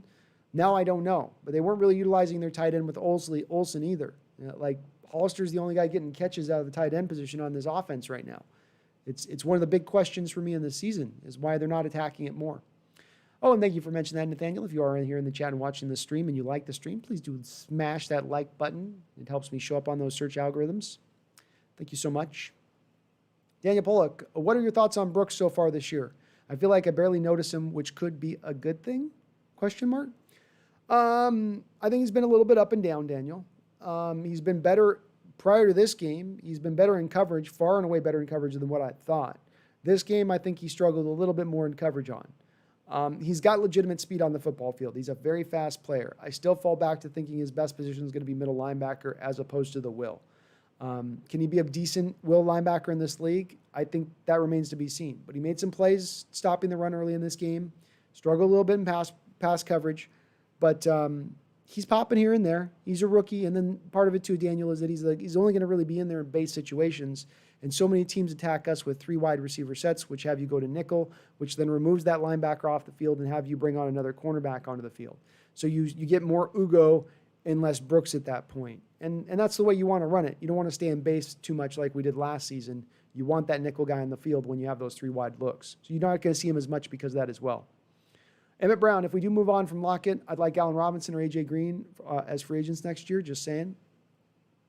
I would look at a couple guys, Emmett. I'm done on A.J. Green. I think you got to put a fork in him. I don't want to play the rolled dice game with him in the injury situation, and he doesn't look as explosive as he once did. Allen Robinson looks fantastic. I'd love to get him. I think he's going to break the bank somewhere, and you got to pay DK pretty soon, so I don't think you're going to get a high-end wide receiver you're going to bring in here and pay. You got to probably find it somewhere else, probably somewhere like through the draft, for instance, or getting a guy like Antonio Brown who's going to be on the free agent market, or some guy like that out there. I think there's going to be receivers that'll be out there. What about a guy like T.Y. Hilton? You know, what if you could go out and find a way to pick up a guy like that who's not maybe had his talents taken advantage of at the top range of things with the Colts over the last few years? That'd be a receiver I would look at. Someone who's still got maybe a little more of their prime left, but maybe on the back end of their prime a bit. Laker Boss Empire, go Hawks, still in first place. What's up, Laker Boss Empire? Yes, we are. Feels nice, doesn't it, folks? Feels so good. So good. First place. But I like Daniel. I like Brooks long-term middle linebacker. I think he'll be in his best position at middle linebacker long-term. And until he gets to that position, he'll be all right. He'll be all right. He has Pro Bowl potential at middle linebacker. I don't think he has Pro Bowl potential at the will. Ian Mills, who are the cornerbacks that we could afford?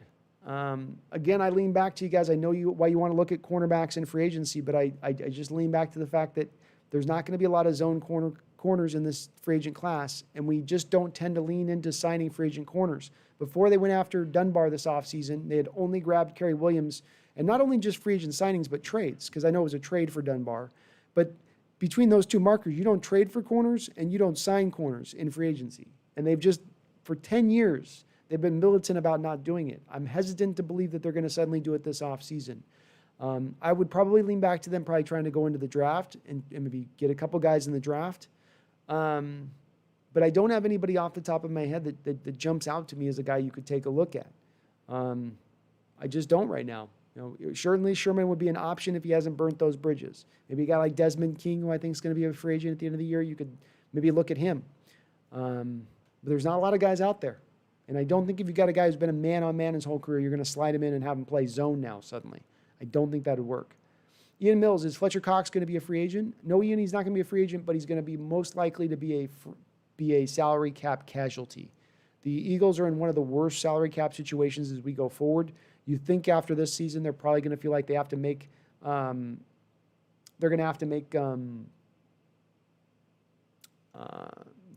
moves in that respect. So somebody's going to need to be cut. He's the most likely candidate because he saves him a good chunk of change by getting him out from under him initially. I would love to see Seattle go after Fletcher Cox. I would love to see Seattle go after Fletcher Cox. You know, he's a fantastic player. I thought he's throughout his career, I thought he's just right behind Aaron Donald in being the game wrecker that he is. And we saw it in this game. He was all over the football field. So I'd love to see it. I'd love to see them go after him. He's probably still going to cost a lot of money at this point, but he'd be worth every last penny. Randall says Dunlap has a foot injury, according to Pete. It's a sprain. Gosh, that sucks. That sure does suck. Ian asks, could the Seahawks trade for J.J. Watt this offseason? Maybe if he wants to go play for a contender and he feels like the Texans aren't going to be there with moving in a new coaching staff, but he seems like such a fixture there with the Texans. He's a legacy player. I think he's going to finish up his career there. B-Russ, what do you think of grabbing Patrick Peterson for like $10 million? It's really hard, B-Russ. At the cornerback position, you have corners that are man guys and you have cornerbacks that are zone guys. If Seattle's going to continue to be a zone corner team, that they're going to have their guy dropping into cover three a majority amount of the time like they do, you're wasting your money going out and spending money on a guy that's a man-on-man guy. If Seattle was a little more willing at this stage to go more man-on-man, then, yeah, I'm willing to maybe go out there and make that play for him at that point. He's looked pretty good. He's had a little bit of a resurgence. If it's a one-year, $10 million deal, I certainly like him on a one-year, $10 million deal rather than doing a multiple-year, $10 million deal to Shaquille Griffin. Professor Silver Shrew, yep, Cox's contract does expire after 2022, but the Eagles are in a horrific cap situation right now as we go into next offseason. He's the guy likely to get cut. They don't have a lot of places they can cut from out from under. That's the one place they probably can that makes sense for them.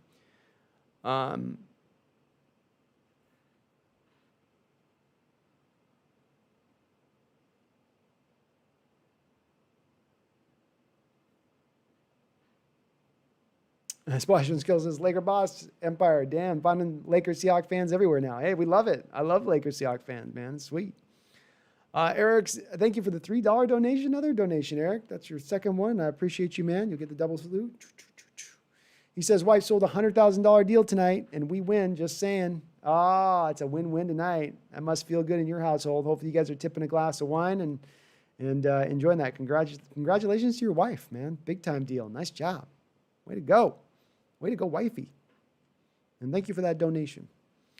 Nathaniel Park says, what running backs are available then? If we pay Carson for 14 to 15 games a season, like $6 to $7 million per season, and let's face it, the Seahawks love signing running backs. Do they love to sign running backs?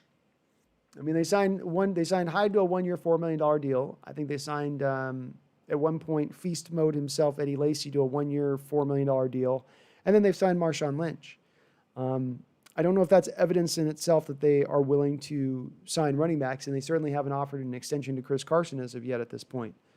A guy that I would look at who might be out there on the market that a lot of people are down on, I know they don't like, but this is who I'd look for, Nathaniel. I'd look for, you go and you draft another running back potentially to challenge with Homer and Carson and maybe get lucky with another Chris Carson type again in the 6th, 7th round, or go out and get a guy like a Leonard Fournette. You know, there's always these running backs available who you don't think will be available on the market who then become available. And you're like, oh man, if we'd only waited and been here and been patient, we could have plucked this guy up. Like you could have had Fournette for nearly nothing at the start of the season. First, the Bucs getting him. You could have claimed him on the waiver wire. And I know that Fournette's down on a lot of people's list and they hate him, and I get it. He's a bust in everybody's respect, but he's a perfect Seahawks fit for the type of running back that they need. And he's not a perfect fit in the Bucs offense. So I don't know. I'd prefer going in a direction like that, Nathaniel. Oh, Ian Mills, you're on the same boat with me. Okay. And no, I don't think Todd Gurley. I think Gurley's done. But I think Fournette's got a little bit left. Professor Silvershoe, we should draft a defensive tackle or an offensive line. I don't want another old veteran. I want someone like Damian Lewis. He's a star. He is a star, and that's what I want as well. Start building a young offensive line that's nice and cheap, hungry, young, talented. That's what I would do as well. MSR Rook, yep, sounds like Dunlap's hurt. Luckily, it sounds like it's a strain and not a break, so that would indicate that we are going to get him back, but it does sound like he was going to probably be out for a week or two at this point. Daniel says, do you think DK could eventually clean up the drops, or is it just something we'll have to deal with? I don't think it's a big problem, Daniel. I don't. I really don't. I know he's had a couple of them, but if you look at his overall drops, I don't think it's this big monstrous issue at this point. And I would live with it if we're going to get the kind of production we are with, Daniel, right? Because if you get a guy at the end of the year who has a few drops throughout the season, but at the end of the season, he's getting you 80 catches and 1,600 yards and 13, 14, 15, 16 touchdowns, you feel okay about it at that point. You'll that's the price of admission, as they say. And I'll pay that price.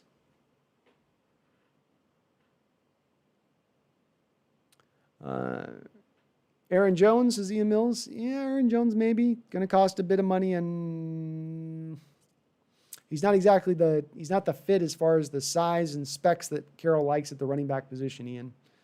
He likes those big Marshawn Lynch types, not the little jitterbugs.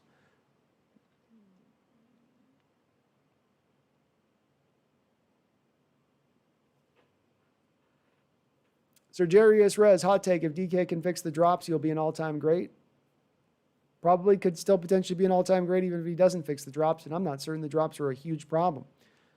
Green Mobster, Jason Verrett an option? Jason Verrett would be an option. The thing that had me hesitant is that the guy's just so much struggled with health over his career. You just have got to be dodgy about paying that guy with his health situation. But he's been good. He's been very good this year. What's your thoughts on the defensive line? 6 sacks is solid, and it was pretty spread out between the players, which is nice. I think, Matthias, you touch on exactly what would be my point with it is it's not just one guy.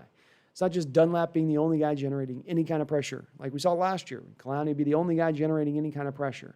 We're seeing different guys across that line generating pressure at different moments. And that's what you want to see from sometimes a front four look. Still blitzing a lot, but you're seeing a variety of guys do it, which is what I like to see. Rasheem Green getting in there, getting his first sack, starting to maybe get his feet under him as he took a lot of the year to kind of get back to health. That's good to see because we were really hoping this year that Rasheem Green would be ready to pop. And maybe he's starting to show some signs of being ready to be that because I've maintained if you didn't go out and get the other guy aside from Carlos Dunlap, you didn't go out and try to pluck up a Clay Matthews out there that was still in free agency, then okay, one of these base home guys have got to pop. Between LJ Collier, between Rasheem Green and Darrell Taylor, so one of those guys has got to generate some pass rush for you opposite Dunlap to get the full potential of this team, to be a championship-type team. Are we there yet? Not necessarily, but are we seeing glimpses? Yeah. I thought LJ gave you some glimpses in this game. He's still not really very good as a pass rusher, but he's been very good in run stuffing in this game, playing with a lot of high energy, a high effort. So I am liking what I'm seeing from Matthias overall on that defensive line. I really am. It sucks if we lose Dunlap for any time now as that was just starting to come along, but maybe it's just in time to get Darrell Taylor on board, and maybe now Darrell Taylor can give us something. I'm willing to be optimistic about it. Austin says, the Hawks Nest, what in the draft do you guys think will you win now? Austin, can you rephrase that? What in the draft do you guys think will help? Maybe, I guess you're saying, what do you think will help us win now? I think the biggest thing that will help us win now, Austin, is getting cheap offensive linemen at the left guard and left tackle position. And obviously, the left tackle is the tough one to make it happen at.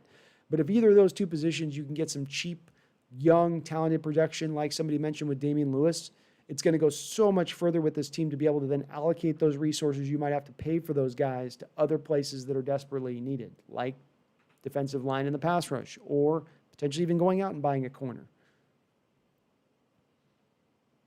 Austin Williams, do we need another linebacker to help Bobby Wagner? No, we've invested a lot in the linebacker position in the draft in recent years. So, no, we're fine there.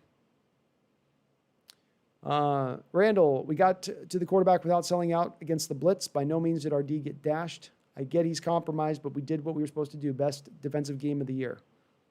Yep, best defensive game of the year. I'd agree with you, Randall. Absolutely. Matthias says next few games should be pretty easy. Keyword is should.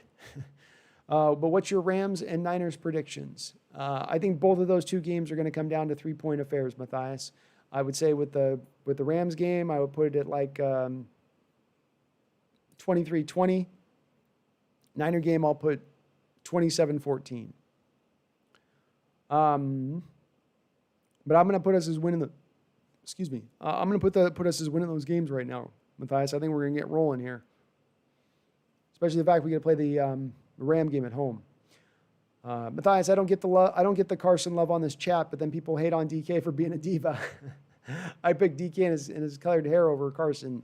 Yeah, Matthias, we are of like mind on that one, and it is odd to see as much. That does seem, for you, the folks that don't know, with last show we did, there was a few folks on the chat that were really getting on this.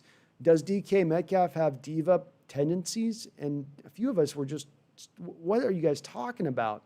Just could not get it. But I don't get it either. Randall, I didn't realize Adams has 6.5 sacks. What's he missed? 3 or 4 games? Yeah, Randall. He could easily have had be pushing for 20 sacks in this season if he was able to play all the games this year. Crazy, huh? I think he's missed 4 games.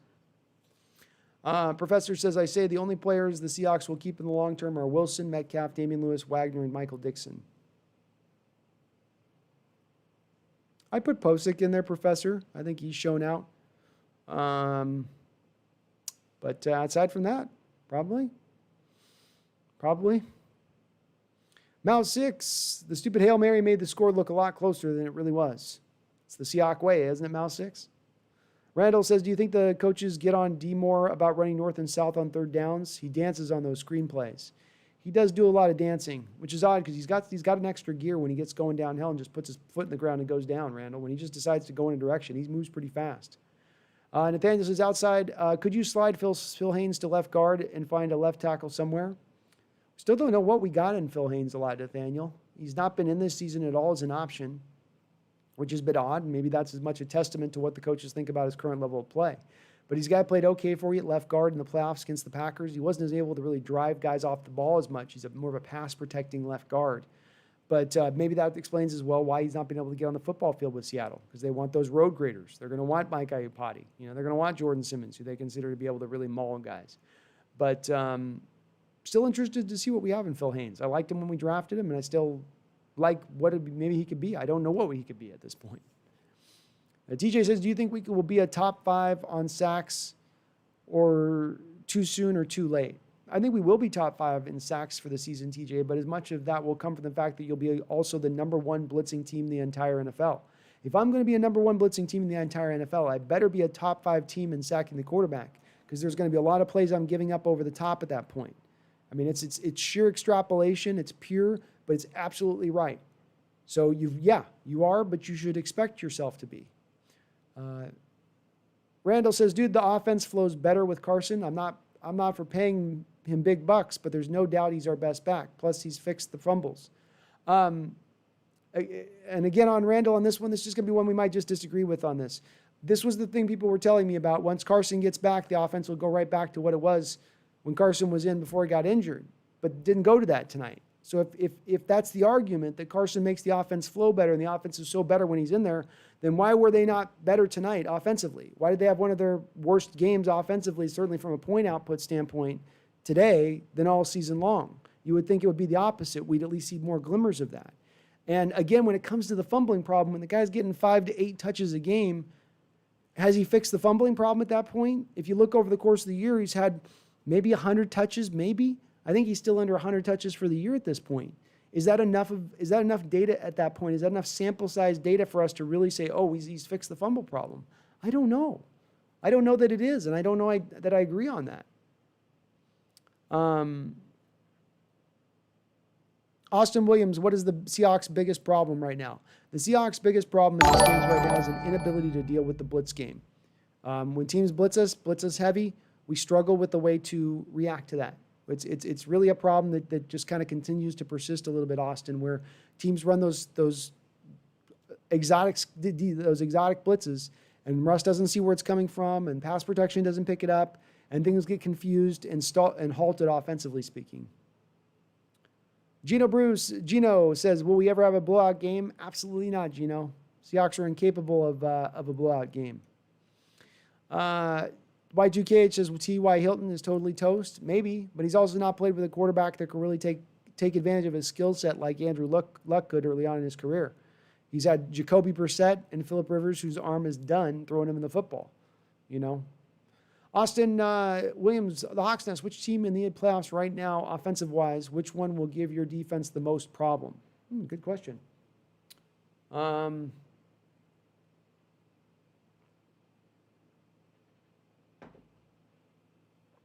Which offense would give us the most problems? And you said it was just in the NFC, right? Which team in the playoffs? Oh, playoffs. Well, Patrick Mahomes. Yeah, Mahomes would give us the most problem. If you're making me say NFC, then I'm going to go with the Packers. X-Man fam, I feel like Pete and the coaching staff are too reserved when they should show some aggression, and Russ's potential is being wasted under Pete. Agree with you, X-Man. I agree. It didn't make me super happy to know that there's an extension in place because I do wonder about what that means for Russell long term. Seahawks Rain, I know where you're coming from, man. I get it. And welcome on the chat. Seahawks Rain, biggest problem is consistency on offense. I guess that'd land into the blitz thing. I think that's where it comes down to for me. I think the consistency issue is cleaned up if you clean up how to attack the blitz game. Because if they attack the blitz game, then teams aren't going to be able to just send the house on us play after play after play after play, and we have no answer for it. Or our only answer for it is to try to hit deep shots all game. So, but I guess we kind of agree basically on that. Randall says Eagles the best D we faced so far this year. Maybe the Rams, Buffalo, but the Eagles D gets my respect. I think the Eagles maybe have the best front four we faced this season so far.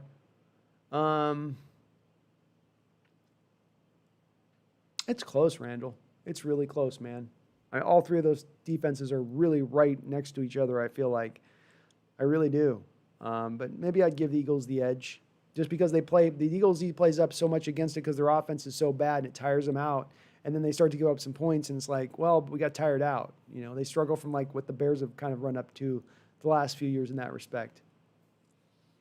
Professor Silvershrew says maybe we should get Sean McVay. I don't think he's going anywhere. Gino, definitely know the Rams' defense is better. I could see that. Professor Silvershrew says he's a lot more interesting, at least. Yeah, he is more interesting as a coach in the way what he tries to do.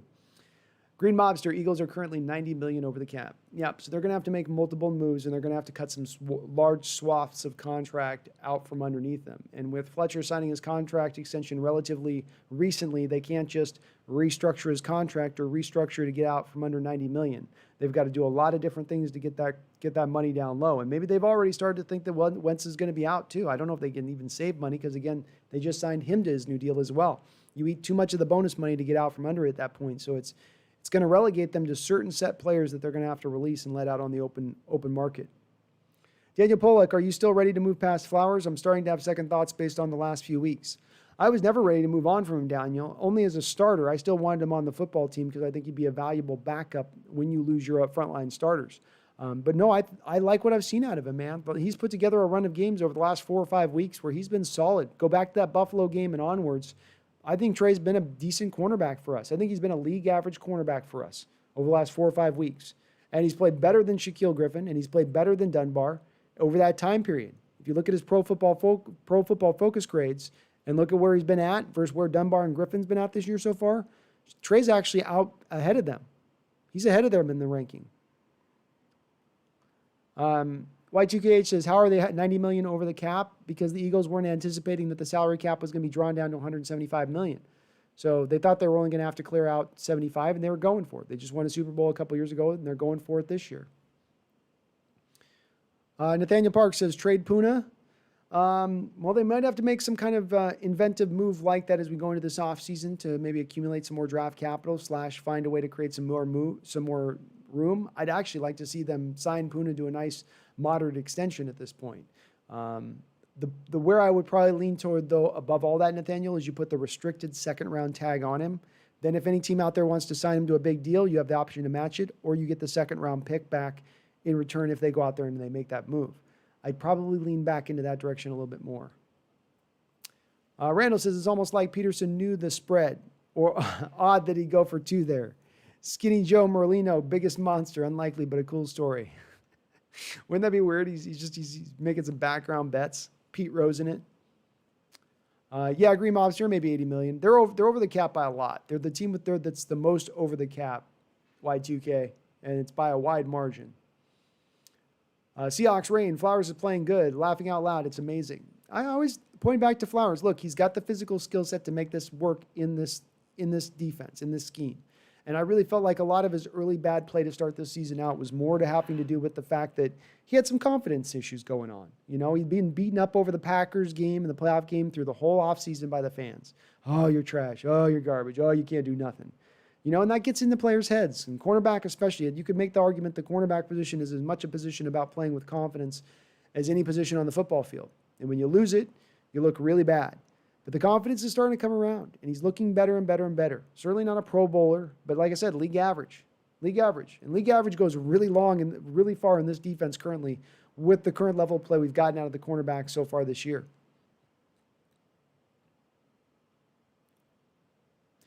Austin says, do you think 13-3 or 12-4 would be enough to get the number 1 seed in the NFC? 12-4 won't get it done. 13-3 may get it done, Austin. I would think 13-3 would get it done, but not for 12-4. Brando says, Puna looked like Reggie White tonight. He's looked good throughout the year, man. There was a Pro Football Focus rating that came out on Puna a couple weeks ago where he was having a stretch of games where he was actually outplaying Aaron Donald from his impact. So I don't know if he's looked like that on the field to us, and obviously he's not going to get doubled as much as Aaron is, and he's not playing at Aaron's level, but it just goes to show you Puna's playing great. I mean, if there's a guy that I'd look to want to probably sign to some kind of extension this offseason, I'd look at Puna. I'd take a long look at Puna. Gino, Dunlap's injury seems to be a foot strain of some kind, so you'd hope he could either fight through that or it's only going to be a couple weeks without him. Nathaniel says, I still loved how they showed Bo Jackson running over Bosworth. Bo Jackson got to be my favorite non-Seahawk ever. Yeah, it was brutal to watch when you watched it, too, because you had such high hopes at the time. I watched it live. You had such high hopes at the time for Brian Bosworth, who was this freakish linebacker who was going to change the game, supposedly. And Bo kind of ended his career on that run. It was sort of like Brian was never quite the same after that. Y2KH says, how is Deshaun Jackson getting $10 million next year, solid guaranteed money? Because the Eagles have not managed their cap very often. And Deshaun Jackson has taken his career over the last 7 years. And despite the fact the guy's constantly injured, he finds people to pay him money. They just, somehow or some way, he'll play 3 games a year, but ends up walking away with somehow like 10, 11, 12 million a year every year. Seahawks Rain, has Disley lost a step or we're not using him much? It's less to do with, less to do with him losing a step or the accumulations of the 2 injury situations he's had over the last couple of years, and more to do, we're just not utilizing our tight ends in this offense very often. We're seemingly asking them to block more often than not. And I don't know, Professor, as well, what happened with him. I don't have a good explanation for it because it doesn't make any sense to me. They knew how to use him last year. They were giving him some touches last year, but now so far this year, it's just been kind of like, yeah.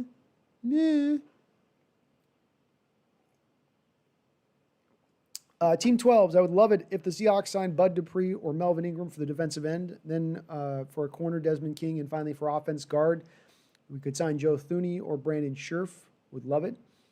So Bud Dupree is an outside 3-4 linebacker, and Team 12s, I'm going to harp on this a lot. Just because a guy's an outside 3-4 linebacker does not then make him a 4-3 down lineman. It's 2 different positions. And being good at one thing does not necessarily make you good at another. If Seattle wants to go to a 3-4 scheme this offseason, which some of us have maybe banged the drum for considering, I'd be open to it then. Ingram is a guy that can play 4-3, so he can put his hand in the dirt. But Ingram has gotten very injury prone over recent years and has not played at the same level he played once before. He's really topped out at about an 8-sack a year type of guy. I probably wouldn't be on board for either of those two guys, just to be honest with you on that. I would think they would have gone after Joe Thuney when he was open on the market this last offseason. They didn't. Maybe they look at him this offseason, though. Scherf's probably going to be re-signed by the Washington football team. That's be my guess. Randall says, maybe Pete's playing 3D chess, conservative play calling to keep the score close so we can get a real feel for the defense. That would be some 4D chess, Randall. That'd be some 4D interdimensional chess. Popo, if we win the Super Bowl, what would you prefer? Let Pete stay or let him go and get Eric Bieniemy? If we win a Super Bowl, I'm fine with Pete staying. Keep the legacy going. Gina Bra says anything on Rashad Penny or Josh Gordon? As I understand it, Rashad Penny's going to maybe be back next week. Josh Gordon, nobody knows. Nobody knows. Green Mobster, thank you, man. I appreciate the new sub. Thank you so much, man. Welcome aboard. Welcome aboard the TheSeahawksNest. Professor, and great questions too, Green Mobster. Love it. Professor Silvershoe, Chris Carson getting injured in my Madden career mode. I signed an undrafted free agent running back, and he made a Hall of Fame. Cut Carson. Chris Miner, I'm here. Great primetime game. I'm in St. Louis. Glad to see a game that's not local. Oh, that's awesome. Yeah, it's tough when you don't live locally. I run into that here in Hawaii too, Chris, where if the game's not on the local channel, I got to go down to the bar down in Lahaina to go see it. So we've been lucky. Every game, but I think one has been on the TV though. So hopefully they can keep it going. Randall with another $10 donation. You know you're getting the double salute, my guy. You get the 2 salutes. 2 salutes. Thank you so much, Randall. I appreciate you, my guy. I appreciate you so much. TJ says, Carson, I'll pay him $6 million, and that's about it, but it's more like 4. I'd be okay with probably even at 6. TJ, I felt like, though, his top end is going to be up in that 7 to 8 million phase, which starts to just get a little bit too much for me. Just a little bit too much at that point.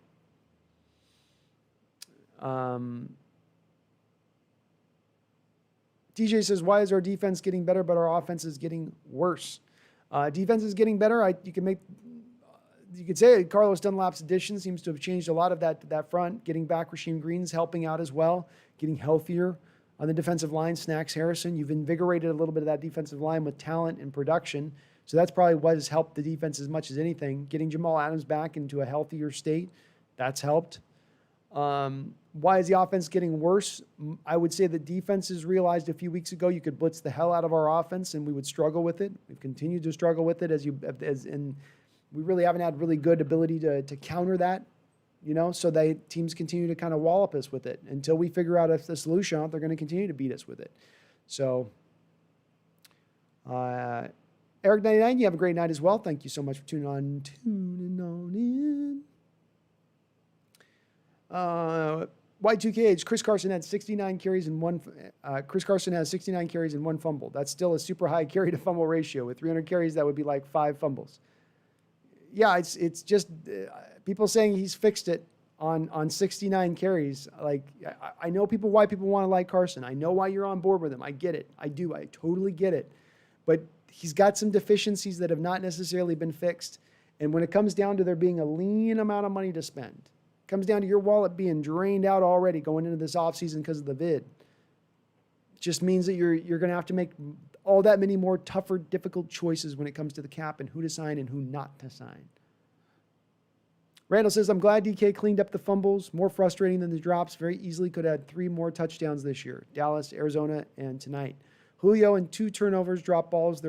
Julio and T.O. drop balls their whole career. Big dudes have drops. I agree with you, Randall. I'm glad we're on the same page with that one. Look, he's going to have a couple drops here or there. When he becomes a high-volume player, that's going to happen. I'm okay with it. Like you said, just no fumbles. Can't fumble the ball. That can be a no, absolute no, no. But if you make these big sensational catches, if he still eats up one-on-one coverage like he does, if he still does all that he does on the other end of things from a positive standpoint, this little negative of a drop from time to time is not going to dissuade me, and I'm still not even certain that he even still has a drop problem. I mean, it's not been like every single game this year we're seeing drops. It's just been a game here, a game there. There's been a drop.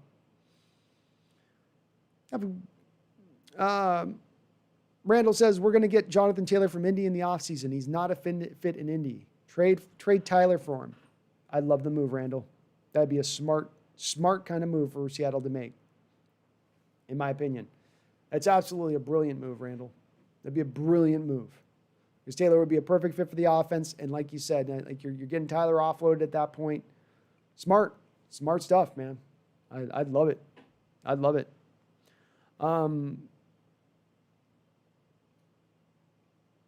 Sean Jalian. We need to create a Darth Maul nickname for Jamal. I like Darth Maul. That fits for him, man. Jamal Maul. Darth, I don't know. We'll have to work on it. D-Boy, how about that hit from Barton? You like that Hawks Nest? I think I missed it, man. Was it on special teams? I must have missed it, man. I'm sorry. Gino says it looks like we're going to more balanced offense and we aren't taking as many shots downfield as Russ was doing earlier in the season. Still took a lot of deep shots in this game, Gino. He did. But I agree with you. It does look like it's going to become more balanced now. That does seem to be where they want to lean towards, offensively speaking. Randall, notice they pulled more for Reed from punt returns after he went kamikaze and caught the punt with all the defenders around him. Yeah, he's not looked as good in the punt return game, Randall. He's a little tentative at times, too. He had that one catch where I was like, oh, you got some room here, and he sort of pitter-pattered his feet and let the coverage unit get into him a little bit on that one, which could have been it as well, because he had some space, it looked like. Mao 6, I don't understand why people are saying DK is overrated. He's leading the league in yards, and his top 5 in most wide receiver stats only in his second year. They're all salty. I don't either, Mao 6. I don't think he's overrated. I think he's on his ascent. He's on that Hall of Fame trajectory, like we said. So those people are being silly if they're saying it. Randy Miller says he likes Dunbar over Flowers. A healthy Dunbar, Randy, but that's the problem with that knee is I don't think that knee is getting any healthier throughout the year. I think that knee is going to more likely require surgery or a whole offseason to get healthy and get back to where he needs to get it. Maybe not. Maybe he's able to turn it back around here and they can do put him in a hyperbaric chamber or something and have him turn around from there. But I think the knee's going to be dodgy. I'd prefer him probably over Flowers if he was healthy. I just don't think he's going to be healthy. Professor Silversure says early Super Bowl prediction, Hawks will face the Titans in the Super Bowl. Titans will lose by throwing an interception at the goal line instead of giving it to Derrick Henry. I like it. That's a very specific prediction, Professor. And we come out of it with a Super Bowl win, so I love any prediction that ends out with that. Nathaniel, the Eagles are going for it and have 3 wins. I know. Well, they're stuck. They have to. As somebody mentioned up in the chat earlier, they're due to be so far over the cap moving into next offseason. They've got to go for it this year. This is their one shot in the gun, their one bullet to pull before they probably have to tear it all down and kind of rebuild from scratch.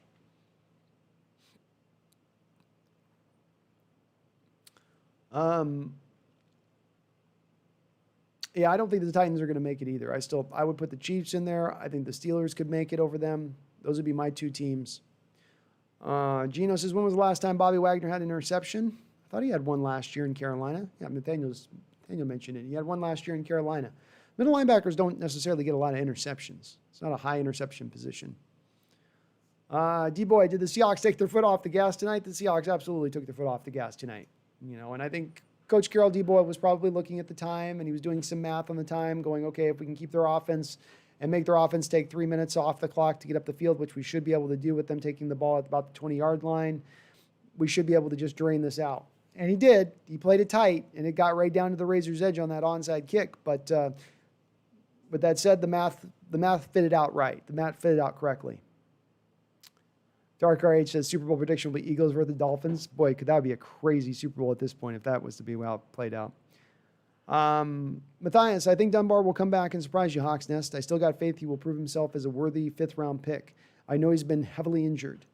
The only thing I'd say to that, Matthias, is that the thing with knee injuries, and when you have them, you sustain them, they tend to take the 8 to 12 week, if not much longer, if not surgery to solve them. They're not hamstrings or groins or something like that.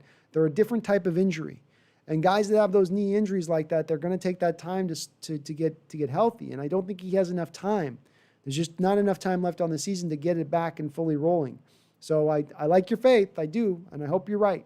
I hope you're right. But I wouldn't make that same prediction.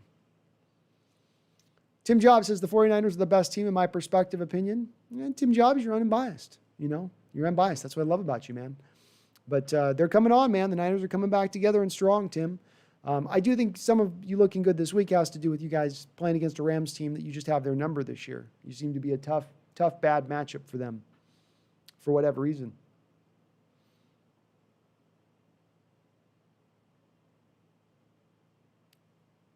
Tim Jobs thinks he's about to be in first place. I love the confidence, Tim. I love your confidence.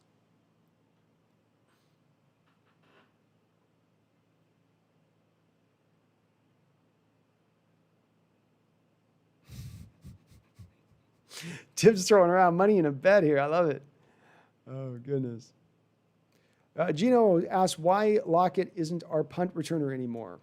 The reason would be for this is that last year Lockett sustained an injury on his leg, Gino, returning punts.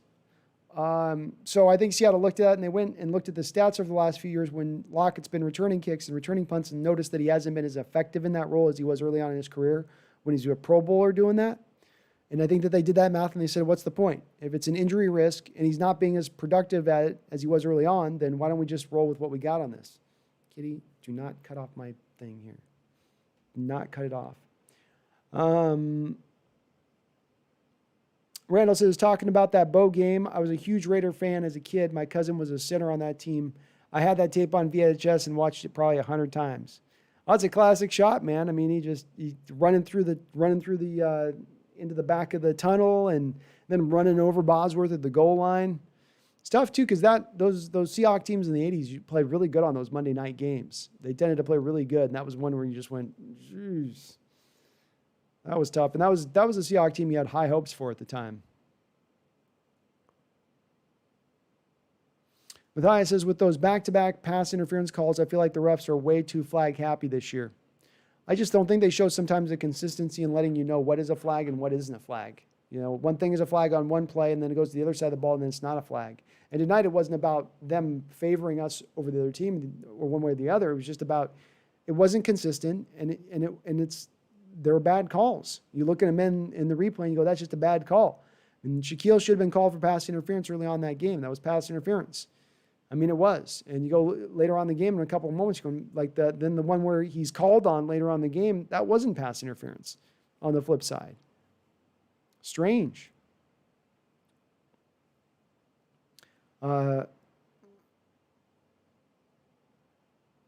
Tim Jobs saying Niners are going to win the Super Bowl. Nick Mullins at quarterback. That would be amazing.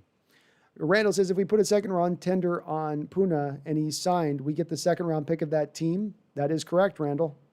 That is absolutely correct. That's how those work. Caden Cooper. Hello, Caden.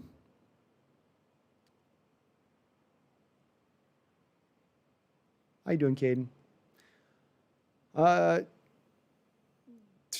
Tim Jobs throwing out bets all over the chat. He's got the chat livened up a bit here.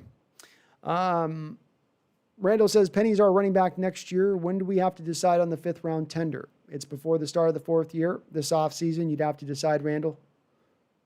And early on, I think it's early on in the offseason. You can't wait.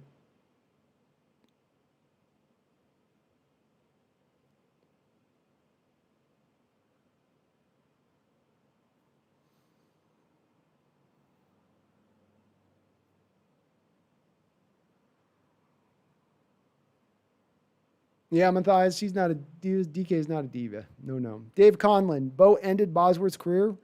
If it was any other guy than Bosworth, it wouldn't even have been a Bo's highlight reel. Don't believe the hype. Want to see Bo run someone over? See what he did to Mike Harden. Yeah, Bo ran over a lot of guys, and Bosworth was an overrated player at the end of the day, Dave. He was an overrated guy for where he was drafted, and Seattle put a first-round deal on him and all that whole thing, and we can get into that whole story of Bo. But Bo was a hyped guy at that point, and he was playing pretty good out the start of his career with the Seahawks. He was looking pretty dynamic. But that game against Bo seemed to really take a ding to his confidence moving forward, and he just seemed to be much more of a reduced player as he went on. Now, he had injuries that piled onto him that ended up ending his career, but it just seemed like that was kind of a moment, a watershed moment in his career right there in that time where it was just like, Just he was sort of done as a player after that. Just was never kind of the same.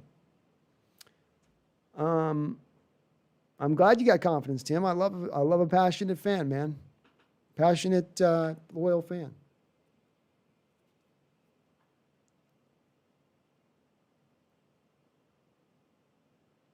Nathaniel Park says, favorite non-Seahawk of all time.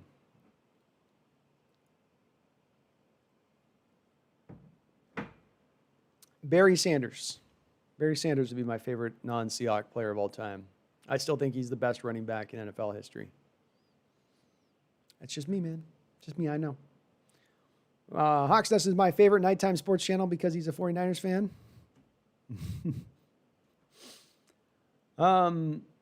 Gino says, I hate the Rams, bro. Their offense is so hard to defend. Play action every play. It's very hard. And a lot of motion-based stuff and a lot of stuff built schematically to beat your defense and what you do defensively. They're a tough team, man. They are tough. Mal 6 says, I do think our play calling was a little whack, especially on those 2 4th downs. Another thing that frustrates me is how much we do a light screen on 3rd and long and get like 4 yards. Yeah, it's pretty uninventive, and they do it a lot, don't they, Mal 6? It's their equivalent of what Mike Holmgren used to do, which would be the third down and long draw plays. You go, why?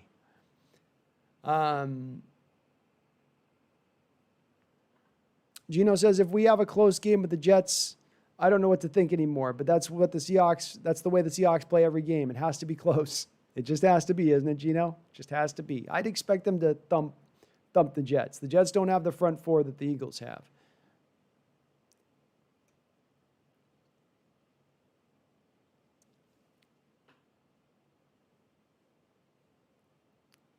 Randall says, we have 31 sacks in 12 games, 22 of those in the last 5 games. Remember you talking about piecing together 45, and that's where we're at. We can definitely get to 50. Yeah, and if you do piece it together in that way, Randall, like I said at that time, that will at least bring you to a league average state defense, which is what we've seen over these last few weeks you're talking about, the 5-game stretch. You will move yourself into a league average state as a defense. And like I said back at the start of the year, that will propel you into a position to be able to compete for a Super Bowl championship, because I do not expect the offense to continue to play at this same level if it's able to maintain the health in the way that they've been able to maintain it so far. Last year, it was the injuries to the offensive line, injuries to the running back situation, injuries to the tight ends that really brung down the offense from the heights that it started up at. This year, we don't have those same injuries. Who are we missing for the season on that offense right now? No one. No one. You're going to get Shell back. Iupati's going to be back in and out, with that ankle, and same thing with probably Dwayne Brown, but you would think their top end's going to come back into play here. Nathaniel Park says, Bo Jackson wasn't a power back or an elusive back. He was both plus some more. Yep, he was both. Bo Jackson was awesome talent. Awesome talent at running back. Freakish. Freakish as they come at probably the most freakish running back the NFL has maybe ever seen. Maybe. Go back and watch his tape, and you can still see the guy with a legitimate 4.3 speed at the running back position. And he's as big as he is. Brent McKinney from Eagles Chat. Man, Russell Wilson and Aaron Rodgers went years with having bad O-line play and still put up numbers. Stop all these silly excuses for Wentz being trash. I don't know, Brent. I mean, I know why people want to say that. They want to expect that he needs to be good with a bad O-line. But it's again, I don't think Rodgers ever had a bad O-line. So that part of that chat's wrong. I don't think Aaron Rodgers has ever been in a position where his O-line was complete trash. With Russell, yeah, it has been. And Russell's been one of the few quarterbacks who I've ever seen who's played well with a bad O-line.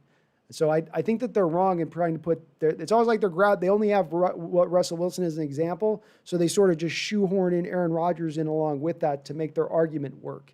But to me, it's not valid, because if you look over by and large throughout the NFL, if you have a quarterback who's not playing behind a good offensive line, I'm going to show you an offense that's not functioning very well. And it's not that it's just in a bad state, it's putrid. The Eagles' offensive line right now cannot generate any holes in the running game, and they can't pass protect, and it's all the way down the line. So to me, it's silly as a fan to sit back and say, we're missing 4/5 of our offensive line, an offensive line that normally has 3 Pro Bowlers on it, and we expect our quarterback to still flourish with that type of line without having any kind of real dynamic playmakers on the outside, with having an okay running back. at what point, if you're not going to fall in line with those excuses at that point to say, well, I mean, the guy's dealing with a lack of cards in his hand. What can he do? At what point would you give that guy that excuse? At what point would you come in and say, well, what can we expect from the guy there? That's my only thing with that is if you're going to take that line, then tell me where the line's at. If the line ain't here and it's over here, tell me what it is. He loses his whole offensive line at that point. Then you'll finally give him that excuse. I mean, we're kind of being ridiculous at that point, I think. And I think the Eagles are going to better be careful. Better be careful. You run Wentz out of town and you push him out of town, you're going to be sitting with Jalen Hurts. And Jalen Hurts isn't even Donovan McNabb, much less Carson Wentz. So it's be careful what you wish for. You just might get it, Eagles fans. You just might get it. Austin Williams says, I'm a Cowboys fan for life no matter what. Well, Austin, hopefully you guys can get some moves made. You need to get Jerry Jones out of that ownership booth, out of that general manager booth. D-Boy, because you're talking BS about the earth, the moon, and the stars telling you the 49ers are going to win the Super Bowl, you drunk. Nathaniel says, at least we get to watch the other team who plays at Lumen win again tomorrow. Go Sounders. Go Sounders. Tim Jobs, Jimmy G is completing 76% of his passes. Yeah, but Tim, those passes are only traveling 4 yards. So, I don't know. Aaron R., garbage points and yards have made our D look a lot worse than they really are this year. Facts, Aaron. Facts. They played a great game. This is their best game of the year. You can't knock them this game for a Hail Mary at the end of the game that, okay, it happened. So what? I don't take that as a general rule, and I think they're coming along, Aaron. That's the other thing is that they're getting better at the right time of year. They're playing at their best at the time of year you want them to start playing at their best and come together. And it seems like it's those incremental steps forward where just bit by bit by bit by bit you get better and better and better, and then suddenly you arrive at the end of the year and you're nearly into that top 10 state as a defense suddenly. If you can keep taking those steps forward. You don't just flip a light switch on to get there. It's bit by bit, but they are getting there.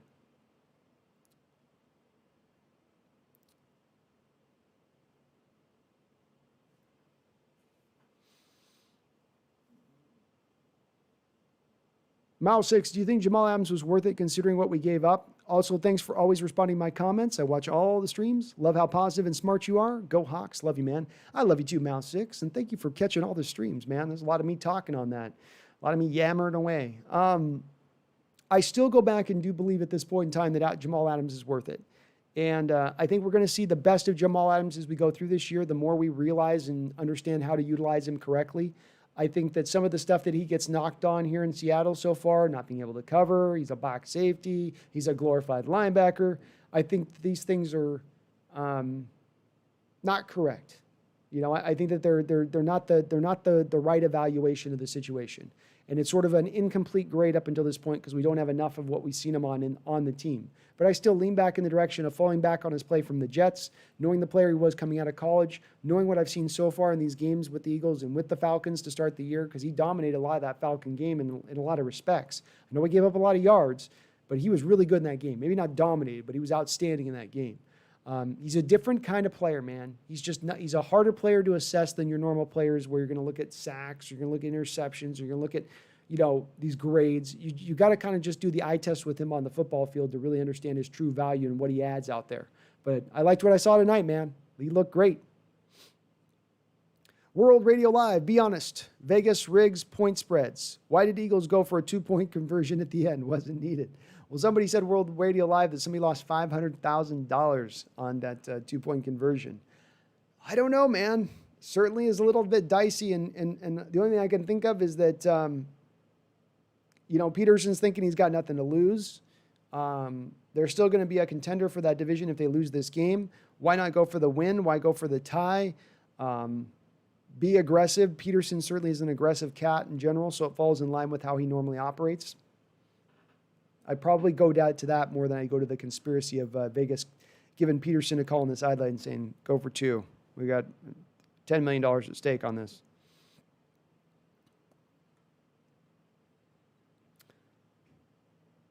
TJ says Disley will explode in the playoffs. We need him for that play. That's the only reason they aren't using him. I love the thought of it, TJ, just using him as this secret weapon for the playoffs. Hope so. Popo, I don't know about Josh Gordon. It remains a question. There's no information on this. There's nothing we're hearing from the commissioner's office about updates on when he's coming back into play. It's just been silence. Dead silence. I hope he comes back. Man, what a boon it'd be to bring him back for a couple of games at the end of the year. It'd be huge. Huge. Ted Brogan, what is up, Ted? How you doing? Ted says, Tim Jobs to this chat is what Ryan Johnson is to Star Wars. I love it. V-Hawk 78, what do you think needs to happen so the Hawks can get the long-awaited first overall seed? Very simple, V-Hawk. It's very, very simple, okay? It's not complicated on this. You simply need to win out. If you win out, I'm going to guess that the Saints are going to lose a game or two and you're going to get that first round bye. So that's what needs to happen. It sounds like a tall task a little bit on the face of it, but you look at the schedule and it's only the Rams that you're going to be dealing with that's a really concerning opponent in my opinion. I know Tim loves himself some Niners and they're playing better and that might be a lot tougher game than it looked a couple weeks ago. But at the end of the day, you should win these other games on your schedule and only have to really worry about that Ram game, which also happens to be at home. So you should be able to win out here. You should. You should be able to beat the Jets. You should be able to beat the Giants. But, yeah, that's what's going to take to get that seed. There's no room for error here anymore, V-Hawk. You can't lose another game and still get that number one seed, in my opinion. I can see your messages, Tim. I just didn't see a question in there. Randall says DK has money on those slant passes. Defenders giving him space, and he's wide open. More times than not, he breaks the first tackle. But the best is play action, drag route going left to right. I agree. Yeah, I really like him over on that left side of the field too, Randall, for whatever reason. He seems like that's where his best space is over on the left side, whereas normally receivers are going to do their best work over on the right side. But no, you're right. You hit right on the nail on the head there. They give him that space. The cornerbacks give that cushion because they're worried about that speed, and then he can just use his body like a power forward in the paint. Just use a big body just to block out the defender from even having a chance at the ball, where they have to essentially commit pass interference or just let him make the catch and then try to drag him down. He sure is a beast after the catch. You saw that one play where the guy came in and hit him and just fell on his back. I mean, how often do you see safeties come up and have a free shot at a receiver and they end up on their back? The guy's just a beast. Beast. Zorn76. Wentz doesn't either study very well or is stupid. Again, Wentz get a lot of heat. I think he's under a lot of pressure. And the thing that happens with these quarterbacks that are under a lot of pressure throughout multiple games is stuff tends to accumulate. You start to see ghosts. You start to feel feet that aren't there. And certainly in this game, when there were feet there, he was getting a lot of pressure in this game on him. It's going to start to make those quarterbacks jumpy. It's going to change the way your quarterback plays the football game. It just will. I've seen it time and time again. So it's hard for me to come to an ending assessment on Wentz saying he's just trash and garbage when I'd like to still see him back with having a legitimate offensive line in front of him again. Real legitimate blockers blocking for him again, giving him time to throw the pass, or legitimate pass catchers out there on the edges that he can throw to.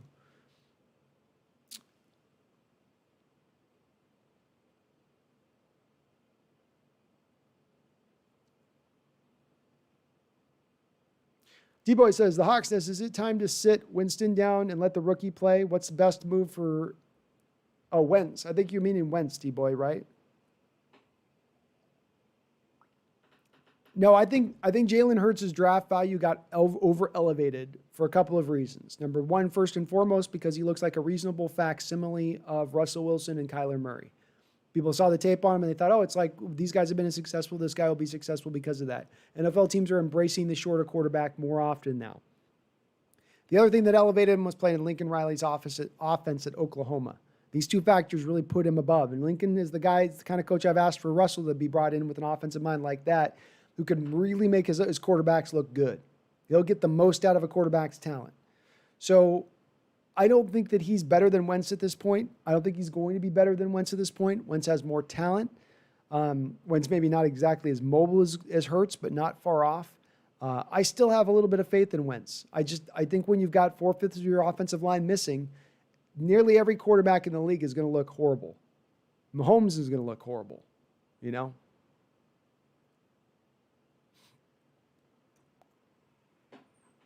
Aaron R. says, if we beat the Rams, we'll go 13-3 and be the number one seed. I agree, Aaron. I agree. I think that you will get the number one seed at that point.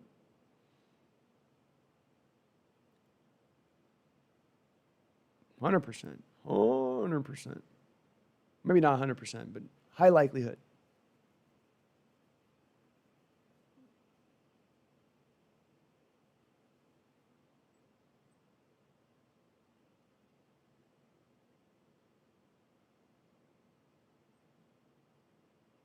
Randall says this game reminded me of last year's Atlanta game.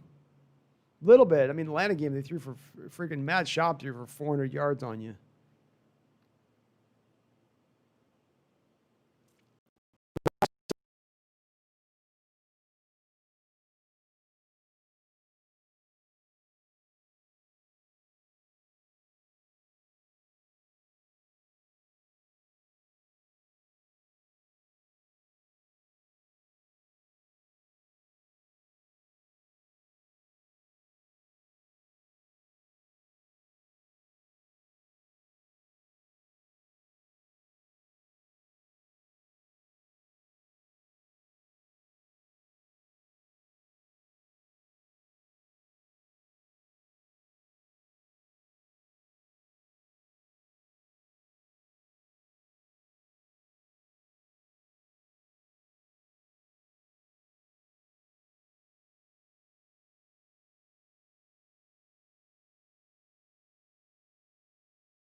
Mic check, mic check. Okay, we're back.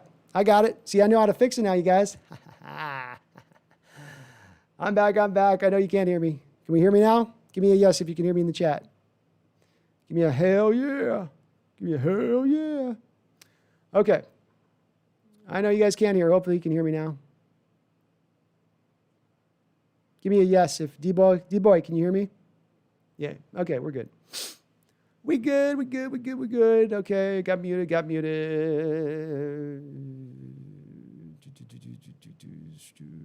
least 30 minutes behind the chat. I'm not that far behind, am I? Jeff Rhines, thank you for the $5 donations. There's no Santa Brandon. Keep up the great steam. Thank you for the $5 donation to let me know. I'm sorry about not having the volume. Sometimes it goes out and YouTube's weird with its platform with it sometimes. But I know how to fix it live now, which I didn't used to do. Michael, you should give a friend a mod your call to call me. Yeah, I think I do have people that are supposed to call me, but I think everybody's in bed right now on the mainland. I appreciate you guys dealing with my audio mishaps. I promise it's YouTube. I'm not doing a lot of fancy stuff to cause, and like I cut off all my connections pre-game, and this is the only internet connection I have running. So it's supposed to be where I've streamlined everything. I'm on a box that has no other programs. But YouTube just has this weird thing after a few hours. It gets sometimes a little bit dicey.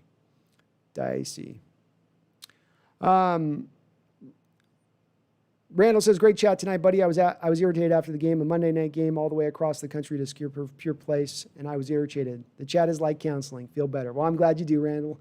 And I get in those states too, man. The team can frustrate me sometimes, you know. They can absolutely frustrate me sometimes. So it's not, you're not out of whack for feeling that way when you feel like the team should be better. They should be coming together more. The offense shouldn't be frustrating me this much. This is a top 3 offense in this league. They shouldn't go through these 4 or 5 games of struggles where they look league average or almost below league average in certain respects, or so simplistic. So, but feel good. It doesn't matter. You're in first place. You're right there behind the Saints. You're pushing them. You're pressing. You're pushing and pressing. Right there, man. Right there. Thanks for hanging in with me on the chat.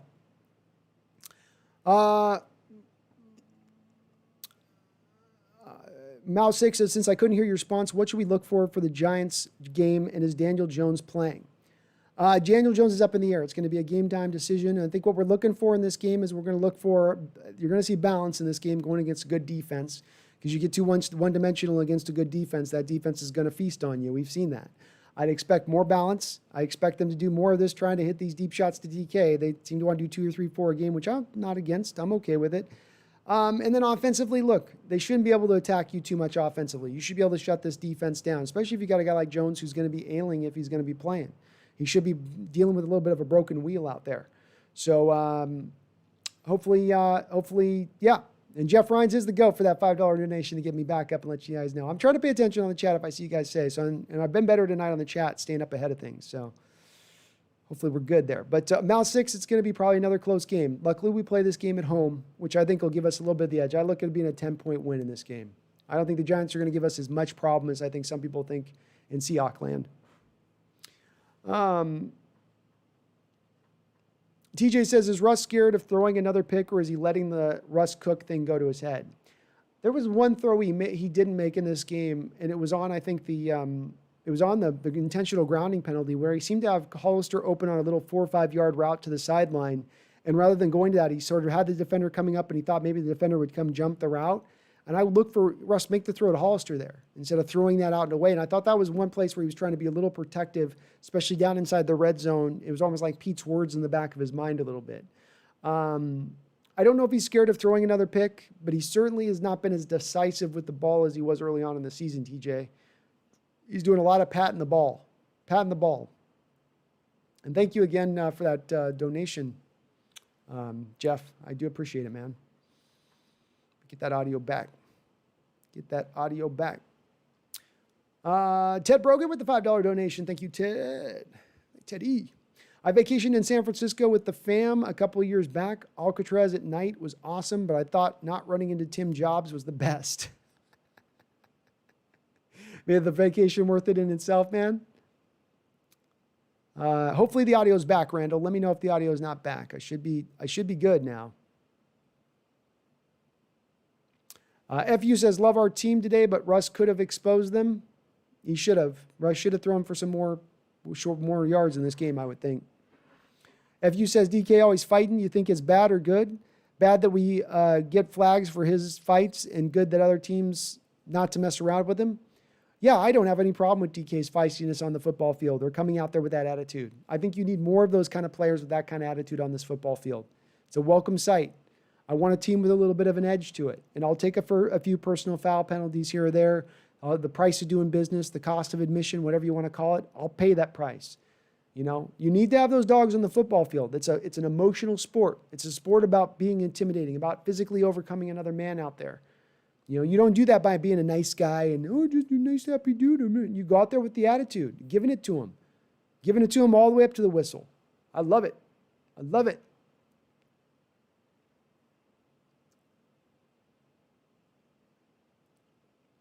Nathaniel Park says, will DK top 1,500 yards this season? I think he will. I think he will, Nathaniel.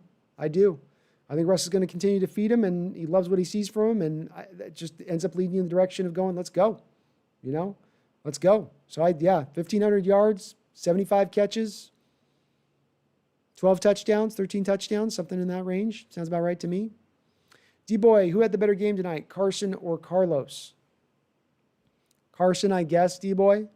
Hard to pin it, though, as much on Carlos. Didn't seem like there was many holes opened up by the offensive line when Carlos was in the game, and Carson had a lot of his game kind of up by that one run where he broke off the big run, so it made his yards per carry average look a lot better than his night really was. Neither lit the game on fire, but this was more about our offensive line not able to open up the holes than it was about the deficiencies of the running back. I mean, they were driving guys back into our backfield consistently, play after play after play. Your offensive line needs to get better holes than that. TJ, nope. Russ has got no hope of breaking Manning's record at this point. He's too many one-touchdown games, no touchdown games. You can't have those games. Manning had too good of a pace at 55 touchdowns. It's too tough. He can crack 40 touchdowns, and that was my prediction at the start of the year, is that he would crack over 40 touchdowns. I still think he will. Randall says Gus Edwards will be our running back in the 2021. I got to look up this Gus Edwards, Randall. I don't know anything about Gus, but I got to look him up. You got me intrigued. Ted says Tim Jobs can't help it being Tim Jobs. He's like Tim Jobs, but with no money and less charisma. He's like Steve Jobs, but with no money and less charisma. Pancake in a sock. Good win, but hate how we can never seem to blow teams out. We should have had this one. It's what I call first world problems, right? Pancake sock. It's nice to have an NFL team where you can say, man, I just wish we'd blow more teams out versus those teams that can't even get in the playoffs or can't even compete for Super Bowls.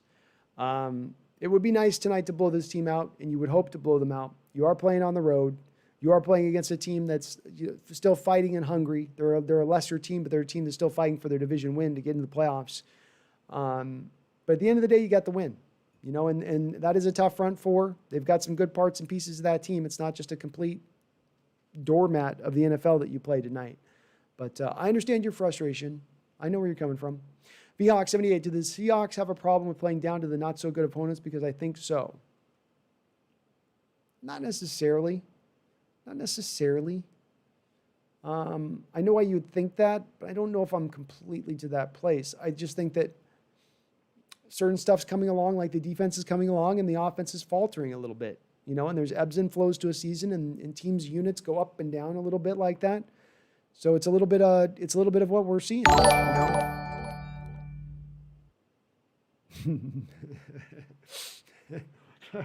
Mods are turning on Tim.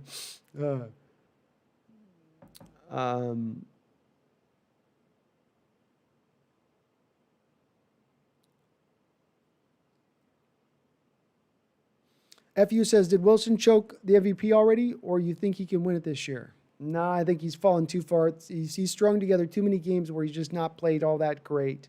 He's played all right, but he's not played outstanding. He's not played MVP level, and there's a couple other players having really good years. Mahomes is having a good year. Henry's having a good year. I don't even think Russell right now is in probably top 3, potentially even right now at the moment. Maybe he's top 3. I don't know.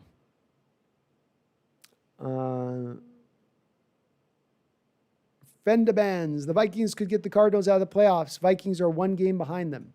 They could. I think Kyler Murray's still struggling with that shoulder injury. I think he's still fighting through it a little bit.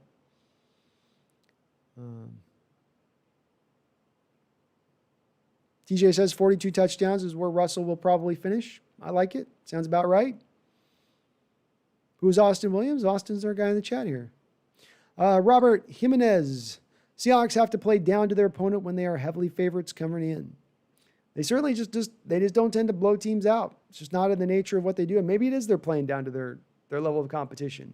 I felt like the defense was ready to put their foot on the gas pedal. You know, they had the Eagles down and ready to be held down early on, but then the offense couldn't get it going. And then early on in the year, you had the offense cooking, but the defense couldn't get it going.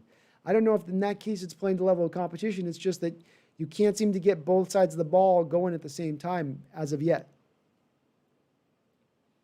Mark Hawk. Saints play the Chiefs, Vikings in Atlanta still. Vikings in Atlanta are playing really well. Run the table and the Hawks will take the number 1 seed easily. Yeah, that's where I come down to it, Mark, on still picking Seattle to be kind of a favorite, even though they're behind the Saints right now, because the Saints do have to play the Chiefs. They do have to play the Vikings. And that Atlanta game, though it is Atlanta, it's a divisional game. And like you said, Atlanta's playing good. Divisional games, they tend to be tough anyway, even if a team's not good on a given year or it's the end of the year, whatever. So and again, they got their backup quarterback in there, Mark. They don't have Breeze playing right now. So leans me to believe, makes me wonder, man. Jose's back. What's up, Jose? Welcome back. Randy Miller, thank you for the $10 donation. Big time donation, my man. I appreciate it. Thank you so much, man. Thank you. TJ says, if we barely beat the Jets, then Pete has to go. He's not going anywhere, TJ, with that extension he just signed. Just signed a big extension. Nathaniel says, do you think we will see the Hawks play down to the level of their opponents these next few weeks? I think the Giants game is going to be a close game, Nathaniel, probably. I think we eventually get into the late third quarter, fourth quarter, where we get them up by 10. But I think we step on the Jets. I think the Jets are done as a football team. I don't think they give us any problem in that game. FU says, did you see more in his punt returns? He looked slow. He looked indecisive to me, FU. Like there was one in particular where he caught with some room and he needed to get up the football field and he just started doing his little pitter-pat, trying to figure out which way he wanted to go, and it allowed the defense to catch up to him. But he didn't look good. And he looked good early on this year, which is weird. Maybe he's taken a couple of hits in that punt return duty and he said, I don't really like this as much as just being a receiver. Maybe he's getting him, trying to low-key get him to take him off, just like by doing what he's doing. Thank you for that $10 donation, Randy. Pancake, if the defense can't play at this level, I think this is if the defense can play at this level, I think this is a Super Bowl caliber team. I still have Green Bay or New Orleans winning the NFC, but I could see it. Yeah, I could see it too, Pancake. And I've maintained if the defense can get to this level of mid-range, I think the offense can be good enough in the playoffs to put up points on the board, get you 30 points if this defense can keep teams to less than 20. I think you can have that kind of combination at play. So 100% agree with you. The defense can get to this level, you are a Super Bowl contending team. It needs to be at this level to get there, but you can get there. Kirkland Gavin, what's up, Kirkland? I saw you commented on a couple of my great Seahawks moment videos. I wanted to respond to it, man, but thank you for your comments on there. He says, tonight I feel was about the Hawks defense. They keep getting better. This was a night for the Hawks defense, Kirkland. They helped our offense that was kind of muddling through this game a bit. They were able to really kind of hold those Eagles down. I think somebody said they had 6 3-and-outs over a span of the game. Fantastic.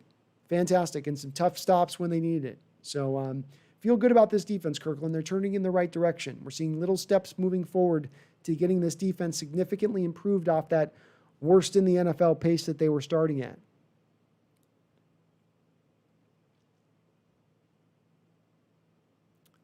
Nathaniel says MVPs don't matter if the Super Bowls, if there are Super Bowls involved. That's right. Who cares for MVPs if you're winning the Super Bowl? D-Boy says Lockett, I think everyone's sleeping on him. He's still a great player, Austin.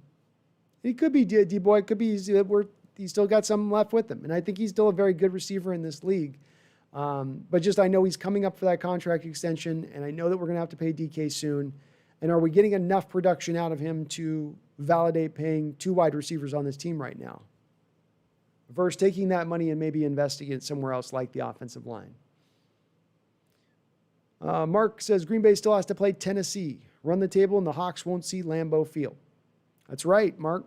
That's absolutely right. I mean, us being up on Green Bay is huge at this point because if you do win out, you don't even have to talk about Lambeau. It's not even at play. We need the Saints to lose, but we don't necessarily need Green Bay to lose. So you've got control of your fate, and you've got, of these games, only the Rams is really the true tough one in my opinion. Maybe that 49er game ends up proving out to be a lot tougher because they're a lot more healthier when you get to that point. But they could get Kittle back, I think, maybe by that point. Maybe they're playing for a playoff spot. Maybe that game ends up looking a lot tougher than it did a couple weeks ago. But, yeah, schedule's there for you to take over. Joe C., what's up, Joe C.? How you doing? Nathaniel says Moore is going to leave for a fatter contract in free agency, I think. I think you're right, Nathaniel. I think with the year that he's had so far this year, somebody's going to give him what we saw the Paul Richardson deal get a couple years ago. Paul had that good final year with us, and then Washington was willing to step up to the plate and pay him. I think somebody else will do that. He's not going to get some break-the-bank type contract on the open market, but he'll get a solid deal by somebody.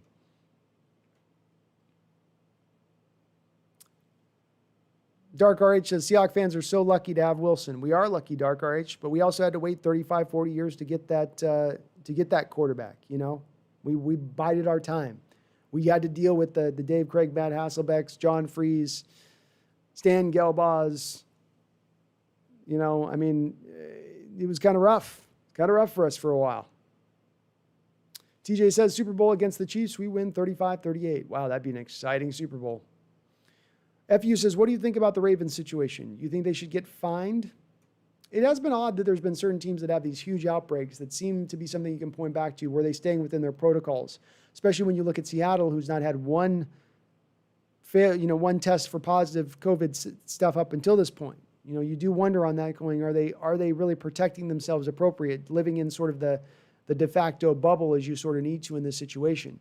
I don't know if you'd fine them, but I think that it's enough of a fine with some of the price you're having these teams pay with, you know, players can't play in the games. And look at the Broncos in this last game. You know, they had to essentially take an L because they didn't separate their quarterbacks well enough. Extra long John Silvers. I don't think the Chiefs defense is good either. I don't either, extra long John Silvers. I think like last year they came together at the right time for a collection of games, and they could be good for that little collection of games. Sort of like what I'm looking for our Seahawks to do as they get to the end of their schedule. But you can get after the defense. You can get after that defense.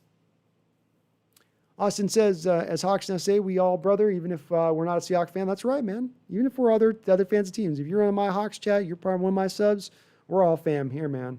I don't mind. I like Austin. I love having other teams' fans in here. It's your guys' perspective helps widen out our view of a situation. Gives us perspective itself as far as where we stand. So sometimes helps us appreciate our standing a little bit more, you know, when you got teams that maybe are scuttling compared to us. But I appreciate you in the chat, Austin. I like having you guys in here. Nathaniel says, if we can just have to play one game on the road, I like our chances to get to the big game. I do too, Nathaniel. If you get it down to just one game, you can get a couple of home playoff games. I feel okay about that. I just don't want to have to go on the playoffs throughout the playoffs to win. That's where I have no confidence in that. Dark RH says, Jared Goff has 10 turnovers in 4 games. It's been rough, Dark. It's been a little bit rough with him right now.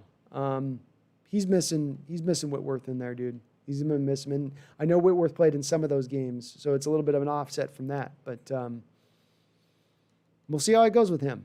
I think he's going to struggle through the rest of the year as his line is in the shape it is. I'd like if they attack one thing this offseason, Dark RH, the Rams, if I'm the Rams, go back after your offensive line. Try to get back some talent on that line and help protect Goff a little bit more. Seems like there hasn't been a lot of holes in their running game either. Like they're not able to run the ball as well as they have in the past either. Jeff Ryan says, sure seems like the rest of the games this past weekend helped us out a bit. Definitely nice to have a few good breaks that go our way. Thoughts, Brandon? Hey, you're going to need some luck in the season. Luck, blessings, whatever it is, for the non-religious of us out there, for the religious of us out there, you need those kind of blessings one way or another. You need things to go in the right direction. You know, you look at last year, for instance, things didn't go in the right direction in 2 main facets. You're the most injured team in the NFL, and you played the toughest schedule in the entire NFL last year. Those 2 things really kind of dampened your potential or what you could have been. Now this year, you're on the flip side of it. You've still been pretty banged up injured-wise, but you're going to play one of the easier schedules in the entire NFL this year. The only thing that's going to maybe keep you from being the most easy schedule in the NFL this year is the fact that you play in the NFC East, NFC West, and so you have 6 games a year against good quality opponents. But make no mistake about it, we're getting the other side of the coin this season. We're benefiting from that. And you have to have that benefit. I pointed to what I call that feast factor, right? This is what the Patriots have been able to benefit for 20 years in that division. The feast factor, the ability to feast on 6 games a year when we're not really being challenged all that much. We can just kind of ride right through that schedule and close our eyes and lean back and we'll still win the games. You need those so you can get your team a little healthier as you get to the playoffs. You can protect players as you go through those run of games. So it does cause some consternation amongst fans as to wanting to see tougher games and don't like the weak schedules because you think, oh, we don't know how good we are. But it can also help you at the end of the season, Jeff. It can be a big help to you to be able to kind of protect your players and your team a little bit as you go through. You don't have to wear yourself out with the, iron sharpens iron approach to things, which can end up leading you to be beat up because you're having to, exert so much more to win every game.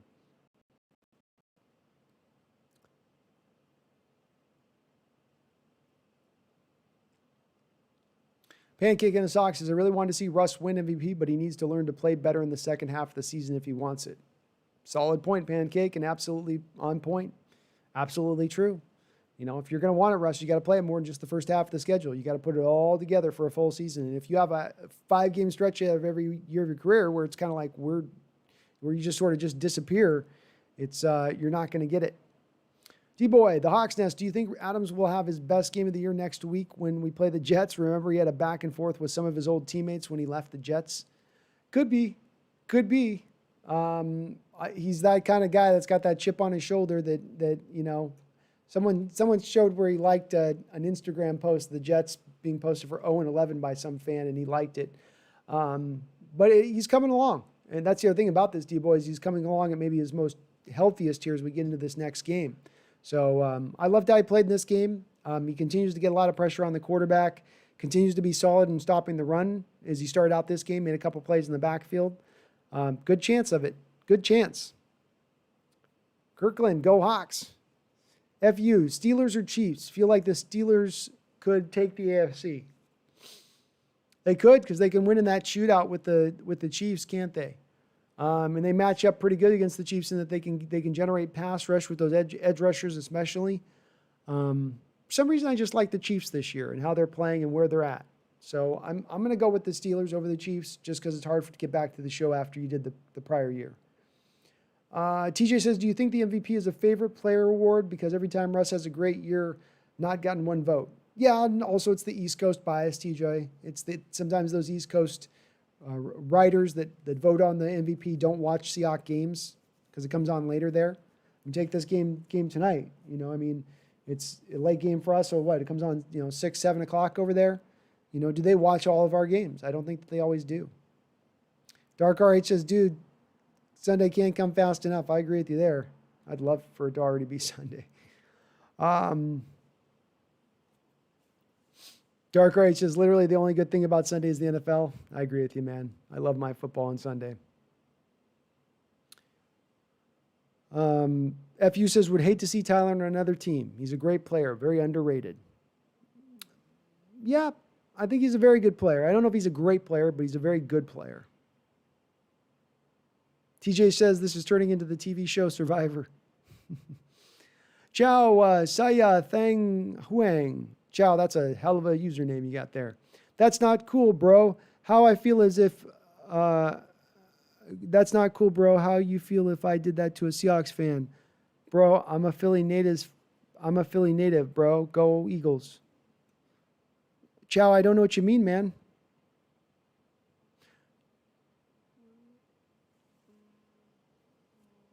Really not trying to Seahawks fans, but I just can't imagine them making the Seahawks with this defense. Dark RH, it's not an offending thing to say that you don't think we'll make the Super Bowl.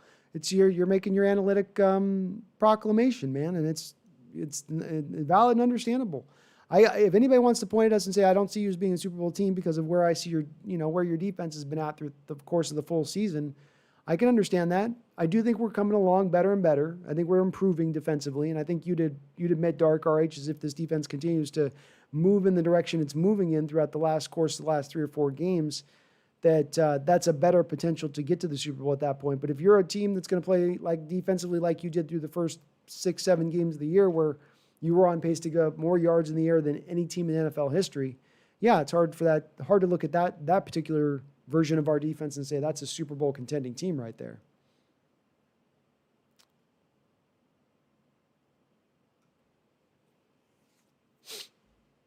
A good quarterback single-handedly makes a franchise better, says Nathaniel. That's true.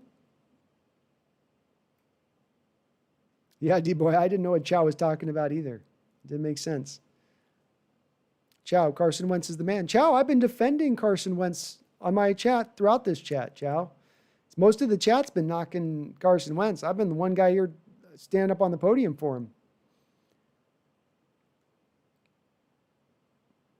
FU, who do you think we're going to bring back this free agency? I don't know who's out there on the end of their contract, but who do you believe we're bringing back for next season? Well, you don't have a lot of free agents, FU. That's the weird thing about it. And quite honestly, I have been kind of predicting I don't see them re-signing Shaquille Griffin. I don't see them re-signing Chris Carson, who are really your only two main free agents. I don't see them re-signing David Moore. Quite frankly, I don't think that there's a lot of their own free agents they're going to sign, because the guys are going to get paid in other places and they're not going to want to pay him or have the money to pay him. So I don't have anybody that I really point to. I think they'll put a restricted tag on Posick. I think they'll put a restricted tag on Poona Ford / re-sign those guys, but you're going to technically have still control over both those guys, so they're not true free agents. But we don't have a real wide free agent list this season. Randall, Gus Edwards, he's like Chris Ivory, third year for the Ravens. I love me some Chris Ivory. I'll take a look at his film, Randall. Take a look at his film. They've been stacked up there at running back too, so understandable why he hasn't necessarily been able to get out on the football field as much with the guy they drafted this offseason at Ohio State, and then they still got the guy they paid from New Orleans there too.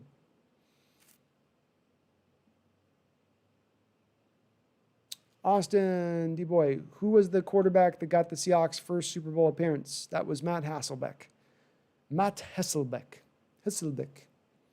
Dark RH, Whitworth affected the running game more than protecting the quarterback? Maybe. He's darn good in pass protection too. And hard to believe that your backup is as good as what he was in pass protection. Mal6, do you think Aaron Donald will stay with the Rams his whole career? Imagine him on the Hawks. Ooh, tantalizing. Don't tantalize me, Mal6. You're tantalizing me. Yeah, I'm going to lean in the direction of thinking he's going to probably play his whole career with them. He seems like a fixture there, and I don't see why they would move off of him. He's worth every penny they're paying him. Every penny they're paying him. So I think so. But I'd love him on the Hawks. Hard to see him, though, arriving at the Hawks, because if the Rams do move off him, they're going to trade him. And you don't see interdivisional foes usually trade with each other. That's one of those no-nos for whatever reason that just doesn't happen. Nathaniel says, I know you don't pay running backs, but do you think the Titans made the right decision to pay Derrick Henry? Yeah, I can understand a little bit more of why they would do it in that situation, Nathaniel. Because you've built up an offensive line around him to take advantage of his strengths and truly allow him to be dynamic. And that the contract that they put him on, Nathaniel Parks, is not as bad as it first looked. When you looked at the contract that the Titans paid Derrick, it's not that bad. They can get out from under that contract pretty quickly within a few years. So if you put me up on that kind of contract when I got that offensive line blocking for him, then I'm in favor of it. But I might argue with you too, Nathaniel, that you get another running back in there that's pretty talented with the offensive line, the investment the Titans have made in that offensive line, even as recently as going and getting Isaiah Wilson in the first round this last draft to fill in for Conklin, who left, that you wouldn't necessarily have to go that route. They might be still getting somewhat similar production even out of a different running back who's still very talented. If they'd gone for, let's say, Jonathan Taylor this offseason, as opposed to Henry. I don't think you put up the same production. I think Henry's a truly special back with that offensive line. But there's always exceptions to the rule there, Nathaniel. But Chris Carson's not that exception, you know. There's a wide gulf between Derrick Henry to me and Chris Carson as far as talent. And as well, even if Derrick Henry was here as a running back, I probably wouldn't pay him because I don't think we have the offensive line that the Titans have, especially not in run blocking. TJ said, I heard from someone who said the announcer said, down goes the most sacked quarterback instead of down goes Wentz. Well, it's a true statement. True statement. FU says for free agency next year, who would you like the Seahawks to go sign to make this team better? Or on the offensive side and defensive side? I'd love to see him take a rider, a flyer on a guy like Von Miller, who I think will come cheap. If you can get him on maybe a one-year deal. I got to go back and look at some of the free agents. FU haven't taken a close look yet at the free agents coming out this offseason quite yet. And I think it's going to be a little bit of a fluid list because there's going to be a lot of teams that cut players that aren't due to be free agents who are going to be available because teams are looking at the salary cap situation moving into next offseason and they got to do something about it. So I don't have a lot of great options for you. And the other thing with this is we don't have a lot of money to spend. That's the thing about this. There's not going to be a lot of extra cash there available. You're going to kind of be a little bit at it. / you might end up signing some of your own guys to extensions. But I guess Von Miller would be off the top of my head on one side of the ball. Who else would be in the neighborhood, the realm?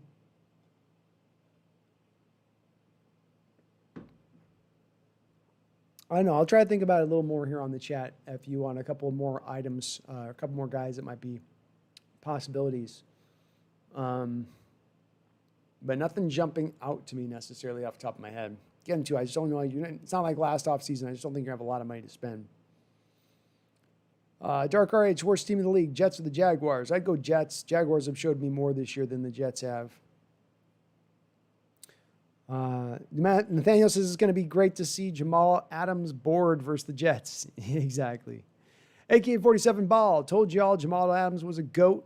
You did, AK, and he looks good. He looked really good in this game. He looked good the last couple weeks. Shane says Dunlap being out for a week will suck. Giants actually are playing well. Not sure how well Colt McCoy will play. Colt McCoy is very limited if he ends up playing. I will feel a lot better about this game if Colt's playing versus Daniel Jones playing. Colt is very limited as a passer. His arm strength is really limited. But with that said, we'll see how it goes. See how it goes.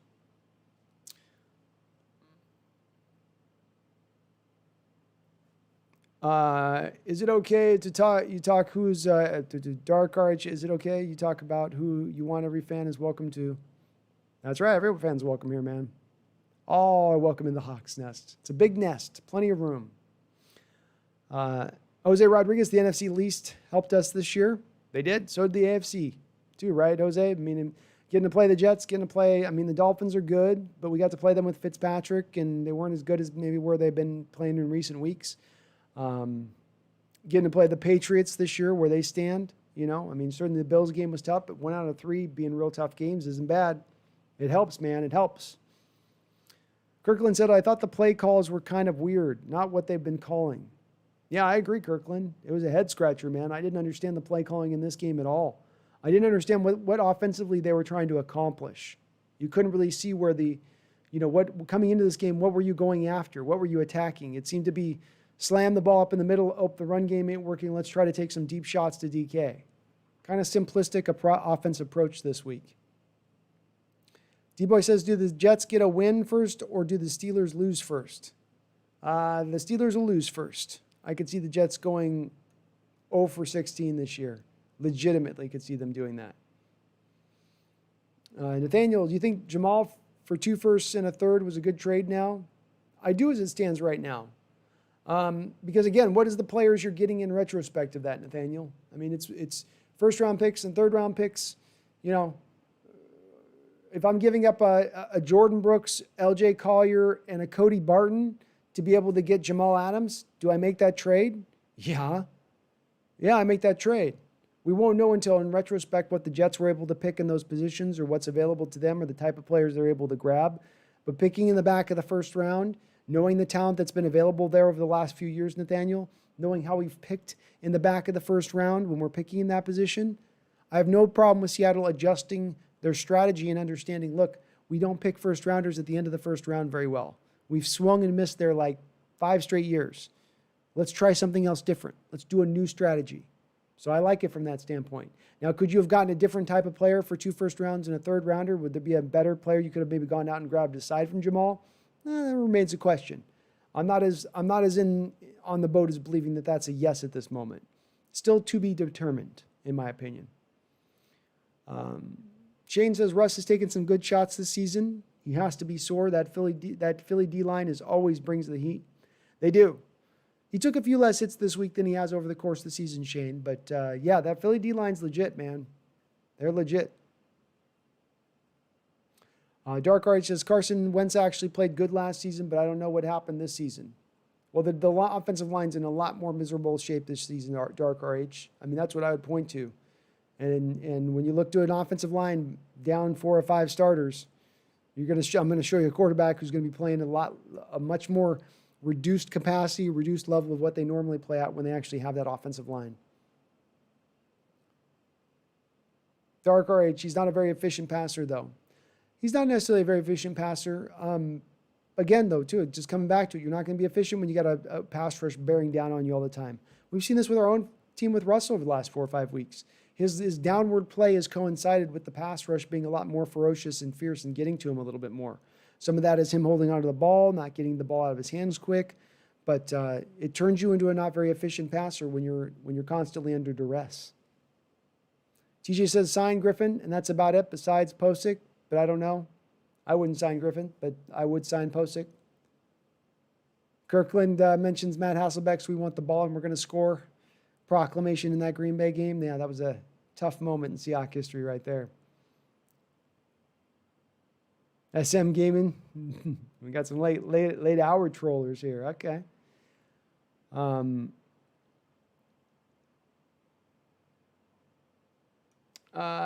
FU says, why can't we sign them back? Look at other teams breaking their banks to sign all the good players back, Rams, Chiefs, etc. Let's go blow by blow through that one, FU, okay? Rams have done this to the detriment of their future salary cap situation, and that salary cap situation is going to come due at some point or another. They got let off the hook a little bit with this, where they were able to offload Brandon Cook's contract. They were able to offload Todd Gurley's contract, which got them off the hook a little bit for their salary cap situation. But they've still got an impending day coming here with their cap space where they're going to have to make some cuts and probably have to take it on the nose for a year or two to try to get their cap back. The Chiefs were able to benefit from the fact that Patrick Mahomes took what I would say is a player-friendly contract or a team-friendly contract. That 10-year deal was not like Russell Wilson's deal. Russell Wilson has insisted on taking every last dollar that there is to take on the table. Mahomes took a team-friendly contract in order to then allow them to go out and re-sign Travis Kelce, sign Chris Jones, be able to hold on to Sammy Watkins. So that was why they were able to do that, is his 10-year contract. I know why you'd want to do that, FU, and certainly I've advocated for them to kick that can down the road. Be willing to have that day that comes down the road where you're going to have to make some tougher moves rather than always having the 2 and 3 year plan. But I can get why they not necessarily have gone full in on that route, because there's a price to be paid a little bit with it. Dark Age says teams never trade within teams within the same division. They're rivals and they face each other 2 times a year, which means that might hurt them, their chances of winning the division. Yeah. And it's a lot of egg you end up on your face, Dark RH, is if you trade a player within your division and he comes back and beats the hell out of you going forward, you look horrible to your fan base. You look like you don't know how to evaluate your players right. As opposed to he goes to another team and shows out. It's just like, well, we wouldn't, that's just him in that situation and that team he's having this effect with.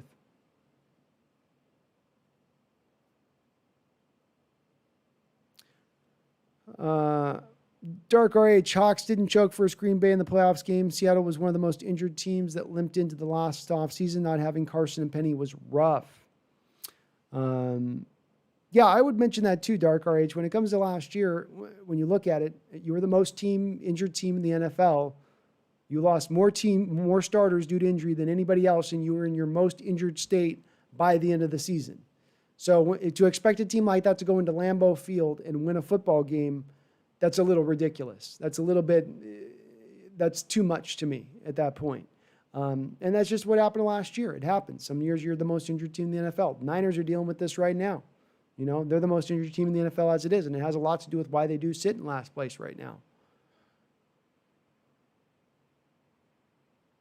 Tim Jobs says, want me to donate $5,000? That's like chump change to me. Oh, I'd love you to donate $5,000. Please do, Tim Jobs.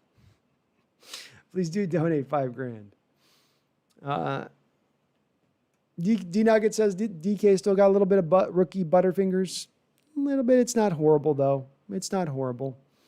And thank you again for mentioning that, DK. If you aren't here in the chat, please do hit that like and subscribe button and the notification bell, all those things. It helps the channel grow immensely. It really does. We're on the road to 5,000 subs. Slowly but surely, we're going to get there. I appreciate all your guys' help in getting that stack.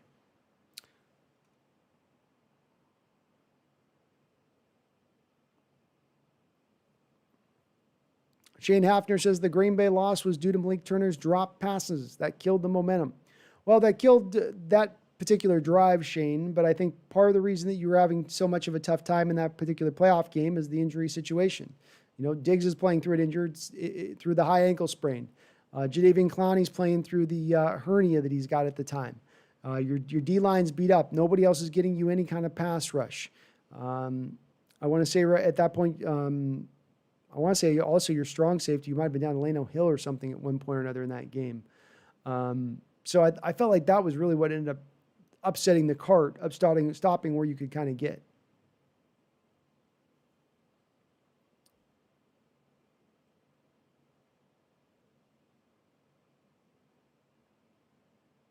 Kirkland says the 49ers beat the Rams, though, and that was awesome. It was awesome, Kirkland. It's great to see, man. It looked like the Rams were going to come back in that game, but the Niners managed to beat them big time. Because, again, too, if they, say nothing of the first round bye, if we just talk about this through the divisional lens, if the Rams lose another game, and that's 2 losses, then at that point, I believe if Seattle wins every other game but that Ram game, they still take the division at that point.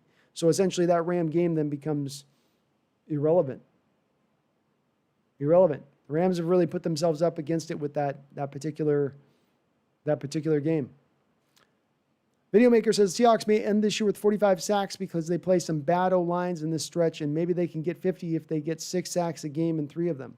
Well, and considering how much they blitz, Videomaker, right? They blitz a good amount of the time, which is going to get you more sacks as well. So I think there's a very good chance they get to 45 to 50 sacks. Very, very good chance. TJ says 5 dislikes from the haters. I know. We get them in there. Whenever TJ, my mod's got to do some launching, some ejecting, it's going to leave them salty and coming back trying to dislike the video. That's all right. There's enough of you liking it. You offset that. FU says, which defense was the worst this year or last year for the Hawks? Oh, which defense is worse? Sorry, FU. I think last year's defense where it ended up was probably the worst than this year. Even though this year's defense was giving up more yards, I think as somebody else mentioned earlier, some of this was your defense giving up garbage time yards, or they got up by points and then teams started to just throw all over the football field because you went into these soft zones. So some of that was that. But no, I'll take this defense this year over last year's defense. That was a bad defense last year. You couldn't stop the run, you couldn't rush the passer, and you gave up big plays. Yummy, what's up, Yummy? Nathaniel says, what do you think you can do at halfback, especially if you swap TJ Hawkinson for Penny? I'd love to swap. That'd be a beautiful swap, Nathaniel. You'd have to do something like TJ Hawkinson, Penny, and Disley to get that trade to work. But I like Hawkinson. Complete tight end. He'd fit perfectly here. And welcome to the chat, Yummy. Shane After says, how come Britt hasn't found a team yet? I don't know, Shane. Maybe that knee isn't quite up to snuff yet. He is coming off that torn ACL, and as we're seeing with Rashad Penny, it can take a little while to get right. Austin says, the Hawks Nest, how much does free agents depend on Russell's contract for you guys? Well, it hurts us, Austin, because he's been up for 2 contract renewals since his rookie contract, and both times he's asked for top of the market. It's put Seattle in a bind. It really has. I know why Russell would want that money. I'm not deriding him for wanting to be paid top of the market, but it does reduce our ability to be out in the free agent market. For instance, up until this last offseason, we had been waiting for the last 4 or 5 years to have any money to spend in the offseason, and mostly because of that contract. So I would love to see Russ take a little bit of a note from Patrick Mahomes' book on this and the next deal he takes, and take more of a team-friendly deal. Maybe take $10 million less per season in order to get a few better players on this team and round out this team a little bit more. Mark Hawk says Carson's value will be on full display against the Redskins. His ability to keep that front four honest and respecting the run game will be the difference in the game. I love it, Mark, and I hope it's the truth. We need Carson to come along here. We need more than 8 carries out of the guy. I need this guy to be a bell cow back going through the rest of this year. I do. We need that from him. We've seen that. So I don't know that he's the whole thing that everything rests on as far as we needing him, but he certainly seemed a whole lot better when he is out there. TJ says, great weekend. 49ers won. Patriots won. We won. Can't ask for much more than that, man. It's good. Randy Miller says, who got the game ball? You got to give it to Game DK, right, Randy? He set a franchise record for yards, 10 catches, 177 yards. Got to give it to DK, man. Got to do it. Keegan Riley, do you like us going for it on 4th and short instead of a field goal? Here's how I would have run that differently, Keegan. Early on in the game, on the road, I take the points, steal the possession. Late in the game, close game, I go for it on 4th down. Seattle went the opposite direction. They went for it on early in the game on 4th down, and then late in the game, they got conservative. So I would flip that the other way around myself.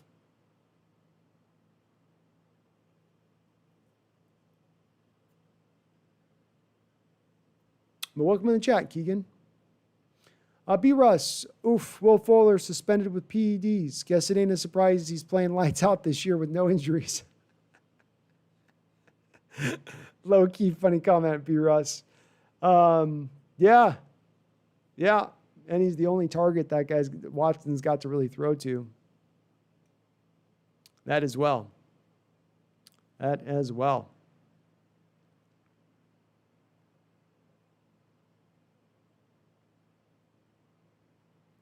FU says, we need a tight end. Who would you love to grab?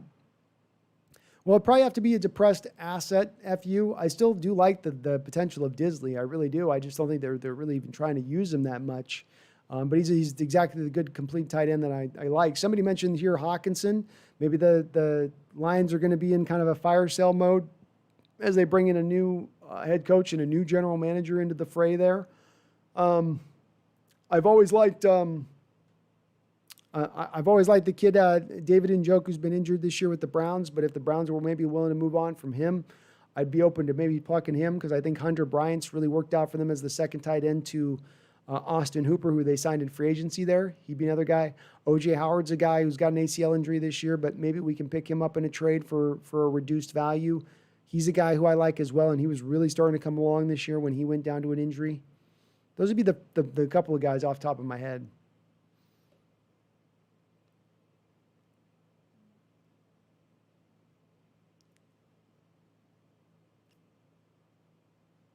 What's up, Brian Roberts? How you doing?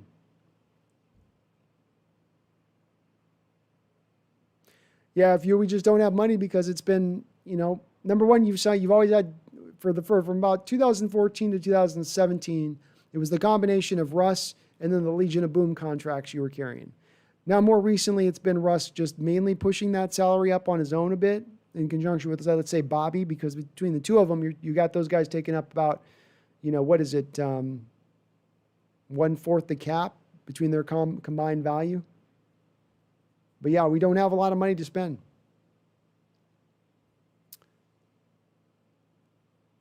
Shane says, Pete and Shoddy played it safe in the last few drives. I want to see them step on their throat and blow a team out. The D needed that Hail Mary to fail to keep their stats from being the worst D. Yeah, I mean, it's... I'm not going to hold up on the Hail Mary as much with the defense or be as worried about that. But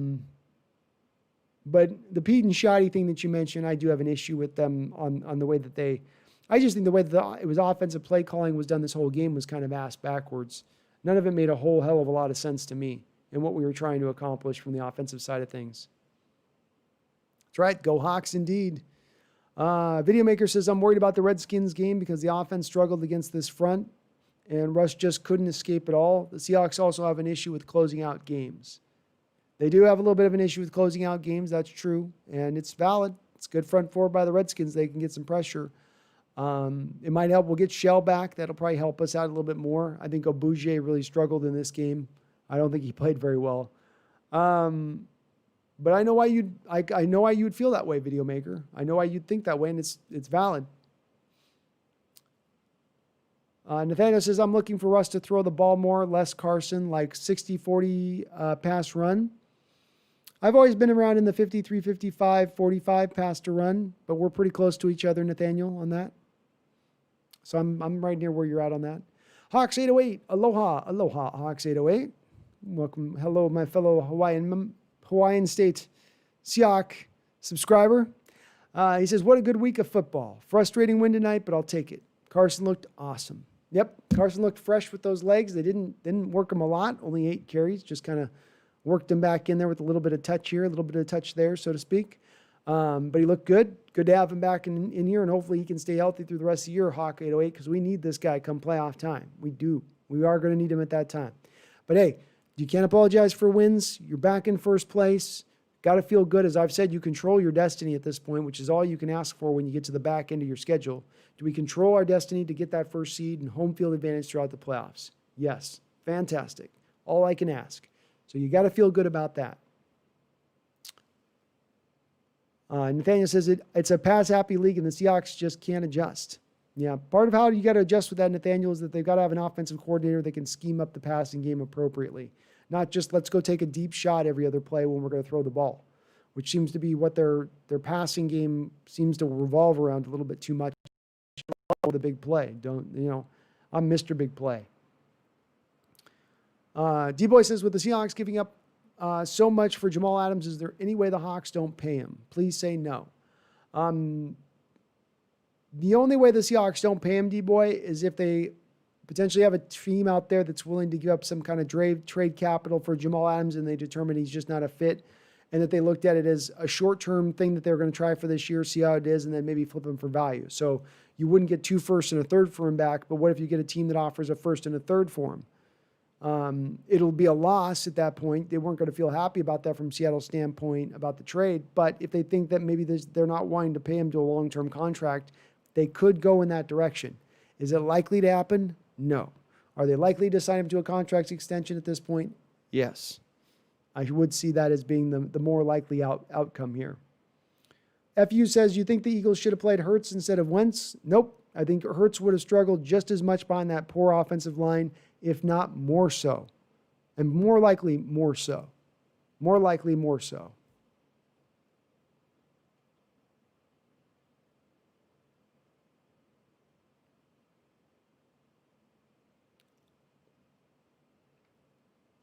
Kirkland says, I really think the Seahawks had this game from the beginning. I didn't feel we were going to lose it all. It did feel a little like that, Kirkland. I had the same kind of feel. It felt like this was a little bit of, Eagles were in a little bit of disarray out the start. You saw, offensively how DK kind of started out on this game. And my cat was getting into some.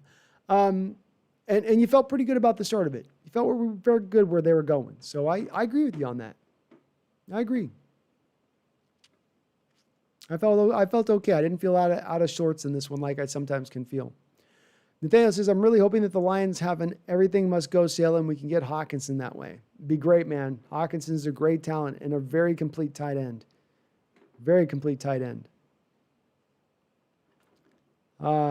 Tobias Larson says, rank the following picks. Penny, Jermaine Ifedi, Jordan Brooks, LJ Collier. The best pick of the bunch would be Jordan Brooks. Then I would take Penny, then Collier, then Jermaine Ifedi. That'd be how I'd suit that one up, Tobias. TJ says, trade Russ to the Jets for the pick number 1, and that left tackle they have who's been so good. Russ wants to go to New York. It's a possibility of happening, and I got to always open this up when I say this, is I don't want to see this happen. But the way we have to logically take this is the next step forward to be a potential of going down the road. If this season gets capped out to where Seattle doesn't make a deep run into the playoffs, and the Seattle coaching staff slides back into the 50-50 pass to run ratio / they try to run the ball more than they try to pass, you could see a little bit of a disgruntled Russell Wilson as we go forward. A guy who we heard at the start of the season came to the coaching staff and said, you got to let me cook this year. You got to let me throw this year. You got to let me go for it this year. We need it. I don't know if this means that this would lead to a potential departure or anything else, but if the Jets end up with the number overall pick, this is where a lot of us logically look at the situation and how it could end up breaking out. I hope it doesn't happen. I don't want to see it happen. It's just the way things could roll if Seattle does slide back into the run-heavy set of things. Video Maker says, don't sleep on the Niners game because they will probably have some players coming back from injuries and they're capable of beating us. Not sleeping on them, and you're right. They could, including Kittle, come back as well. So yeah, you're right. You're right in that respect. Absolutely. Video Maker says the way the division works, it's Rams have the Seahawks number, the Niners have the Rams number, the Cards have the Niners, and the Seahawks have the Niners.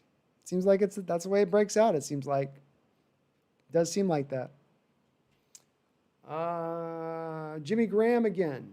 Says Jose Rodriguez. Is that what you're saying? Is maybe Jimmy Graham is a potential free agent acquisition? Maybe. Sure would like him as maybe as a red zone threat, but they got the Colby Parkinson kid. So maybe they're feeling good about that with Colby. But Hollister will be a free agent, so maybe you slide Jimmy in Hollister's spot. Crunchy Black plays. Hi, LaDainian Tomlinson. Oh, for favorite running back ever? He was a great back. One of the best all time, that's for sure. Brian Roberts says, is it true Russell and Mark Cuban plan to buy the Hawks? I don't know. I hadn't heard that. I guess Cuban was on his podcast, though. Is there some smoke to that fire? Austin says, Seahawks away, beat my Cowboys.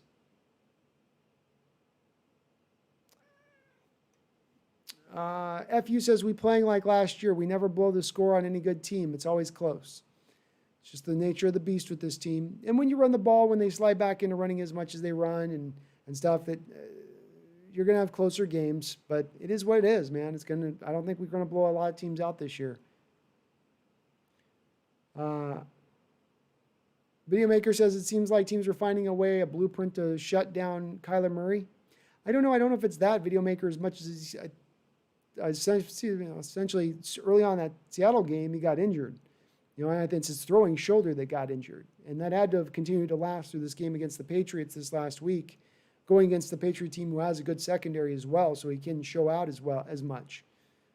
I think Kyler's still good. I don't think anybody's figured him out in the league. I think he's just having a tough stretch of games he's going through. Can we please put some respect on KJ Wright's name? Asks Yami. Feels like he's balling out a lot for us. He absolutely is, Yami. He's been very good in a lot of respects.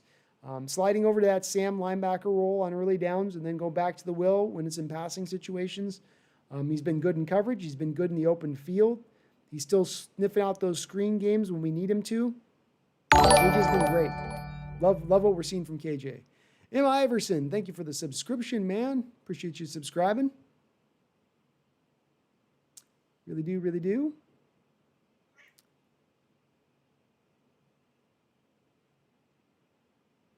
Oh, Seahawks always beat your Cowboys? Not always. You guys got us in the playoffs a couple years ago.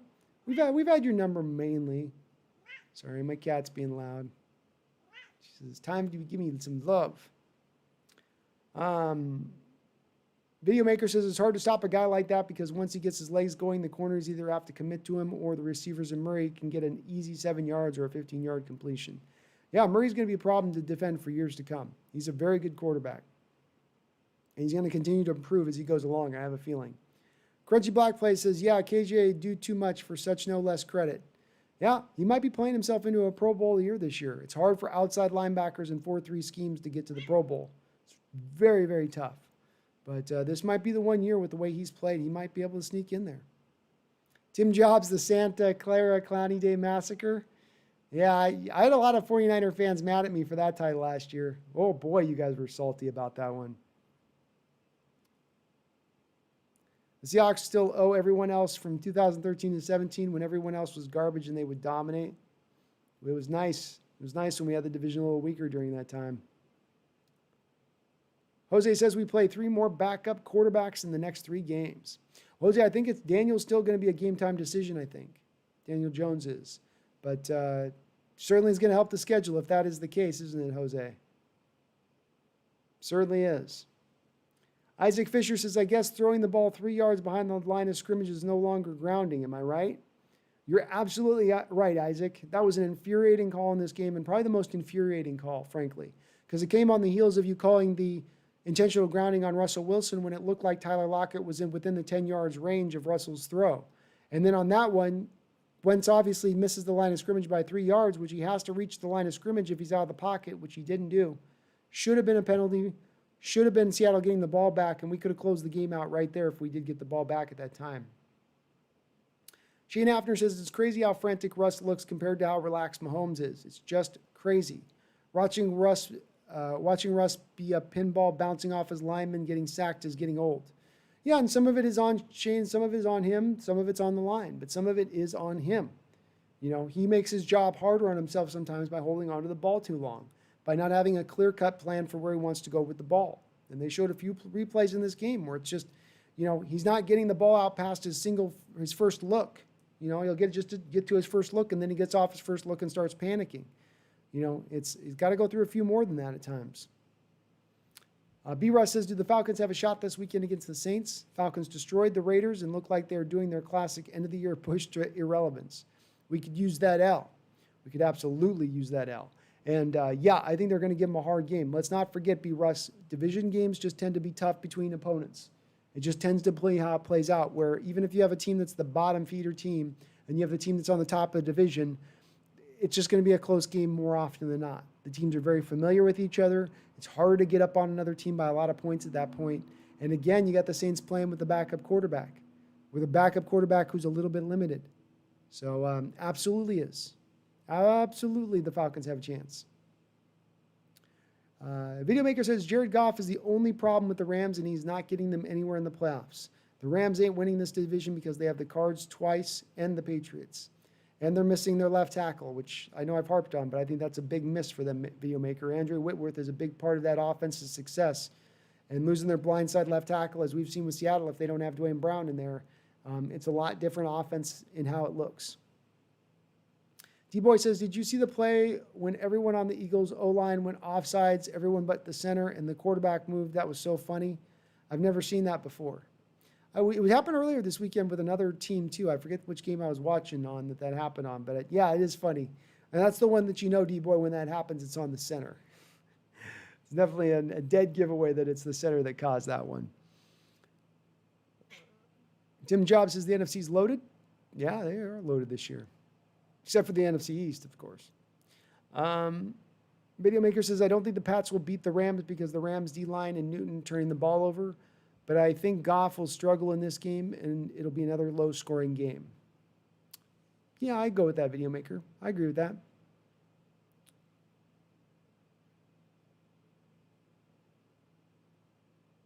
Nathaniel Park says Russell isn't getting moved until his contract ends, so we're fine for now. Hopefully, Nathaniel. Hopefully.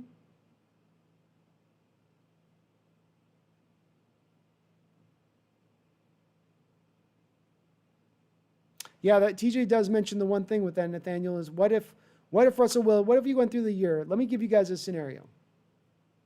Let's say Russell Wilson goes through the rest of the season and Seattle goes through the rest of the season and they go back to the run-heavy attack and they're out after the first round of the playoffs. Okay, they don't win the division or they win the division, they go in the playoff game and they try to be run-heavy in the playoff game and it doesn't work and they lose.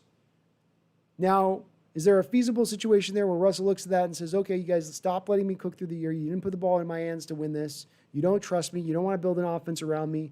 We have a very simplistic offense.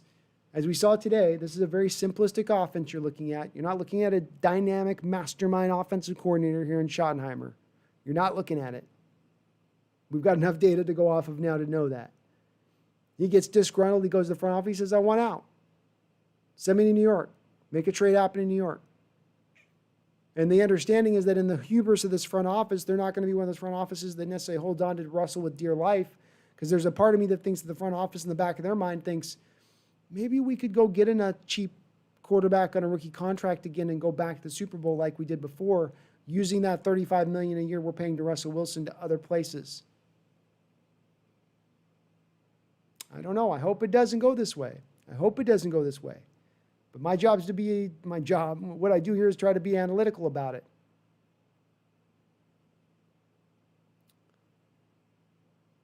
A Videomaker says the Saints defense is great, but when they don't play lights out every game, then they don't play lights out every game, then I don't trust the offense to carry them to the Super Bowl. It's true.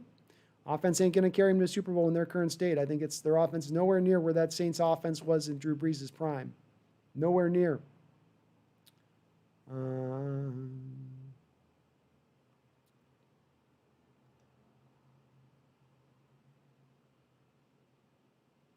Hawk Nation, what's up, Hawk Nation? I know the Seahawks have a great team right now, but we always seem to do bad against teams we should be doing well against. Do you think the Giants could beat us? Hawk Nation, the Giants could beat us, but I'm not going to count on the Giants beating us, and I got this as a 10-point win as we stand right now. Remember, we are getting to play this game at home, not on the road. It's not a 10 a.m. start game where they're going to catch us sleepwalking through or having our guard necessarily lowered, though that still is maybe a potential even playing at home. But I think that it's just we play in close games, Hawk Nation. That just tends to be the way that Seattle goes about their business, for good, bad, or the other.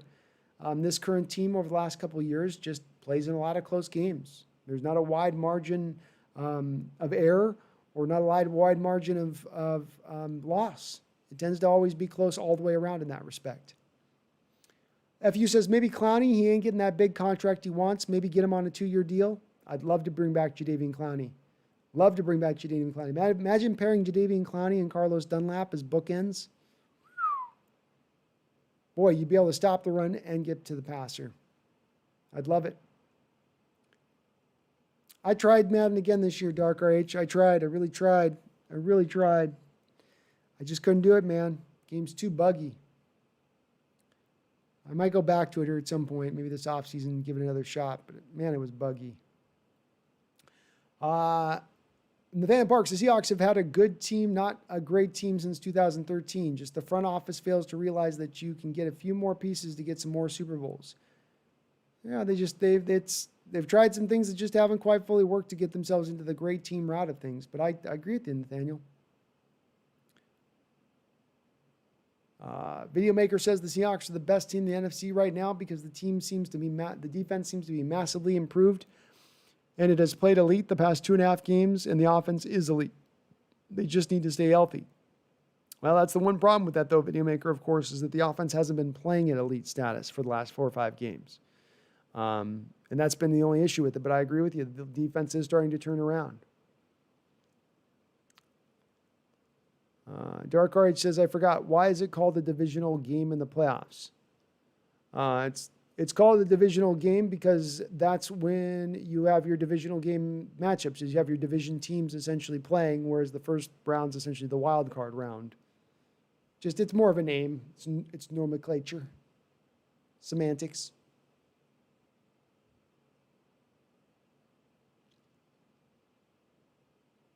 Brian Robbins says, hey, gentlemen, always been real great. Got to get up early for work. Much love to the channel. Thank you so much, Brian. I appreciate you watching. And we are getting to the 5-hour state on the live stream here. My voice is starting to fail. My stomach is starting to gurgle. So let's get the last of our questions in, and we'll start to kind of wrap this thing up a bit. Nolan Wallace, hopefully we don't play down to our opponent's level in the next upcoming games. Hopefully not, Nolan. Hopefully not. I'm expecting the Jets game to be a blowout, and I think we got a 10-point win coming up in this game against the Giants. So I think that they'll be pleasantly surprised, not pleasantly, but they will be making everybody happy in that respect by being a little bit better against some of these downer opponents that we're playing on the horizon.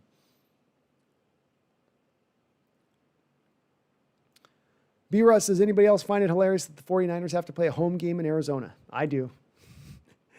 I do.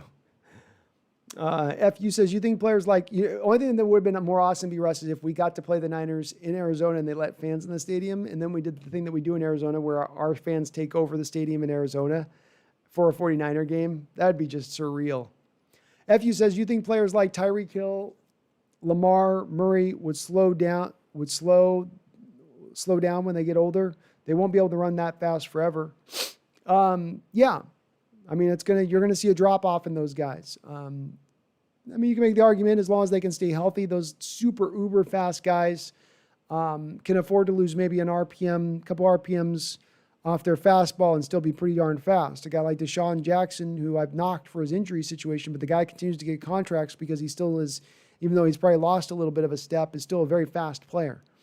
But yeah, I still expect all those guys to have relatively good relatively good amount of length of careers. The one thing with Lamar and Murray that they got to be worrying about, I worry about both those guys, is their ability to get down and protect themselves. I think they're going to continue to take hits over the course of the early part of their career. That's going to wear their legs down as they get into their early 30s. You saw this guy like Cam Newton, who's not as much, he's kind of a shell of himself for what he was in his MVP year, not as fast, can't take as much punishment because he really ran himself like a running back through the early part of his career, which is exactly what you've seen in Lamar and a little bit of what you've seen in Kyler Murray to start their careers. They got to start protecting themselves. Videomaker says this defense still plays soft at times, especially with Trey Flowers, and it's probably because he's ass cheeks and he either gets a PI call or gives up a 30-yarder. Understood where you come from, man. I get it. Dark RH says, I don't know why, but I have a feeling the Rams will win out. But I think that's just because I have a bias. They could, Dark RH. Remember I was saying last week, and I stand maintaining, they're our biggest threat in this division. And that's a tough loss against the 49ers this last week. That was tough for you guys because you guys were really sitting in the good position. But doesn't still change a whole lot for you guys. You come in and you only, if that's your last loss of the year, and you beat us at home, you're still on top of the division. Yeah, Santa Clara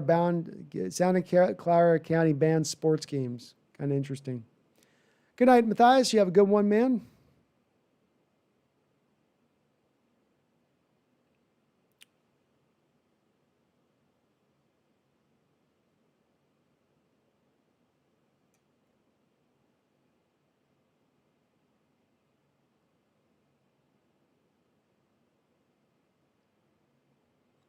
Hawks Nation said, did you hear that Russ wanted to buy the Hawks? I've heard the rumor out there, Hawks Nation. There's been a bit of a rumor out there regarding that. Yeah. I don't know if you can actually buy a team while you're playing, though. I think he's going to have to wait until he's retired to buy them. And he has invested a lot in the city of Seattle and the Seahawks, Kirkland. You're absolutely right.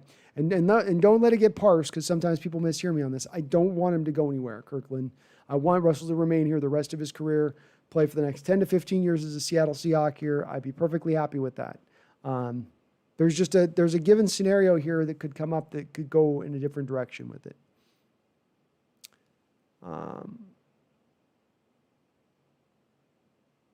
Shane says, I'm just going to take this lackluster offensive performance as a tough East Coast trip, and our boys had a little rust due to the mini-bye. They'll be ready to play the G-men in the Pacific Northwest. I agree, Shane. I'm going to take on the same mentality myself. Just, hey, is what it is. Game was what it is. Let's see if they can turn this back around. They should be able to turn this back around. No reason not to think they can't turn this back around. B. Russ says, I think KJ comes back on a low-end deal. He's like 60 tackles off being number 2 all-time behind Bobby in Seahawks history. I think that means something to him. He seems like a homer for life. It could. I mean, look, he's had the kind of year where you could see them maybe try to talk him into coming back. You could. Especially if you're reducing his snaps down and maybe you move him off the will on passing downs and he's just in there on early downs as a Sam linebacker. I just don't know how much money they'll have to spend, Russ, because he's going to want to be paid $4 or $5 million a year on a one-year deal. Hard to find that one. I forget what Seattle has at this point. I want to say it's like $20 million or something in salary cap space as we currently stand. Hard to do that. Debo RH likes himself the Rams. Oh, yeah, he put it in there. Yeah, Nathaniel Park says, wait, can we win by 11? No, I said 10, Nathaniel. It's a 10-point win by Giants. Don't get greedy. JSD, is Dunlap good? Dunlap is good, JSD. He was very active in the early part of this game. Sounds like he had a little bit of a foot injury as he went on, but he's played great for us. He's played really good for us, with just a fantastic addition and something we desperately needed on this football team. Videomaker says, I knew this game would be a low-scoring game. They both struggle against each other's defenses. Yeah, I think you mentioned in the chat last week, Videomaker, that you saw that being one of the things that you kept this down as a low-scoring game because of that. And I did myself, folks. I had this as a 25-17 Seahawks win coming into this game. I was pretty close to that prediction.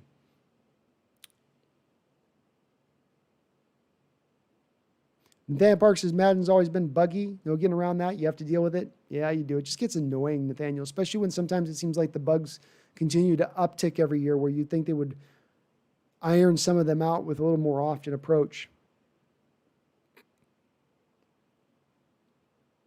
Shane Hafner says, Russ tends to be a bad man in December. He does indeed. Dark RH says Aaron Donald is the GOAT interior defensive tackle. He's got a strong claim to it, Dark RH. You know, I've said he's currently in that mold right now of the Lawrence Taylor of his time as far as the impact he's having on the football field on the defensive line, or where J.J. Watt was for a run of years, or where Reggie White was for a run of years. He's in that same territory at this point. And when you look at, you know, dominant three techs in NFL history, you got the guy with the Steelers who was fantastic, Mean Joe Green.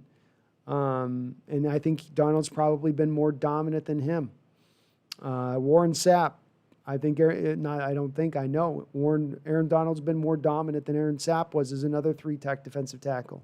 I think Dark RH, I would lean towards saying Aaron Donald is the best defensive tackle in league history. I mean, you could really make that argument. I think I'm struggling to find a guy off the top of my head. Maybe I'm missing somebody obvious here, but I'm struggling off the top of my head to think of anybody else that's more dominant from the defensive tackle position than him. D-Nugget says, stay healthy, be smart, win all these games. Playoffs, a whole nother beast. For sure. True. Facts, D-Nugget, facts. Austin Williams, TheSeahawksNest. Brian Schottenheimer is run heavy, even at Georgia, now with the Seahawks with weapons.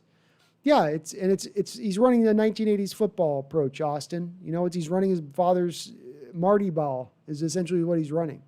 And this is not 1987. It's 2020. You know, and you've got to have a passing offense that's complicated, that's got a myriad of ways it can attack you. That's not just one note, one dimensional, and how it goes at you, i.e. all we're going to try to do is hit the deep shots on you. And he doesn't do any of that. He's not adjusted at all with that. Some games he calls that are really good. Sometimes he comes with a game where you're like, damn, he's coming with last week, for instance. All the motion stuff off the blitz game. You go, there we go, Shotty. There we go, man, that away. But then he comes back with another, follows it up with a game like this where you're like, was there even a plan today? Did you guys even have an offensive approach and plan? Because I didn't see it. Dark Rage, do you think the Jets will beat the Seahawks? No, they will not.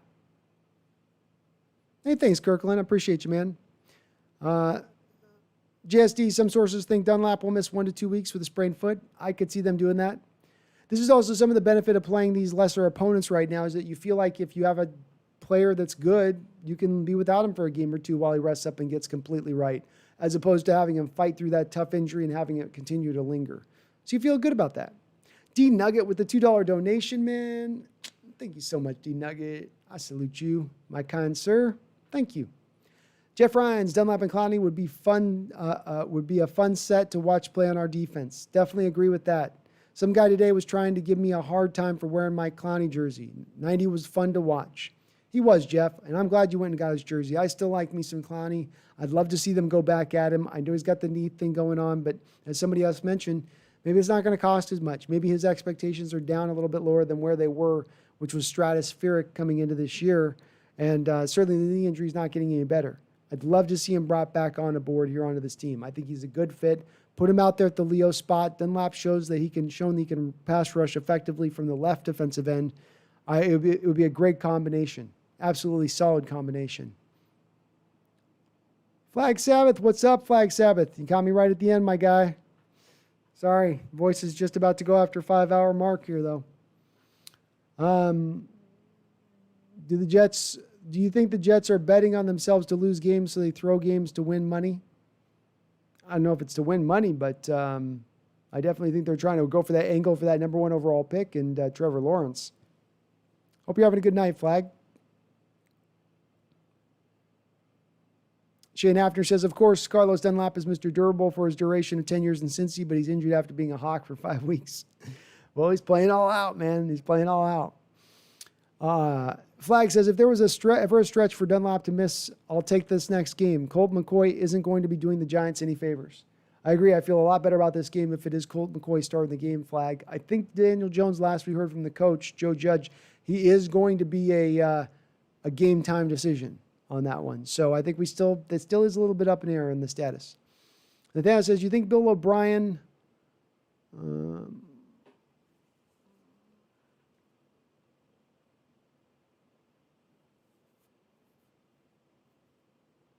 Oh, I missed your Nathaniel. What happened to your comment? Deshaun Watson. I like me some Deshaun Watson, GSD. They just need to put a better team around him. But he's a great quarterback in this league. And I think once he, Bill O'Brien messed him up a little bit, but he's still a very good quarterback. The Nugget says, funny how Deshaun and Baker all have these commercials but are losing. I don't think Baker Mayfield's losing. He's not playing great, but they're not losing. Flag says, man, Bleeding Green Nation is disintegrating right now. Well, it was a tough loss.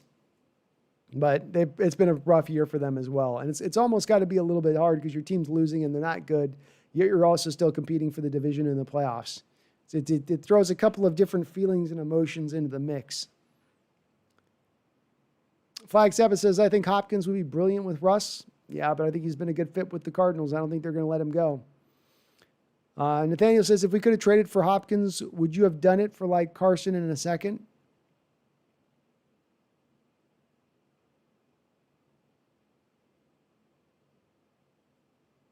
I don't know if I would have at the time, Nathaniel, looking at it in retrospect, because you knew you had Gordon coming back and you knew that Antonio Brown was hot to trot to come here. One of the things with DeAndre Hopkins that I wonder about most of the time with him is he's a guy, I don't know. I wasn't as convinced that well here with Russell if you were to opt him. I didn't have a lot of time to think about it because we didn't know he's on the open market until he was basically traded. So I don't know. I don't know if I guess he's such a good player. He probably would be a fantastic fit with Russell. But I probably have to think about it a little bit more. I think like Flag said, I'm probably overthinking it. It'd probably be an awesome fit. Nathaniel says, will we see the Fighting Highlighters, a.k.a. Color Rush jerseys again this year? No. You saw it probably one time and one time only on that. Kirkland says the Jets and Washington are a horrible place if you're a quarterback. They are. It's been the no man's land for quarterbacks for years. It really has. Two tough places to go play quarterback. I would not want to have to go to the Washington Redskins to play quarterback. It's a misrun franchise. M-Web says, should we sign Kenny Stills? Pass game struggled again tonight besides Metcalf. I'd be open to it, especially since it seems like there's dark clouds above Dorsett coming back. There's dark clouds above Josh Gordon coming back. You weren't able to go out and sign Antonio Brown. I'd be open to it at this point. If you get him back on this super cheap deal, minimum deal, yeah, I'd be okay with it. Nobody put a claim on him, Flag. No one put a claim on Stills, so he's completely a free agent at this point. If Jets beat us, everyone is in for a suicide pack. Haha. Yeah, if Jets win, we might be on. You might watch me slip my wrists on live stream. Dark RH says the scariest thing about playing the Jets is if you lose, your season is basically over. Maybe. It would be a meme, though, as Dark RH says. It would be a meme. You're right there. Kirkland says the plan was to throw to Metcalf a lot. I think laughing out loud because it felt like the Hawks were playing a Saturday scrimmage game. Yeah, they did sometimes. In some of this game offensively, they looked a little out of it and like they weren't. I didn't see the full intensity from everyone on offense. It sort of looked like you were going through the motions a little bit at times. Just a little bit.